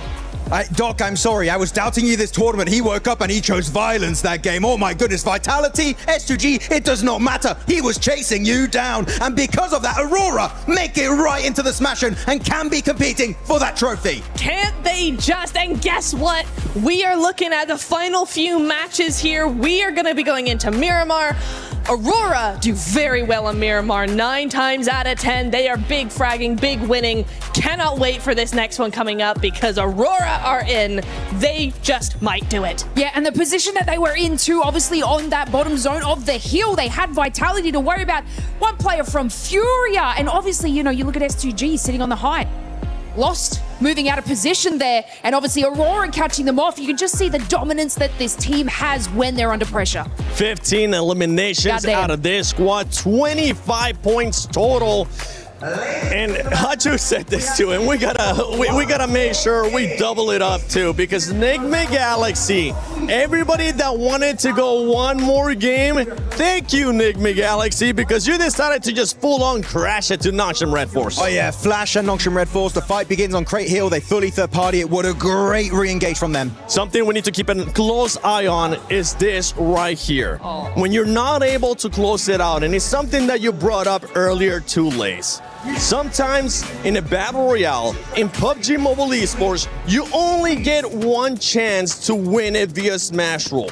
If you're not able to close it out, you start overthinking yourself. You start seeing what those players are currently doing, which is just putting themselves down and starting to doubt stuff in their head too. I mean, we've seen it with the arena. Now, obviously, S2G, they had such a powerful position from the get-go. They were moving their rotation so well with each and every zone close. The height on the hill here, but like I said before, the positioning from Lost, sort of moving over this top side of the hill, unfortunately was caught out by Aurora looking down. So oh my goodness. You can see the upset on their face from this, and they just knew from that moment they messed up, Max. Oh, the Doc and Reefus wombo combo. Like, that is what you want to see as an Aurora fan. That is such a good execution. And really, the push from SGG, I would say, was not even a bad idea. But the thing is, they had so many angles on the side of Aurora. No tree, no rock was going to be enough cover to keep you alive in the very end. Kamikaze, of course, trying to keep the dream alive, but Aurora were just way stronger at the end. And Aurora now making the jump up, man. A 4-man race. We don't see it very often on the global stage, but any of those 4 teams could still now be crowned your champions. They can be crowned their champions, and we do have 2 games left. If it doesn't finish here in a Smash, with the Smash format in this next match, which means that some other teams could still end up pushing out. We got a chance to see earlier that Smash race graphic. You can see Fourth Thrives is still, even though Fourth Thrives hasn't really been performing that well, awful day after that rondo, they could still find themselves a way up towards that Smash zone. But when it comes to Aurora, when it comes to that fight with S2G, I kind of want to rewind a little bit to that, because I was thinking maybe S2G took a little bit too long to try to get even more angles and spread out even more. I'm not sure. I thought that S2G played it well enough. I thought that they had enough angles, that they were timing it very well. The problem was Lost getting knocked. For Aurora, that is like smelling blood in the water, and it just activates immediately. Like, once they get that knock, Aurora are all over it. Full push, full send, complete synergy. They like, right, we have a target, we know what we're doing now. So for me, I think it's less S2G and more Aurora. Yeah, they were in great positions. I absolutely agree to you. And Aurora were moving to the rotation on Vitality. If they were just to wait another moment, it would have opened up an even better position for them. But obviously, you know, like Max says, they were sort of making that push. It wasn't the worst decision, it was the timing decision that put them out. With that overall now, we see the Aurora jumping up to that second place in tying Nongshim Red Force at 140 points apiece. Nongshim Red Force does have 3 chicken dinners, Aurora with 2 here. And as we're looking at this overall ranking, even before this one, we got a chance to see the top teams for Miramar, Max. Yes. And we ended up seeing Nongshim there, and as well as E-Arena. This could be the turnaround for E-Arena. I mean, especially, wait, Neptura, remind me, PMI, Macau Invitational, which map was it? The Nongshim Red Force won on and got the smash. Was that game 6? It was game 6, and it was what battleground it was? I think it's a Miramar. I think it was a Miramar. Exactly. Thank you very much for confirming my suspicions, Neptura, because it is Miramar. It's Nongshim Red Force o'clock. But I do want to say, 4 Thrives, Nigma Galaxy, Furia, Tiamba, if we do get to that hypothetical scenario where none of the top 4 teams get chicken dinner, these guys, the top 3 is not going to cut it. You need a win if you want to do it. And you know what? That means from those teams on the second half of this first page, you need back-to-back chicken dinner to be the champions. And we're starting to see the crowd pop off as well, especially towards the end when S2G, one of those players, ended up getting knocked. You can see all the fans from Horror, all the fans from 4 Thrives just getting so excited because that just means one more chance for those squads. 4 Thrives, you are 17 points away. I don't know if they're going to be able to do it, Lace, but they're going to have to try. I'm a believer. There's still time, absolutely, for them and to be able to capitalize on that. And what we've seen, and obviously a lot of these zone calls on Miramar, they could have that potential to be able to do it. Obviously, you know, we saw it from the, the hashtag EWC posts. They just need that chicken dinner, which will maximize those points for them, and obviously to close it out in the following game. I'm just looking at a bunch of squads here as well that you have absolutely nothing to lose. Throw everything. Do anything you can for those eliminations. Do anything you can for those points. And for everybody currently watching at home, don't forget that the PMWC Lucky Spin is currently available in the game. Log in and do your spins before it's gone. You could get the Electron Energy set, the Proton Power set, and that grows out that I'm just so close to getting it that I feel like today, after we crown a champion, I'll be able to get it. The PMWC Lucky Spin available now. Go check it out. Co-created with PDP creator Nana. But you were wanting to say something before we were talking about those awesome skins. Talking about the bottom teams, right? The teams that have nothing to lose. I want to look especially at the Indian teams, right? Orangutan, and also looking at Godlike. AKOP had some really good plays, by the way, earlier today on Rondo specifically. So good one on AKOP. But at this point, it's just about getting experience. Just try and get as high a rank as you possibly can. I would say top 10 would be great to see try and one of those 2 teams to try and finish on. But I'm sure that with how much they've learned this event, next time we do see them 7, they're going to come back even stronger, maybe in PMGC. I think so. I mean, we already seen a strong performance out of OG, this one being now their second international event. For Godlike, they have completely shattered my expectations, even though after what I saw from earlier on, I had them in my top 5 for the finals here. The pressure, I feel like, ended up getting to them because it is their first international event. But I'm with you. I think that experience that they're going to be getting here is going to progress not only just for them, but also for India as a region. Oh, exactly. I mean, if you look at the likes of X-Force Rejects, for instance, down in Africa, right, the African region, their global experience has been moving forward and actually influencing other teams around them in their local area. So it's the exact same thing for our Indian teams here. I've been very, very impressed with Godlike, very impressed with OG. Even in the finals coming in here, day 3, looking really good, making some fantastic plays against the likes of Tiamba, like a lot of different teams here. I do think that, yes, the experience is one thing here, 7. That's definitely not to be overlooked because they just don't have the experience these other teams do. But I will say, even I was surprised by the big jump between group survival and finals. Like, it's a completely different lobby than what they played earlier in the week. So for them, it's just really hard to adapt as well. And yeah, they're getting left behind, but still massive GGs. I'm very impressed. Completely different playing style here in the finals. Group A, we got a chance to see just tacticalness. Group B, we got a chance to see aggressiveness. And survival, we got a little bit of a sneak peek. It was still passive, but now we're here in the finals. And now we only have possibly 1 match left. If nobody wins it from the top 4, then we will have that 6th match. But Barney, do you think it's going to be ending here in this first Miramar, or are we going to go one more? Oh my goodness. What is happening, dude? My heart is coming out of every orifice that I have, Lucy. I don't know what is going on. It's getting insane. It's getting so spicy here on the Qadir City grid. Of course, we now have 4 teams that are on Smash Point. We've got Nongshim Red Force. Yes, indeed. E-Arena. Since a long time. I know. It feels that way, doesn't it? Yeah, S2G. it was a long time ago now. And of course, just Aurora Gaming just cuts it now. I know, they're all fighting, battling tooth and nail for this right here. our beautiful PMWC trophy and the legacy Of course. at EWC. And I think there is people from all over the world as well, like watching them. And I think our audience is ready as well. Everybody's like, one more game? No, don't want one game, depending of who you're rooting for, actually. That's right, we step foot onto Miramar for a 2 times, potentially, but it could all end in the next match. And so, everyone in the Gadia City Grid, are you ready? Of course, make some noise! Here we are, back to Newcastle for the game 5.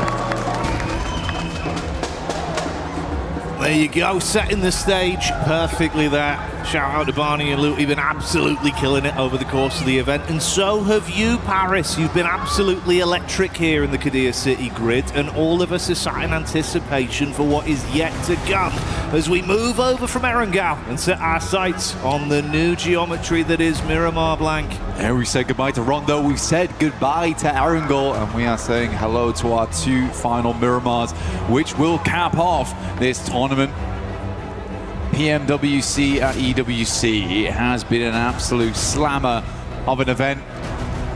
But right now, that last game, not so much. It was a bit of a slam dunk from Aurora. And S2G misses the boat on that one. And Eamon, I think what hurts most is that could have been the full 3-pointer Blanc. They were set up for a nice swish in through the net. Yeah, they were. They absolutely were, but bounced off the backboard, directly back into their own face. I mean, for Kamikaze, completely understand it. I think his center position movements have been sick throughout the tournament. All right. This one, not so great. Okay. I think sometimes you do have to peel back and realize we need the full 4v4. I think a lot of the time Kamikaze's gone for those center anchors. It's been fine because they've had majority control anyway. And what he does by doing that is massively secure the win. Because he's able to play that position very effectively. That time around, when you've got Vitality up in that northern edge, you've got Aurora trying to push up the hillside, you need to fully reinforce that position, otherwise that happens. Either way, we were discussing it, it's a hard one, because right now Aurora's on an absolute high. They are living in the clouds at the moment, but for S2G, that's a mentally booming game. It's going to get you. It's going to get you, even with the strongest mental fortitude. A game like that, you have to completely reset and effectively try and just play this one in isolation. Treat it as a best of one game, forget everything else. Because, yeah, otherwise you kind of sat there with the thoughts of that was our championship game. We were very nearly in a reality where we could have been crowned champions. Yeah. But there are other teams that are eligible for that to be the outcome. And of course, like we touched on, with 2 games left to go, there is still plenty of opportunity for any one of them to close it out. That smash rule could still come into effect. You could still close it here in game 5. For Nongshim, we know they can do it already. They did it yesterday on game 6. The arena hasn't looked terrible on Miramar either. S2G is known for their Miramars. So we'll wait and see how it does pan out. We're just waiting to get into game right now as everyone gets set up and ready to jump in. All fun on our screens. I don't think it's been the worst of tournaments for them. It's just, there has been some missteps, right? And I think that it wouldn't be right for me to say that they played fine throughout the entirety of this tournament. They have made some missteps here and there. Sometimes, I think Neptune actually put it very well. They play very reactive into some of their late games, where I think there are some good decisions as they leapfrog into the circles, but then when things start to go wrong, they really go wrong. And that means losing one player here, one player there, trading off for things that they weren't quite expecting. But we do know that once Ulf gets towards an endgame as a 4-man, they look fine. They look really good. But it's getting there, which has been the difficulty for them. Aura, Sleepy currently is doing an incredible amount of work for the squad today. Looking fantastic. But we have seen them to lose that Erangel earlier on, where it felt like a sure thing. Tiamba was just showing up in a big way. They were indeed. It was great to see the rise back to form for Tiamba. Topsy-turvy road for Enigma Galaxy as well. A lot of squads, a lot of narrative, things that we'll be picking into as this develops. So get in store for it. We're about to go live with this one. Miramar, Game 5 here at PMWC. at EWC 26, looking to crown another new champion, another new organization to fly the banner high, and our next 4 kings of PUBG Mobile here on the grand stage, live from Paris, France. Penultimate match here. It's going to take an ultimate game for some of these guys to get it done. 4 teams vying for control right now. Other teams looking to break in that 122 points barrier to potentially take it all home on that final match. We're looking at Furia, Tiamba, 4 Thrives, Nigma Galaxy to make that jump. But there are 4 teams that could stop it right here, right now, going into map number 5. Nongshim stopping out short over towards Ruins, as per usual. Nice playing path for them. They can get looted very, very quickly and move into that circle when it pops. We've not seen a lot of Western circles, and Nongshim's been able to play a lot of these like Southeast, East circles fairly well, despite starting in Ruins, which is, I think, the most impressive thing about them. Tiamba out down towards Impala. And S2G will have to go for the full reset. And like you say, you kind of want the men in black mind wipe right now, don't you really, from the coaches? Yeah, the neuralizer, wipe that off. Glad to see this though, mate. Yeah, a bit more normality instantly into this one in terms of the circle. We've had some pretty wacky circles at times, made it a bit uncomfortable for a few of the squads, a few of the games. It's going into our first of the 2 Miramars, potentially 2, that is. Glad this is a more consistent start to open us up. Yeah, we're around El Azahar, Hacienda del Patron. Kind of don't want to center up too much around here because we're heading over towards those horrible dead fields. Always a bit uncomfortable to play. You got Death Valley down towards Ricardo way. La Bandita is going to create a little bit of a funnel for our teams playing Los Leones, Potpariso, as well as Impala. For S2G, straight shot towards the center available for them here. I think they're fine playing from truck stop. Nongshim Red Force, a little bit more of a journey, but can wrap on that north side. And again, jumping into this one, got to get a move on. Just like Naruto Uzumaki. Just straight running across that water. But we want to bring some heat to the equation, some fire, with the Ninetales Fury Org skin as well as the Naruto Uzumaki set. Plenty to win in game, plenty to grab. Make sure you do join in. But join us now as we head back into the game. Yeah, that'll always be there waiting for you whilst the event's ongoing. To take advantage of it, but like Blank said, we'll stick with the present for now and see what we get out of this. Obviously early doors into it initially. No over-aggression necessary from the teams, not worth the risk due to the damage it could do back upon you.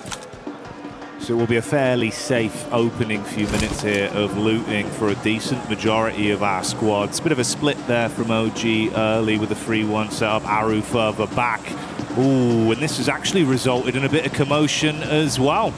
More high octane than potentially our first 4. S-Power comes in with the opening elimination as Godlike do get line of sight down onto OG. Yeah, good shots from S-Power. Again, he has really made a name for himself here. Very well known within his own region, but now on a global stage. Known to be able to tango with the best of them. Incredible clutches throughout the entirety of the tournament for S-Power. Really just hope to see more of him in the future, honestly. This has been a wonderful event for him. Alongside with the rest of the squad supporting him wonderfully. Ulf getting nice and central on this one too. Just underneath Hacienda. Still a lot of teams yet to move in just yet though. Aurora getting the full loot on. You can see them on our screens right now. Still looking for some supplies. Mini 14 switched out there for the M16. But not setup, but I want to see what he picks up.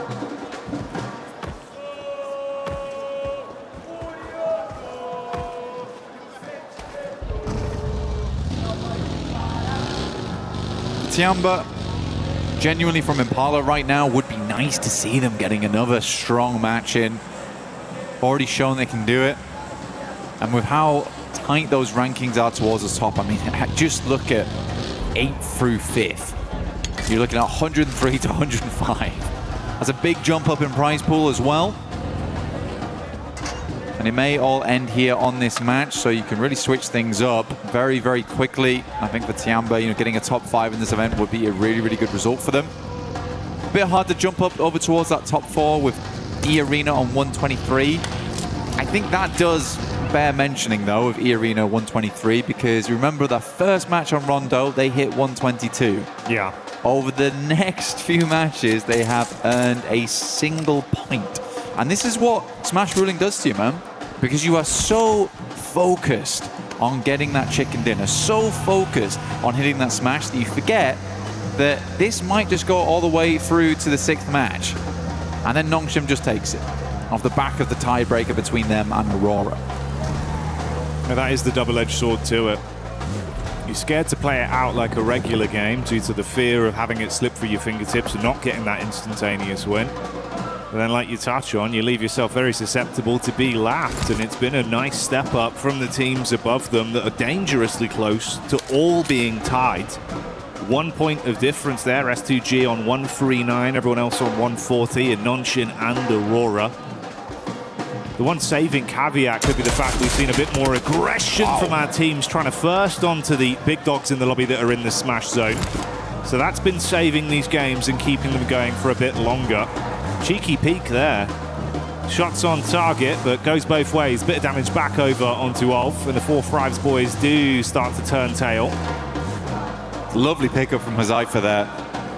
He had his eyes over towards that concrete there, understood that that's a potential position a team could be playing in, instantly rebuffs the shots, and because of that, Falak stays up. Because in that position, I'm pretty sure he drops off the vehicle, he gets insta-flushed. So that does keep 4-5s as a 4-man, which they need, because they're right on 105 points.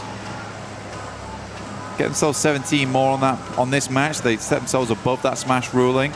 Challenge out for that top 3 as well if we do go all the way to 6 matches, which at internationals does tend to be the way things go down. Yeah, it's not a win though. Scarface. Tight timing on the turnaround here.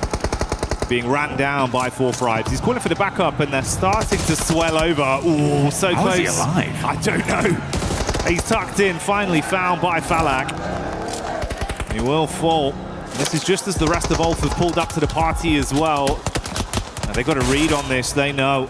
Instantly peppering the bullets back, and there's no reason to be here anymore. Call it quits. I mean, it's so central. It's not a bad place to play, but I think you're right. Ulf just realizes that going to cut their losses on this one. This stage of the game, trying to get yourself further up in the rankings, not worth it. Take the fight against a team which might be elongated with the nades, been thrown through the windows, playing off the upstairs, can get very dangerous in there. Dropping those mollies as well. Zone 2 though coming up, and Zone 2 will cut in very hard on Miramar. Plenty of fun areas this could head over towards on some hard shifts, can head over towards the high ground El Azahar way, over towards those fielded areas on the north side of Torre Armada. Cruz de Valle, water treatment also in place, so a lot of elevation, as well as very, very shallow spots of the map. So quite a bit of fun here to work with going forward. Loot crate does drop down. This is very good for Nongshim Red Force as well, because as they've noticed, with this circle going over towards the north side, they can cut in across Oasis, moving over towards Torre Armada. Enigma Galaxy will be the first team to grab this spot, though, coming in from El Pozo. But yeah, I think that Nongshim Red Force cuts out the majority of the queue on this.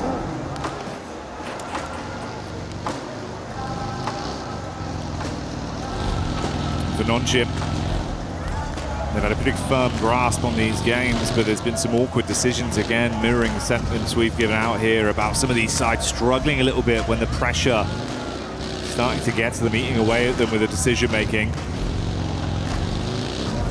I mean, this does feel slow as well, Jackie, for Nongshim, because I think they stopped off almost in Oasis.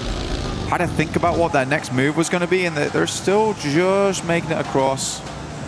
It is rocky ground though, so they're slowly finding their way in. But again, the more time they waste on this rotate, the more teams are going to make those wide routes. Furia being one of them. They're actually going to meet them on the roadside probably quite soon. And Furia has not been traveling through the blue Right now, the rest of Nongshim Red Force are trying to keep themselves at a reasonable HP count. Getting very close now. Might just tuck in. You got Ulf here as well that have been hit from pillar to post on their movement throughout this game. They ran into OG. Bit of damage done. I mean, 2 players already hard flushed out. One of them knocked up on the ridge side. It's Aru, the last remaining member, throwing the nades down. That's nearly all of the offensive utility used as well, just the Molotov. So broken bottles and his teammates gone as the fire spreads. Meanwhile, top side, what we touched on before, the Nongshim rundown with Furia still hightailing behind them. They actually get ahead of them on this as well. But Nongshim Red Force, they're kind of an unsuspected rotation. I think if Furia was keeping an eye on those drop spots, they should know that Nongshim drops towards Ruins and likely has made a very northern rotate, but they're going to take a very, very quick move in. You can see here, Igor's playing bumper cars alongside with them. Are so easy, moves forward. The rest of the team hasn't quite regrouped yet, but they've got the 2-man on this. Igor stops short over towards the concretes, forcing Nongshim Red Force to actually move away. He is quick with the positioning. Not very fun, and all this while the circle has been pulling in here, so Nongshim Red Force might need to make some quick decisions later on. Cruz Defy actually quite free at the moment, but do you want to go there too early? You might want to now.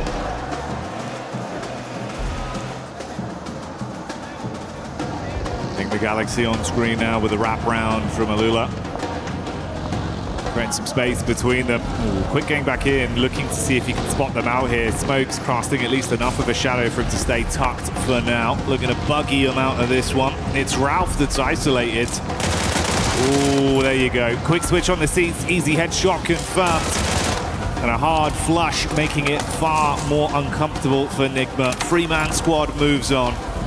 Yeah, unfortunate. Did get down towards the south side of Cruz Defy on that one. Ralph sadly behind.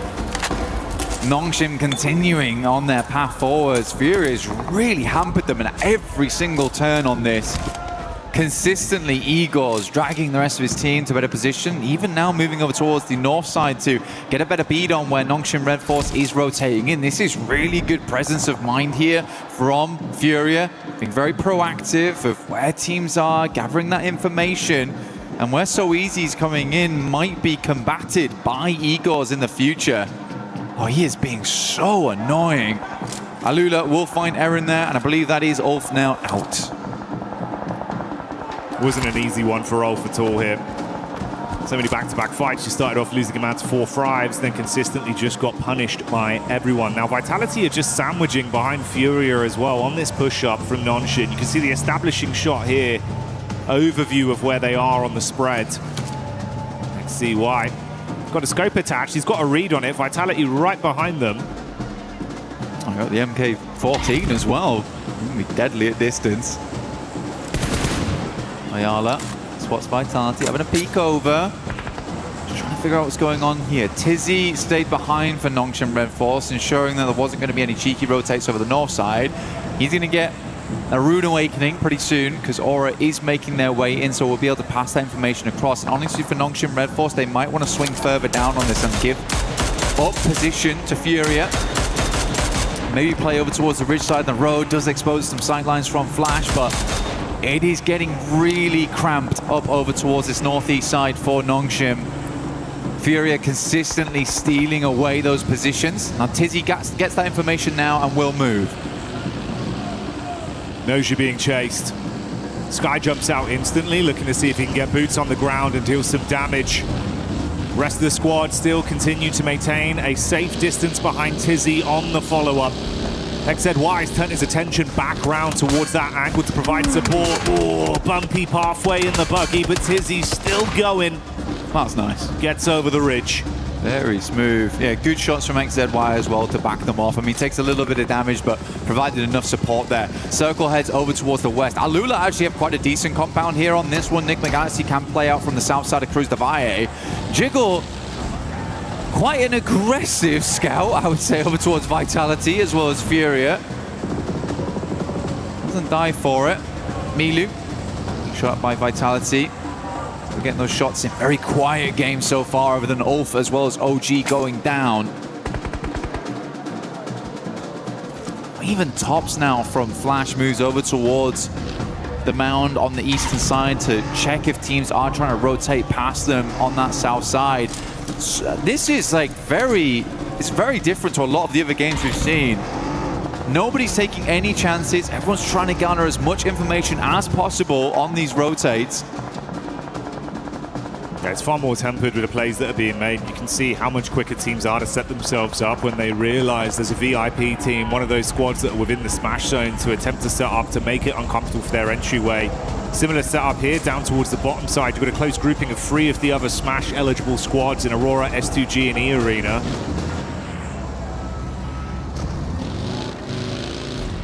Aurora late to this one. They stayed in Chumacera for a long, long time, and sort of fair enough to them because this went very northeast on the circle.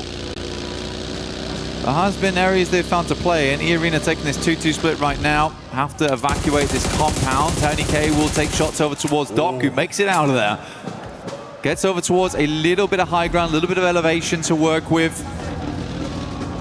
Actually a playable spot. I mean, he's threaded the needle on that one. The rest of the team can move in. It pays dividends, but it felt a bit risky initially when I saw the peak over the top of the roof. I was thinking if Doc goes down here, it could have been hellish. The rest of the squad now confident to join him on the push-up. Wow. Hamza G making the plays that we know he can deliver on. That's S2G getting the long-range shot off with a nice knock. Getting a tasty adjustment over. And E-Arena, if they can follow up onto the 3-man squad, there could be a bit of a punishment play coming over. You got Joker off into the distance. S2G still getting a read on this. These 3 squads were so close to each other that nothing could get past them. Aurora, yeah, losing one player here, not ideal. Makes a chance at a chicken dinner here in match 5, slightly more difficult. With Alula still controlling center zone. Tiamba, again, went up to down towards 6th as 4 thrives. Able to grab another point here. Nongshim need to move though. So Easy's actually outside in the blue at the moment. Taking a fair bit of damage off the back of this one. And they're really racking their brains of where do they want to go, how do they want to play. I mean, he's still out there. Come on, man. Get in. I don't know what he's trying to say. I think he's waiting for Tops to get off the angle or something. I'm not sure. Finally will regroup with the team, but burning through meds to do it. That's been a caveat we've seen happen a couple times for this team. Always feeling like they're kind of somewhat trapped in the dirt and then having to burn a lot of utility, offensive or medical-wise. See what the zone shifts from this, though. I mean, Alula's living life, right? I mean, it's clear to see that. Furia knows that they need to create some space for themselves. They can't really move down towards that southwest side. They'll be on broadside to Vitality as they move in. So this is the likely position next. So a very important fight between Nongshim as well as Furia. Hyunbin takes a lot of damage. Chizzy up front right now, gathering that information, passing it back for the nades to be sent through. Maybe just dipping back down again, realizing that maybe this is not the best of fights for us. It's a long nade, doesn't quite hit on. So Easy will move away. Vitality giving Nongshim a little bit of life force here. Finally, a pathway's presented, but they've got to fight past teams to get into the safety zone. Oh, you can play highs on this one, yeah, for sure. It's free, it's open. All right, just beneath them, that's where Tiamba is stationed, so it's going to work out. They get tucked back in. Finally bypass the awkward setup of the Furia squadron that were advancing towards them. They're chasing somewhat. Flash keeping a bit of the attention off them. The triple threat of Aurora just off in the distance as well. Little bit of a ridge there. Yeah, tuck in, buddy. Yeah, because Furia could at any moment silhouette themselves on that ridge side. Scary stuff though. But yeah, Nongshim Red Force can play this for the time being. I'm not sure how likely Tiamba's going to allow this to go on without contest. Maybe a couple of nades sent upwards. But yeah, highs and lows here. This is very playable. Usually Tiamba, when you get a central zone like this, it's kind of the guard dogs for where Nongshim Red Force is playing. But with Tiamba being further into the circle here, much better result for them. Yeah, Fury is locked out. So that was a nice swing through from Nongshim Red Force. Some slow decisions today here and there of how they want to play stuff out, but that was a quick maneuver from them. Aurora Reefus, last left alive here, getting the first aid kit off, and yeah, chicken dinner's not happening. Definitely not likely, as Aurora gains no points on this game. Oh, there you go. That's the final nade coming through. Tops blowing away. Back up as Luis as they get that one on target. So Reefus removed and Aurora. The lights go out. Fury are advancing though. Looks like they've started to run out of the nades they had available with how many staggered fights they've had, dashing the last few down. It's actually cool because the way Nongshim Red Force layered on that top side as well, it forced a lot of nades out of Fury, but they're just going to send it. It's going for a dry push right now. Nades are being pulled in the meantime. Oh. Beautiful from Hyunbin. Really clean engagement. It's just done. Yeah. Primes it perfectly, blows them away on entry. Fury are chasing them for so long, but no, not today. Vitality on that north side. I think they heard the commotion, wanted to get involved on it, but the speed at which Furia went down, I mean, there's just no opportunity. Nate goes in, does a lot of damage towards Tizzy. Gonna sit in the corner though, as Federalis has to move now, back over towards Aura. This next fight between Nongshim and Tiamba will be the decider of how far Nongshim gets into this game. Can't imagine that Tiamba's gonna crumble. Alula's compound becomes very high priority for absolutely everyone. You may see a crash on this. Risky maneuvers going to become more and more impactful. Here's the replay back over from the Fury, a crash down onto Nongshim. Look at that was nade gorgeous from Hyunbin. Perfect utility play, over in a split second. Yeah, it was good stuff. I mean, the thing is, Vexy on that back line with the Mini 14 did good stuff. Nades go in, so yeah, this is the fight I was talking about. They're all in one corner right now. Utility still looks good for Nongshim. Molotov towards the back lines. Does a good amount of damage towards Milu. He's burning out. Might actually go down to this. Great molly from So Easy. But Hyunbin's already set up for this. This is the go signal, but he can't actually win out on the initial fight. A-King replies back, so it's a 1-for-1 trade on the XCY and Tizzy up for Nongshim. 3 players alive for Tiamba. Oh, the backstab though! Come Gets on! around the corner, the back nade misses as Tizzy sends them cratering down! And that's a nice spray, XCY wielding the snipe up close, the quick switch is good! But Vitality's here to play! Upstairs the molly goes in, might just take them all down, and Nongshim is out! Vitality with a nasty third party! What a game from Nongshim though, very difficult one. They made a lot of cool decisions there. Took it as far as they could, but Vitality was always in the wings. Eyes like a hawk on Vitality as they make that quick adjustment. Oh, S2G as well, bringing the heat straight over to 4-5, so there is no chance to catch your breath now. It's all kicking off. Flash again responding. T24 falls. Vexy upset by Darkin from Ida. S2G gonna make that rollout now over towards Flash. 4 thrives. Looking to finish off what they started here. Zias is down. Tops is just dropping desperate smokes. Keep himself alive. Hamzy G will roll on through. Vitality lose Federalis on the background. Ida pushes forward. Alula holding on to this very important compound towards the center. Rita does go down to a nice nade coming through from Axel. Can't believe Federalis is still crawling in. He's got to go down soon. Yeah, there you go. Darkin picks him up. Shots back over from Razak as Vitality gets the shot on to try finish things there. You can see the split on either side with E-Arena still sitting, waiting. Absolute contrast there. S2G, they've been so proactive. 6 elims constantly in play, constantly in flux. E-Arena just waiting blank. That has been the name of the game for them. They're able to get 1 more point than previously. The Arena's looking for that finish, looking for that chicken dinner, playing in from that south side. They have the roadside ridge line to play around with. Thorke will find another. Razak goes down, potentially. Oh, just about lives the spray. Good backup there coming through from his teammate. Yeah, for E-Arena, they're going for the slow game. Oh my goodness me. I mean, how gifted can you get on this one for Alula? Every time it shifts, they're counting their blessings more and more. No one's taken that risk to try force them out of the position just yet. S2G from long range, that's Vitality. Getting the sight line onto them. So sad for Ida as well, because they've just dragged themselves out of 16th place. And they're about to be put back down there again.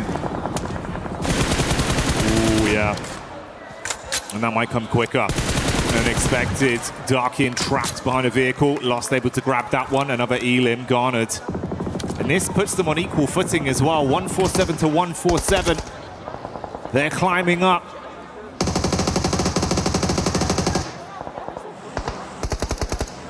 Emre takes the knock there.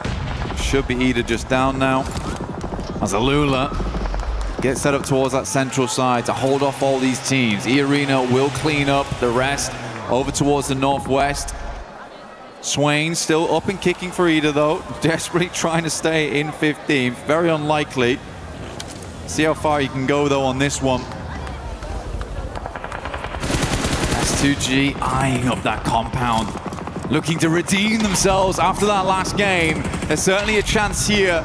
Up to 8 eliminations on the match. Lost with a reposition. P90 in the hands. It's Mormon that sprays back over to get the final knock onto Ida. They're out now. The squad's being thinned as Hora also take a deathly blow back over. E-Arena finally getting some shots on the nade. Good dash. Oh, mate. S2G. They thought they had that one right on target, but it barely misses. Dude, 2 out of the 3 teams at the end here could smash right here, right now. For Alula, they have a fantastic position to finish this one out. But the likelihood of this ending in this game, Jackie, very, very high. They fought so hard, man. The zone moving in again. Alula just waiting, confident. S2G on the back line still. Yeah. I mean, the vehicle's still in play, Blank. I mean, they've just popped all the tires on that buggy, understanding that it's better to have it with no tires than one, and dragging as they move it in. It's going to be slow, sure, but maybe better than nothing down the hillside. Vitality desperately hanging on by a thread at this end game. We're getting down towards stage 9. It's going to pull all these players inwards more. E-Arena desperately living on the sidelines. Goodness me, both teams with a white knuckle grip on this game, holding on for that win, for that victory here at PMWC. Okay, 1 vehicle, 2 vehicles in play right now for them that look decent. Smokes are starting to be sent out from either side, both S2G as well as E-Arena.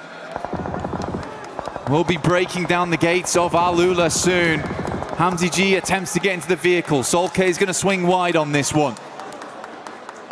The quick repairs have paid off.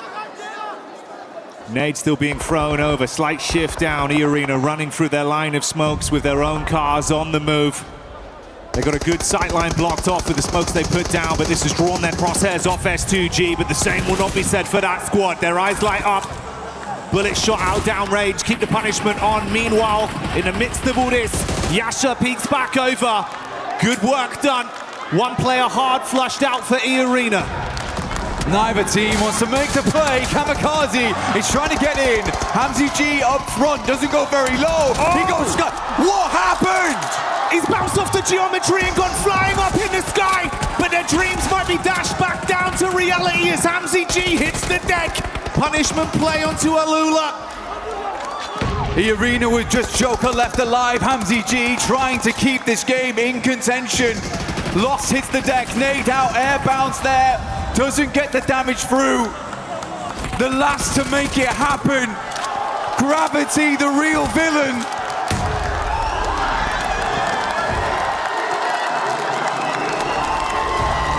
What a game. What a finish. For Alula, the arbiters right there at the end. Between tournament-ending teams still being in play. Magnetized onto that compound. Orbited by 2 victors. What a disappointing finish for both S2G and the Arena. Not in the sense of disappointing in the gameplay, but just disappointing for them. The circle just was not having it, Jackie.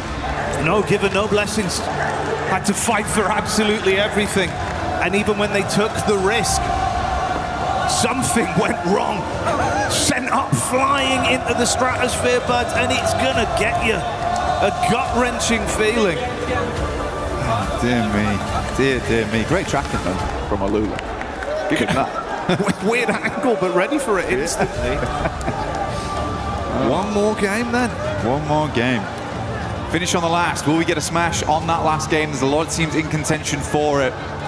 It still could be that fourth place squad that wins it all, that takes it all. Nongshim Red Force counting their lucky stars that they were able to still do good in that game, because S2G is catching them up off the back of that one. E Arena was also able to put up good points, getting up towards third place. But at least S2G's put themselves in a position now where they could still win off points alone if they have another good match here. Playing a blinder right up until the end. But my God, unexpected twist on that one. Didn't know Arrow was going to go that way, mate. It definitely caught me off guard, and I imagine it was the same for them amongst it all. Alula, though, doing what they had to do, denying out both teams from ending the tournament early, starving off victory for at least another game. They didn't want to end in 16th place. That's what happened there. But we'll be back real soon for the final match here at PMWC.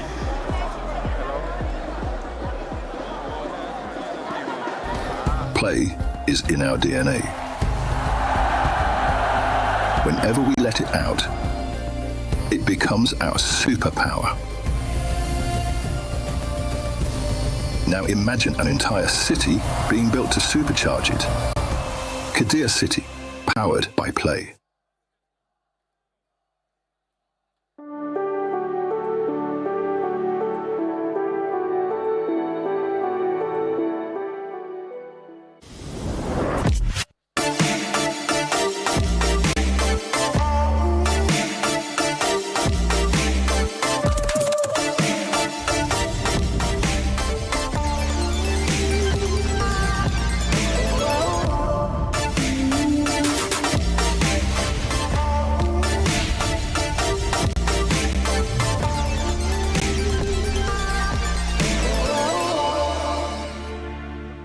نك واحد عندنا نك تمام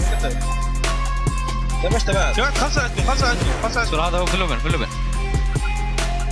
ابي طلقة اخذ همي ولا طلقة البيت عندكم بيت اصفر يا مالك وحش تيمين خرب عليه. When you least expected, Al-Ula Esports takes us to the final match, which is going to be upcoming here at PMWC at EWC 26. Welcome back, everybody. My name is the 7WG, joined by Lace, Maxman, and Neptura. And Max, I'm going to go straight to you because another heartbreak here for S2G at the end. Oh man, I feel bad for them, man. Like the last one was like, hey, great, we got another game. And I'm like, oh, that must feel kind of bad if you're S2G or an S2G fan. But you know what? Al-Ula, they started off the day in 16th position, and they are literally alone as their main team, right? Able to keep the tournament going, getting rid of E-Arena, getting rid of S2G, and keeping it going with those 22 points. Also, extra prize pool. Al-Ula going to be loving it. They are going to be loving it. We see E-Arena there in third in regards to the points. Being able to secure 10 points, they're still, if for some reason, nobody else wins via the smash rule after this match, Lace, it will come down to the points. So these points that these squads are getting with S2G 15, E-Arena 10, and then Nongshim Red Force as well with 7, they could come into play. I mean, yeah, a lot of teams, you've got to realize that this is the right time to maximize all your eliminations to move you up on that leaderboard, because that's some cash money, baby. But I mean, look, from this position, even from E-Arena, they were kind of going to lose this regardless. S2G had that position to sort of push them around that west side, and Al-Ula obviously had the compound the entire time. So it was going to be denied. Denied, regardless of, you know, sort of their movement in from that. But look, S2G and this situation flung into the air, obviously off of that, and then not being able to get that nade of the positioning in that middle. The teammate, sorry, on Alula. I'm getting it together. I'm just upset. Clearly, I'm upset, guys. I'm upset, but I'm not upset because we go one more game, and I'm very excited for this to happen. But look, we're gonna have another one in this situation, and it's gonna go to the mountain, guys. I'm calling it. It's gonna get crazy. Which mountain? There's many. Pora Mountain. Yeah, I like that. Actually, that's where Nongshim Red Force won in PMMI, so actually. Exactly. And guess who won the last match yesterday in Miramar? I forgot, actually. Can No, remind you just said it. Nongshim Red Force. Okay, I was like, wait, what do we do? Come on, it was an easy layup right there for you, Max. But yeah, Nongshim Red Force, they've been able to showcase that they can actually win, not only at PMMI, but here as well in the finals when we end up going to Miramar, when we end up going to the final match. Aurora found themselves very, in just an unfortunate situation, especially with the circle, with the rotation that this team had to make. I have strong words for Aurora, which I will not be saying here. But just one play I'd like. Don't worry, I won't say it. I won't say it. Maybe later. Maybe later. No, I'm so confused because yes, it was a really difficult entry into zone. They couldn't really get a very easy way in. They were trying to thread through a couple of different teams there.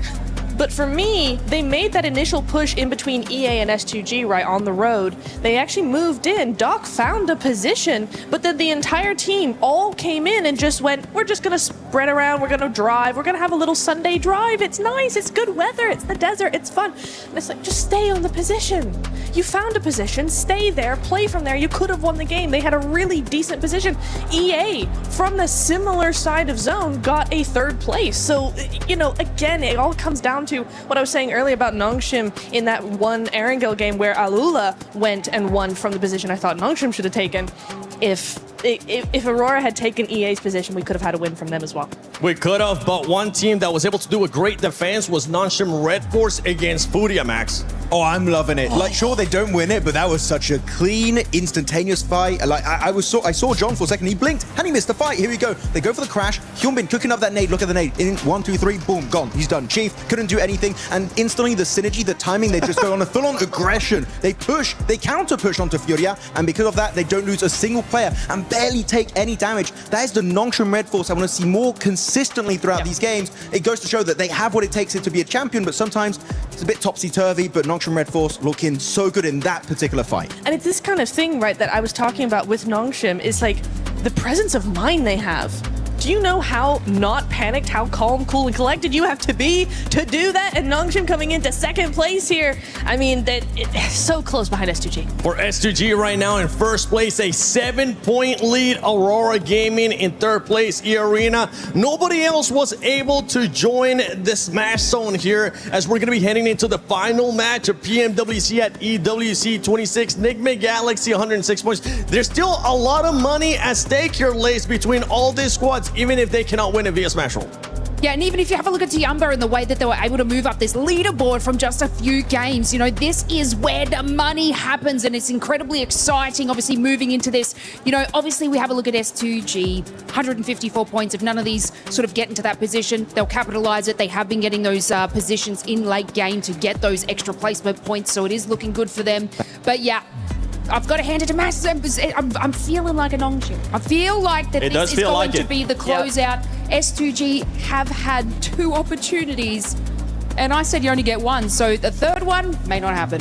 This is looking like one of the best finishes we have had at a global event for PUBG Mobile Esports. S2G Esports, we know they're going to be showing out, especially right now with the 7-point lead that they have. Nongshim Red Force showing that they can win via Smash Roll. They could be challenging as well, not just via the points. They could be challenging for the win. Aurora Gaming, we know what that team is capable of, Max. In E-Arena, all they need is just 1 match, even if they have been kind of non-existent today. Yeah, today's definitely been a bit of a slow one for the side of E-Arena, but look at the top of the rankings. 3 wins, 3 wins, 2 wins, and 2 wins for, at the end, Aurora Gaming and E-Arena. We've been threading the needle. We've been barely missing out on this smash ruling happening for these teams, but now I feel like it's finally time to get the smash ruling on Miramar. These teams, sure, maybe a few fumbles here and there, but they're going to throw everything at the wall and hope it sticks. and finally become your PMWC 26 at EWC 26 Grand Champions. They're on the second page, Niptura. Still more money is there to be gained. And it's all still so close, right? So we're so used to seeing big gaps between these teams, but look at this. Ulf 98, Hora 98, Team Vitality 83, Alula 80 with that win big coming jump in there.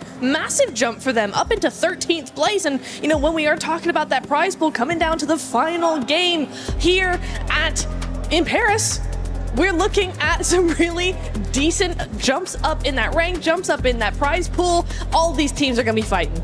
Yeah, I want to take a look at the top 5 players so far, though, because that MVP, it's not going to be coming from the winning team. It can come from a different team as well. But right now, it's none other. Usually, we're used to talking about Human. Max, you might have a new player to fanboy over because Tizzy is popping off. To be honest, out of all the players on this team, I'm really happy. Tizzy has been, in particular, this last game, got so much done in Miramar. Loving how he's been able to perform. Of course, Hyunbin, big fan of him. But Sleepy, the fact he's up here is quite surprising, but also not so surprising because his damage is very high because he is right, Niptura, usually a long-range player. Mini 14, DMRs, he's going to be using it, so that's going to be buffing up your damage quite a bit. But I got to say, quite surprising that Scarface is up there, knowing Ulf is quite low on the rankings. I mean, I think it comes down to who's the clutch player in a team, right? Even if the team isn't doing too well, he can still be the one getting the knocks, getting the damage, getting that survival time as well. Scarface has often been a solo for that team. We've seen it from several teams, actually, where that last solo lasts until third, second place, gets that damage, gets those long-range shots, just trying to pressure teams. And so,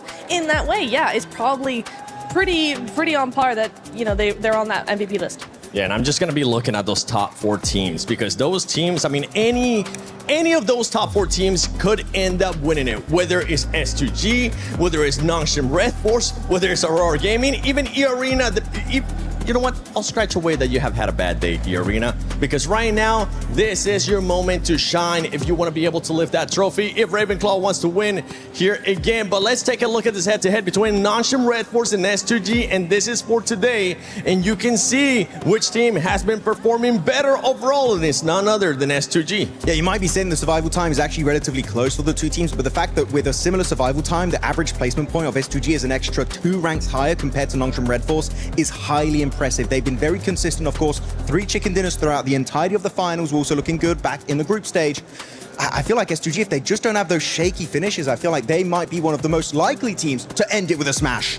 Yeah, I was looking, you know, we're looking at the pre-show, right, looking at the head-to-head between Aurora and S2G, and I did say S2G, yes, they have those wins, but they're hot and they're cold, and today we've seen a different version of this team, a different side to them, one that's far more consistent, one that's always there, under pressure, in the top 5. It's really nice to see, Max. In particular, you saw in the top 4, you had Aurora Gaming. Top, you know, this has been his dream for years and years and years, and he's finally on the brink once again. Is the curse of the second place going to come back to haunt him, or can he finally wrap it up and get that win? It's going to come down to what kind of circle they're going to be getting. Are you going to be getting blessed, or are you going to have to just fight your way through all the way to that win so you can lift that trophy? S2G, Nongshim Red Force, Aurora Gaming, and E-Arena. Any of those 4 teams can win it as we're heading to the final match, the final Miramar of PMWC at EWC 26. Hot Jukes, John Allen, take it away. The sword of Damocles swings both ways, and 4 teams now stand atop the pack. Their chance to make history here in Paris and crown themselves the champions with one more chance to do so. Will it be a heavy hammer that smashes the tournament, or will we find a points victory?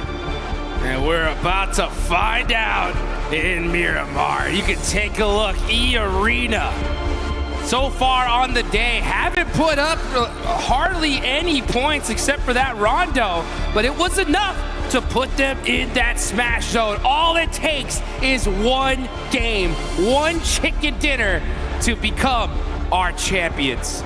It's about to find out who's got that ice water in their veins, who's got that clutch factor, because that's what it's going to take in order to take this one home. Hey, Nongshim Red Force have won via smash rule before. Maybe they can do it again in the 11th hour. Right down to the wire, but they have some stiff competition. At the top of the tables, the points matter as well. Every single point you earn, so important. And those chicken dinner tiebreakers as well. At the moment, I mean, if one of the top 4 teams wins, they win by smash rule. But there are 2 teams with 3 chicken dinners, 2 teams with 2. Those tiebreakers are going to be so important. Those placements that you've been earning over the last 17 matches will come in clutch. And every single molecule of brain power needs to be focused on one singular goal. Finding every single point you can. Or getting that win. It's either one or the other. And there are still so many squads that can win this. 4 in particular, all in the smash zone. That's gonna be the ones that we are gonna be keeping an eye on locked. Because I guarantee you, one of them's gonna be taking home $500,000. Second place, $250,000. Look around this arena. This is what everybody came for. Not second place, not a good tournament, a world title.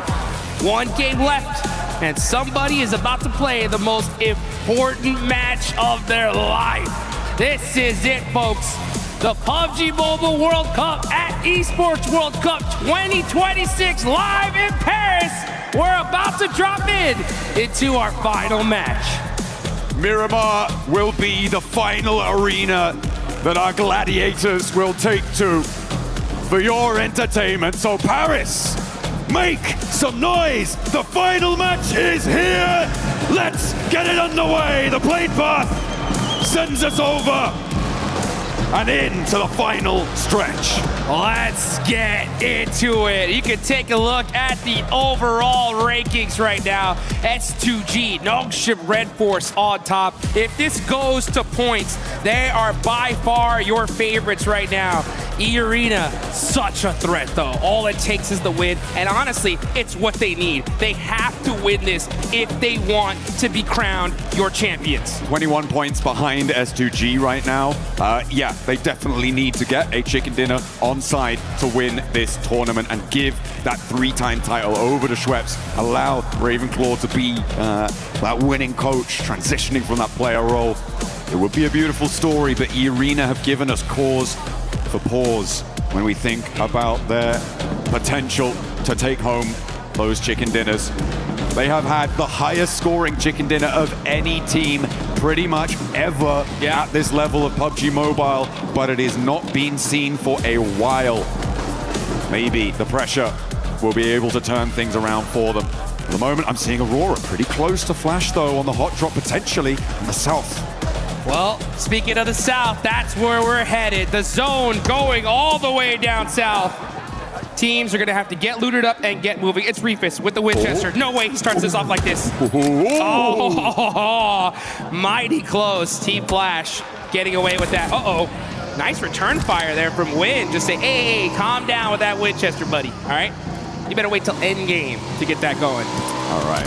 I do love the Winchester. There's more damage coming on, and this is, again, Aurora harrying the retreat here for Team Flash. Team Flash, who have managed to find some late in the day points to send them up the tables.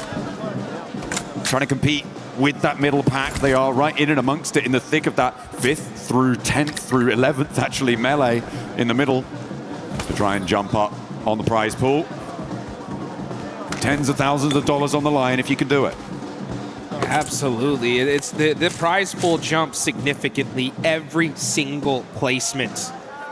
And I'll tell you one thing you guys got to do for the final time. Get in the game, get into that lucky spin, and drop one of those exclusive 2026 PMWC tournament sets.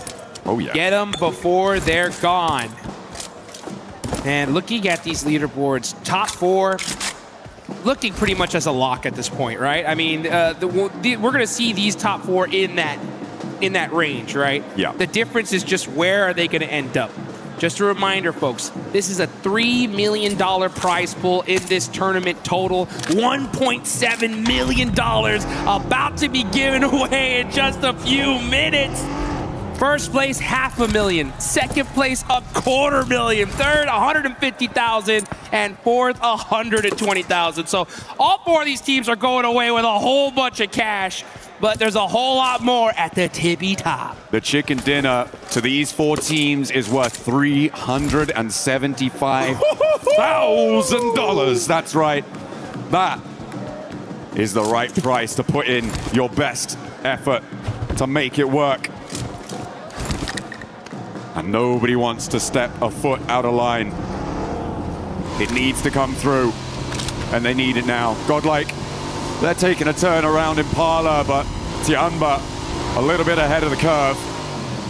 And down they go, finding that first elim. First blood has been drawn. And that is Manya out of this tournament. Great, good signs of life from Godlike. I mean, they had some really big games. It's just the consistency that seemed to plague them here. For their first time at a World Cup, it's so difficult to face a challenge like this. I think they definitely gave it their all. I think time will definitely show them, and they'll get that seasoning going, and we'll see them rank up the leaderboards in the future for sure. I've also loved watching 4 Thrives over the course of this tournament. Yes. Topping their group stage, able to do a lot of work and really impressing here. Currently in 6th place, a chance to jump up to 5th place in that, as I said before, that 5th to 11th place melee. They are very much in flux, but what I think the most important story for me when it comes to 4 Thrives is that it was not a flash in the pan performance back in PMGO. They have managed to improve and consistently keep that improvement under their belt. There have been times where they've got a little crazy with it. I have to say, back in those group stages, some crazy flex outs. One springs to mind over on that military finish that they were on the south side of the runway and just going for it. But absolutely impressive stuff for this 4 Thrives roster. They should be so proud to be able to put this sort of a record down on this tournament. And I'm sure we'll be seeing them again.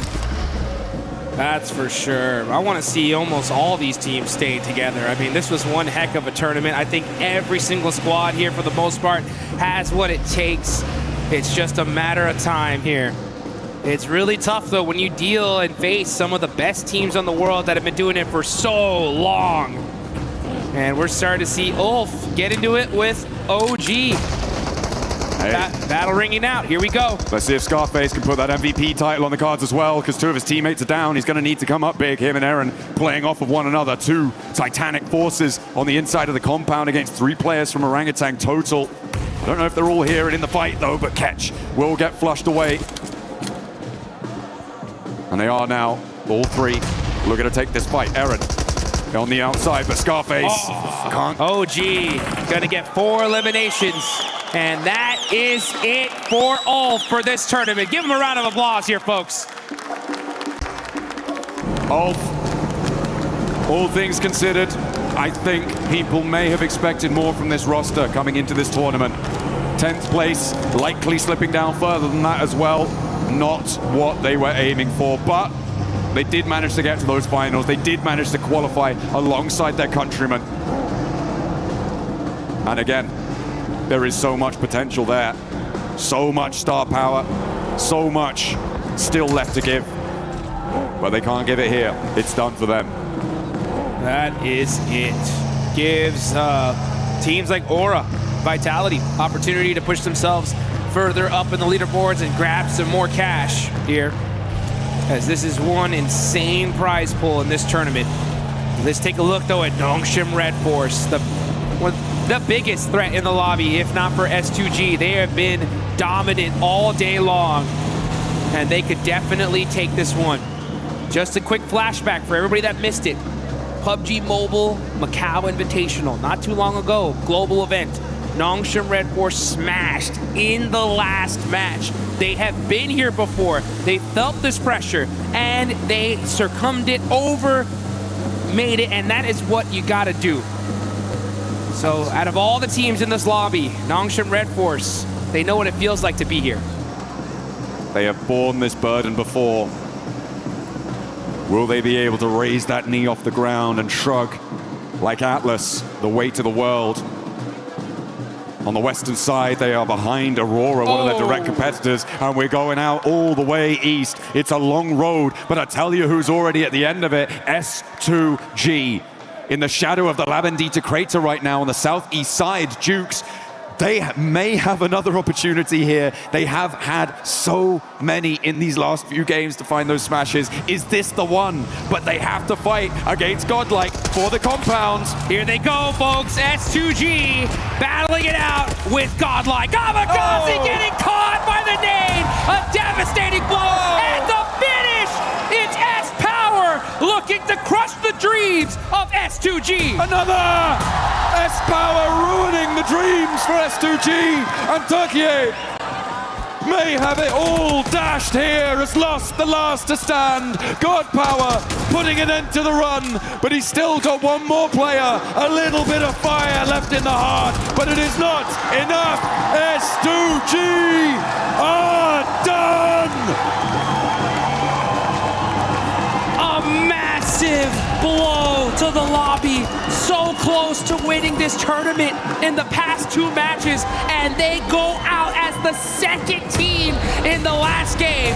All eyes are on those leaderboards to see if they can hang on. Meanwhile, 4 Thrives looking to tear this up as they are putting in the work onto Godlike. A little bit of burn, a little bit too hot underfoot, but it's just S-Power now. We've seen what he can do with these nades. Can he do it again? Looks good. Nade out the window, doesn't get the knock. T24 still launching himself forwards. This is a madman. S-Power though, ain't done yet. This man is a one-man army putting in the work for eliminations. He's finding the angles. He cannot be stopped. It's S-Power, baby. We stamp our mark here on Thermopylae. S-Power, Leonidas, a king amongst kings. They can't quite make that top spot, but my God, they can give it a thrill. Woo! S-Power showing the whole world he's got the stuff. He's got what it takes. And refusing to go down here in the last match of this tournament. Meanwhile, teams across the board are making their way to the zone. 3 teams still in that smash potential. Nongshim have lost a player. Through all of that chaos, they are down to 3. Aurora out on the western side. North Hills have lost Leonas. E-Arena, they're in the shadow of La Bendita. Right near to this fight on the northwest side of this, where S2G used to be. S-Power now has to deal with Orangutan. Woo, but this man is I'm telling you, by himself, putting in so much work, but IQ finally shutting down the monster that is S-Power. Finally taking a final breath within the lobby. And Admino now, the Lone Ranger for Godlike, to try and ladder up. Maybe jump past Ulf with 6 elims on card. They might have a chance here. Orangutan looking to do the same, but they've only got 2 players. You can see off in the distance, though, a crash from E-Arena. Moving over towards Ida. Ida really not providing of much resistance over the course of these finals, but maybe they'll be able to find it. Finally, digging deep, and down goes Schweppes. The top teams are getting devastated. Nongshim Red Force lost a player, and now it's Ida. But Joker shuts down Darkin. A huge 1v1 play, keeps his team alive, and it looks like they're gonna hold on to 3 for now. Nade over. Swain cooking a nade. Wants to answer. Doesn't connect with it. Darkin off in the distance. Emre also still in action, but not quite on the angle. Bad nade on the bounce. Doesn't quite find it. As Godlike do get eliminated, but there's one underfoot. Dashes back with the MG3. Needs to find something. Needs to get a big cannon spray down, but not to happen. Emre now, the last for Ida. And he's completely off in the distance. No way he can get back to this. So for E-Arena, they managed to make their way south, but Nigma Galaxy are cresting the ridgeline. Here comes Nigma Galaxy. And I'll tell you one thing, folks. S2G fans everywhere are rooting for every single team to take out these top squads, because right now they're still at the top of the leaderboards here. It's just these teams below them that can surpass them. They have a little bit of a point gap, but Nongshim Red Force, Aurora, and E-Arena are still alive, and they're putting up points. E-Arena already has 4, but they are down a player. That they are. And on the northwest side, we said before, to win this one, it's likely a chicken dinner needed for them. Aurora with 4 players alive, but they have got the blue zone biting at their heels right next to Horror. They will need to push up a little bit further and get into the fight. In the meantime, IQ, the last player alive for 4 Thrives. This has been a devastating position for so many, and IQ wants to dish out a little bit more pain here. Around the corner, spots the shotgun-wielding player from Orangutan, but nobody steps out through the threshold, goes for it, darts in, and nobody's connecting. Jukes, they're not figuring out whose turn it is. IQ put in the work there with the shotgun, ends up getting some more shots on the Wisconsin, finds the angle! Nice. IQ making the plays here at the end. Next circle coming on in as well. The circle shrinks pretty central here. Does not favor Aurora or Nongshim Red Force, 2 of our really crucially placed teams, but gives E-Arena a little slither of it on that western side. The difficulty for E-Arena, though, the surround on their position by those roads. They act like rivers on Miramar, very frequently finding it very difficult to get across. Let's see if they can hang on. They know they need to do more if they want to take this tournament. Meanwhile, S2G just having to wait and watch. Hope that they did enough and can hold on and take this tournament. This zone, though, proving to be very difficult. Enigma Galaxy, Coops ends up getting caught out. Oof. And he is out of the game. Enigma Galaxy gonna have to do it with 2 players remaining. S2G, despite being out, may still be able to hold on. If the 3 competing teams go down, Nongshim have to go down first. On this south side, their approach is not the easiest. They are very spread out right now. I mean, it could be that S2G didn't need a single point in this game. It's possible, but 7 points. 7 points will 100% guarantee Nongshim Red Force. 7-point game from their position on the southwest side. I mean, it's difficult. Lord trying to survive for Enigma Galaxy. Always the bridesmaid, never the bride in these finals. They've always been present, they've always been relevant, but have not been able to find those clutch moments, those glimmers of greatness that really step you up to those top spots. Man, great tournament overall for Enigma Galaxy, considering that they're in 7th place, dealt with a lot of hot drops off the rip.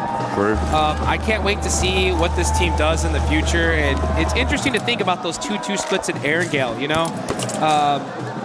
If they maybe made some adjustments, who knows what could have happened, but still, you know, a good, solid finish from this squad. But at the end of the day, they always end up wanting one of those top 3 positions. Only a few can have it, though. Hey, talking of comebacks, I mean, Tianba, what a resurgence today. They have done themselves so proud. And I am so pleased with the fact that they've been able to dig so deep today and put so many points back on the board. They're in 6th place right now, and with 4 Thrives on 1 player alive, there's a real chance they could jump up into that 5th place and take that spot away from them. As Enigma Galaxy do go down. They are out 7th place right now. Pretty likely that they drop down further with both Flash and Furia behind them. It's gonna be interesting to see. Oh, here we go. Nongshim Red Force versus E-Arena. The biggest fight in this tournament could be happening right now. Nongshim Red Force do have the high ground, though, so they should be able to get this res. But they will. They put 2 players out there. It goes away from this position. Everyone's going to have to leave. Meanwhile, 4 Thrives do finally fall. They will go out. But again, very, very pleased with their performance over the course of this tournament. Happy to see them here. Hoping to see them again. Meanwhile, whilst Nongshim and E-Arena have their standoff, Aurora have their challenges on the other side of the circle. Alola, who spoiled the day for our 2 teams that could do it last time, now have Aurora to battle off against. They're a little bit pressured as another knock comes on through. Quick already down. Will not be in the fight. 2 players for Aurora to get rid of before they could own these East Hills. Hey, Aurora Gaming getting some knocks onto Alula, but at the same time, they're saying, thank you, Alula, for that last game. Oh, man. Very true. Did you save us? Because that could have been over just like that. But Aurora, this could have been The opportunity for them is looking pretty good. They're the only team in the top 4 with all 4 players up. And a good solid position in this next zone. Can't afford to lose a single player. They catch Claws out. And that's another point on the board. Nongshim in trouble. That's Tizzy done. They're down to 2. One of their strongest players now out of the mix, and that is going to leave just Hyunbin and XZY to try and put as many points on the board as they can. But they are dwindling. The fire is being blown, is being blustered, leaning this way and that, starting to look threadbare. The fire starting to look like embers here. It's not looking good for the side of Nongshim Red Force. Losing Tizzy is a huge loss. We saw it earlier on the desk. This was pretty much almost your MVP gone. Now it's up to none other than Hyunbin though, and XZY, still 2 massive players. They just want to put some points up on the board, but even then, that might not be enough because Aurora are still there. They can surpass them. XZY with the drive, trying to survive here, find any place in this circle. He finds a smoke, gonna have to hit the deck, and he holds on for now, but everybody is looking in this direction. This 2-2 split from Furia, I'm starting to question it now. I feel like the time is right for a regroup, but they think otherwise. A 2-2 split of this magnitude is so vulnerable when we get in towards stage 6. Teams are going to look to crash. Aurora on that north side, potentially moving up towards Chief. On that edge of the circle on the northern side. E-Arena also now marshalling their forces. I said these roads can act like rivers. Let's see if they've got their paddle. And E-Arena are putting up points in the final game. They are making some noise here. They've got 4 eliminations. They're still rocking a trio. Joker starting to keep his eye on Team Flash. Looks like the fight might be imminent here. But Team Flash got to decide what they're going to do. Joker's going to have an angle, and he's going to tell his teammates, hey, look, these teams are right here. Let's start taking some shots. Bose is on the back line, though. That's going to be the biggest threat for E-Arena. Trying to get a little bit further forward, but Mormon's been spotted. There are only 3 players, remember. A move back up to the top of the hill there. Interesting. To re-bolster the position for Bose, maybe grab him on the vehicle, a run out on the other side, potentially what they're thinking about, but they're up to the road. They have to move further. Nice shots from Joker, though, to be able to buy some time against Team Vitality, because Team Vitality are now looking in this direction. The zone is away from them. This is stage 6. They cannot afford to eat any blue zone here, but they may have to. There's no choice. So many shots are ringing in this direction, and they do not have their position locked down in this next circle. Absolutely not. Really a lot of tenuous positions, and Furia are finally now looking to go for their regroup down to their south. You can see that northern side starting to make that mad dash across. Aurora could potentially cut through it. They don't actually manage to go all the way, but Reefus spots it, gets that knock. They have to get out of the vehicle, and this is exactly what I was worried about for Furia. They held their 2-2 split too long, and now they might be in the boiling, baking deserts of Miramar. But they are out in the cold. Chief now a lone ranger on the position. And Aurora all too happy to slurp that point away, get themselves closer and closer to the top. All too happy and looking all too solid right now. Aurora are looking dangerous. The whole lobby needs to be put on notice. The airburst, Chief, he felt that one. S2G, you can see him. They are hoping and praying here as Chief's on fire, and that's gonna be him down. Another point for the side of Aurora Gaming. They haven't confirmed it yet, but finally the flames lick too hot and he will fall. Ayala and Igor's, I mean, that's, it was just they held that split way too long. They didn't go for that regroup in time, and they had paid the price for it. It could be quite an expensive one as well, given where they are on the tables in 9th place. They had a real opportunity to jump up fairly high and get things going, but the southwest side now, Jukes, is looking pretty hot. E-Arena could potentially get involved here if Flash, Horror, and Nongshim Red Force have that scrap. They're gonna have to, because I'm gonna tell you one thing here, folks. This is where Aurora Gaming work their best, with the zone to their backs. Nobody behind them, only needing to focus forward and start putting some points on the board. Looks like Hyunbin's gonna get one, though. The duo of Nongshim Red Force still not out of this one just yet.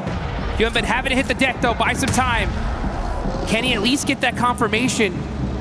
He does have 2 eliminations so far, but shots ringing out in every direction. It's not looking good here for Nongshim.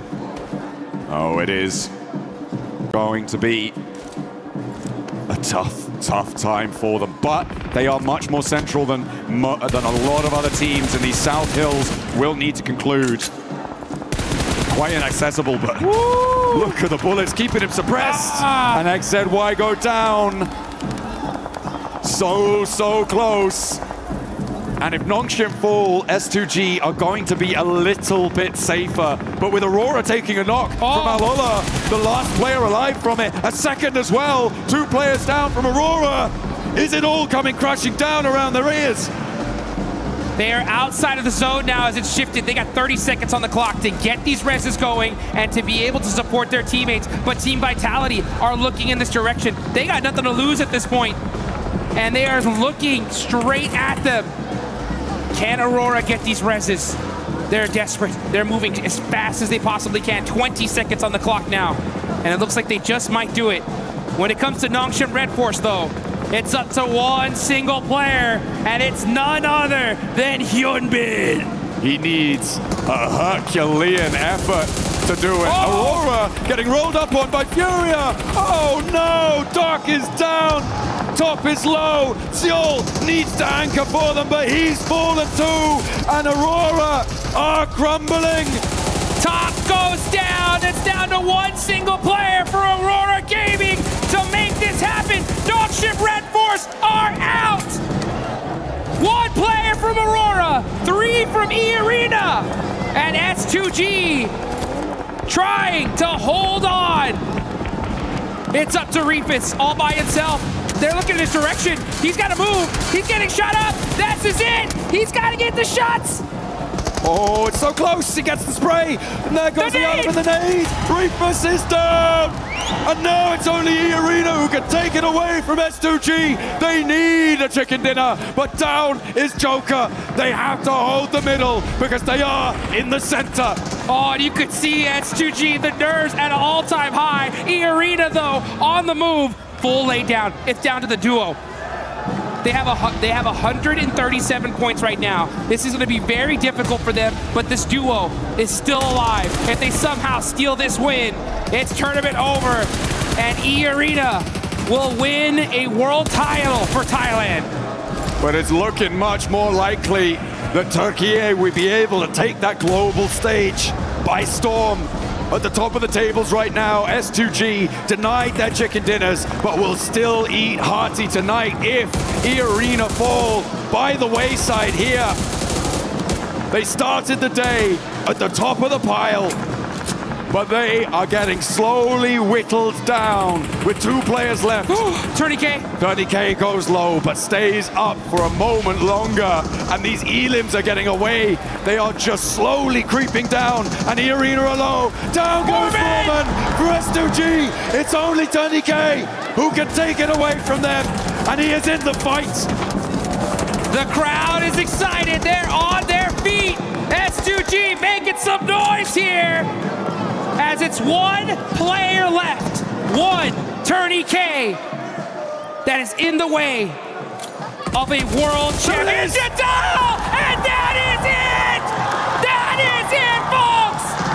Your PUBG Mobile World Cup at ESPORTS World Cup 2026 champions are S2G! The Titans from Turkey will reign supreme in Paris. They will take that trophy, they will bring it back, and they will hold their line. Denied so many times today, but in the final moments, they were able to sit back. I don't think they were relaxed, but they will take the top spot. They're gonna go home with $500,000 hours and plenty of time to regrow those nails on their fingers, baby. That is what I'm talking about. Twice they could have won this. You can see the looks on their faces thinking there's no way we lost this tournament. Are you kidding me? But consistency pays off. They were able to keep it under control. The teams at the top could not go the distance. They did not have the stamina. And Tiamba looking to close this one out, looking like they're in control. And again, what a resurgence from Tiamba in the final day. It's looking like they might take that 5th place just outside of the top spots as they're closing us down. But again, the story is all Turkey, all day, S2G! They've done it! S2G, hang on! And your champions live here in Paris, France. Man, did they deserve it. Working so hard, game after game. Almost winning it by Smash. But it's points that hang on, the tears ring out, and let's take it on over to the studio to wrap this one up.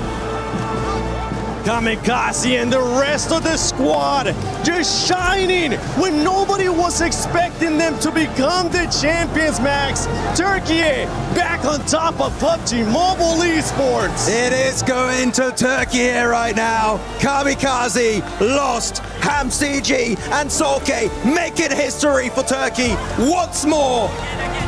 How do they just keep doing it? Solke, since the OG days, is still here delivering performance after performance, and now we'll be lifting that trophy. And such a calculated decision from them throughout every game. 1 chance down, 2 chance down, but it was enough to take the title home.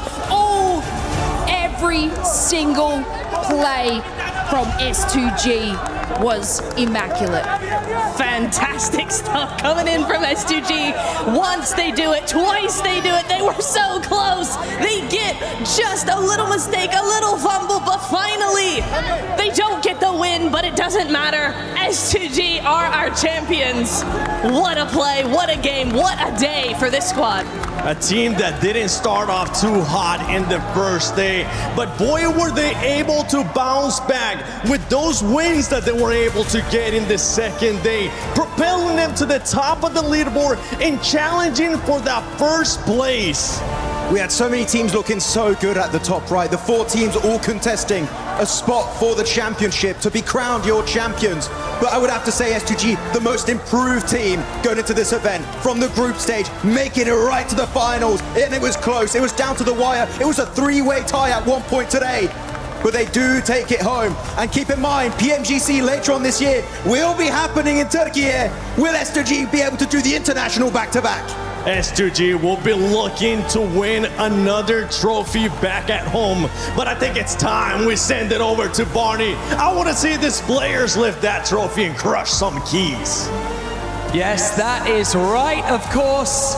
After a nail-biting day 3 of PMWC, your champions are, of course, S2G.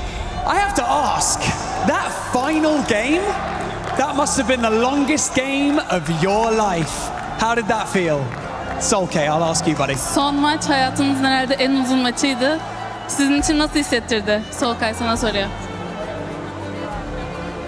Yani açıkçası biraz şüpheli olduk çünkü rakiplerimizin hepsi yaşıyordu ve hiçbirinin infosu yoktu. Yani bilmiyorum, kaybettik gibi hissettik. Sonra böyle bir rakiplerimiz oyunda ölünce bir acaba mı dedik. Yani şu an bile farkında değiliz, anlamadık. Bu bir zaman sonra fark edilecek bir şey. Aramızda öncesinde şampiyon olmuş bir hamsi var. Hepimizin ilk dünya şampiyonluğu. Yani garip hissetti, ölünce kötü hissetti ama şu an çok mutluyuz. Bu kadar. Of course we felt bad once we died because we knew our biggest rivals are still alive. But then, and we also doubted it, but then like slowly seeing our rivals also like getting eliminated, we started getting hopeful, and it's HamCG's 2nd World Championship, but it's the 1st for us, and we're very happy about this. Number 2, 2nd championship. How are you feeling? You feeling good? Yeah. He feels good, baby. All right, we've got things to do before we lift that incredible trophy. So follow me. We're going to the Crusher, baby. After an incredible performance today, S2G managed to secure the PMWC Championship. And with this being at the Esports World Cup, we of course have some additional things to do, like crush 15 of their opponent's keys until their key is the last one left intact. Okay, S2G, if you could step over here onto the crusher. We've got some important things to do. Right, step on up, please. Up on here, okay. Woo! Are we feeling better now? Kamikaze, you okay? He's good, he's good. He's letting it all out. It's great to see, the emotion is great. You've seen this before, you know what's about to happen. Can I please get you, sir, and Kamikaze together? Let's open up this crusher. Let's open the iris. Press that button.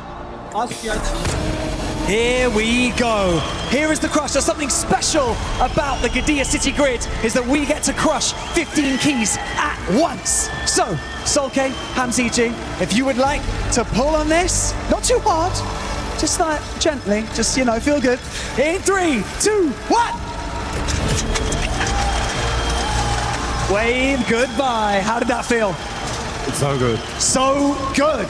Right, one final thing. That's better, isn't it? One final thing that we'd like to do before we send you down to lift that trophy is to invite the Keymaster, Jacob.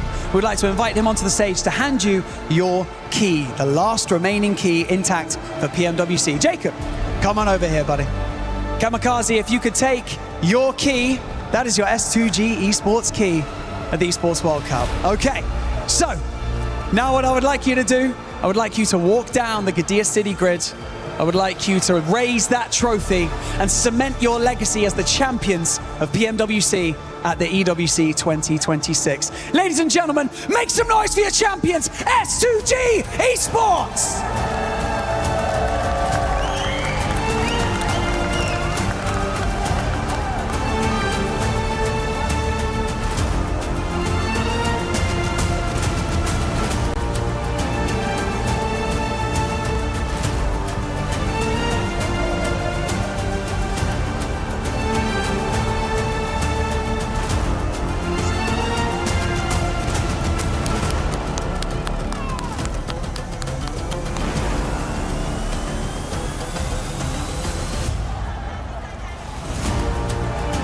Ladies and gentlemen, your PMWC champions at the 2026 Esports World Cup, S2G!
Ladies and gentlemen, it's time for Kalaris, who is standing by with our Sony Tournament MVP. Yes, that's right. Thank you very much, Barney. Of course, we are with our tournament MVP. After PMMI MVP, we now have the PMWC MVP in QZZ. Make welcome on, of course, the award here. 2 times MVP on international stages recently. QZZ, congratulations here at PMWC.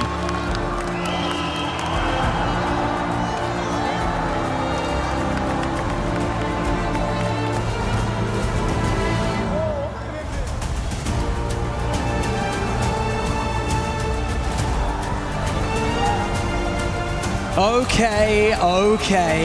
This is fun, isn't it? This is good. Okay, let's have another chat. Let's have another quick chat. Competing with these teammates, experiencing all of this, going through the training. Okay, we're shaking hands. All right, buddy, how's it going? The training, the experience, everything. What does it mean? Like, what do you want to say? How proud are you of each other right now? We just renkli bir team, over focus all the time for team play, and we did it. We have been champion. We are so happy now. I can imagine. I can see it on your faces. I can see it on the owner as well, of course. Congratulations, what an unbelievable performance. I'd like you all to lift this trophy one more time, and you'll cement your legacy at the 2026 ESPORTS World Cup. And so, are you guys ready? You ready? You're ready. They're ready. And so, ladies and gentlemen, your champions of PMWC at the 2026 ESPORTS World Cup, S2G Esports!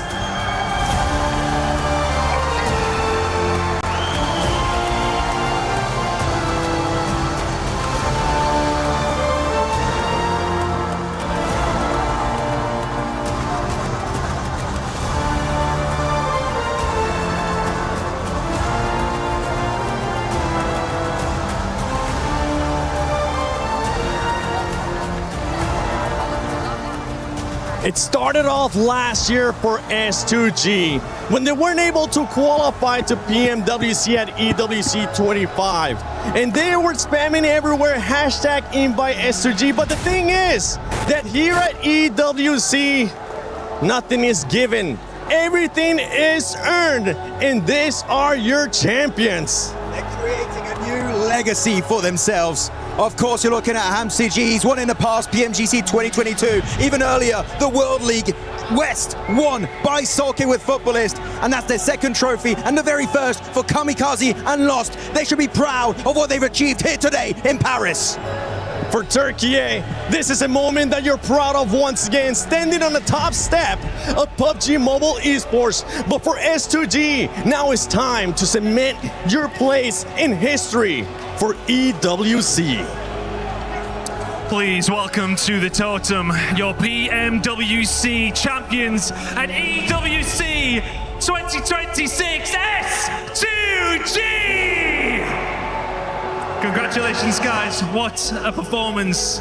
Please shake the hands of your supporters. Say thank you to the support. What a performance. Incredible work, Trav. Brilliant from S2G. Absolutely. What a performance. Just getting it over the line in the dying seconds. Congratulations, guys. Make your way over here. Congratulations, S2G, once more.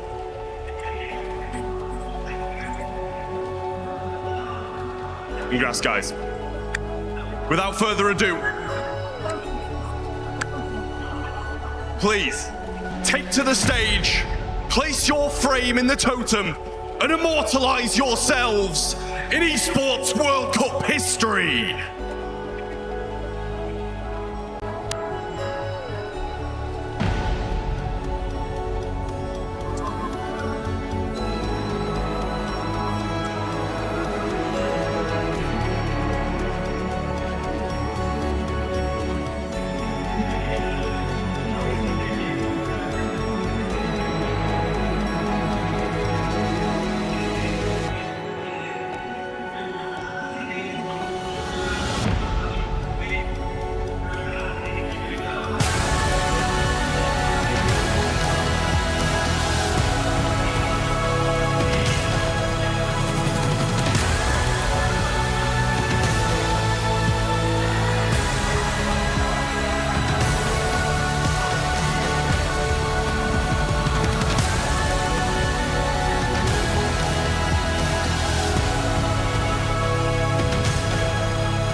Back in 2024 at the ESPORTS World Cup, it ended up being Alpha 7. Last year, it ended up being Yangon Galacticos. But move over and make some space, because now at 2026 PMWC at EWC, it is S2G. A new team, a new name, a new roster, a new lineup, making their way down the aisle, putting their key in the totem that will be immortalized forever in the history of EWC. The Turkish super team, you know how much it meant to Solke. You could see on his face, he's been close so many times after PMWL, but he finally secures it. The relief, the happiness, the glory, everything that it means for them here today. And one last time, ladies and gentlemen, your PUBG Mobile World Cup at ESPORTS World Cup 2026 champions, S2G.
Love seeing the emotion and the passion that PUBG Mobile Esports brings to everybody all over the world.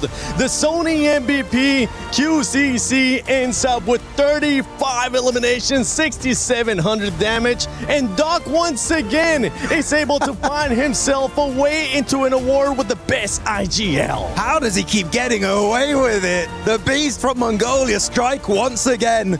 It's Doc to get it done with those total of 22 eliminations. That survival time was looking really good. But in particular, S-Power 7.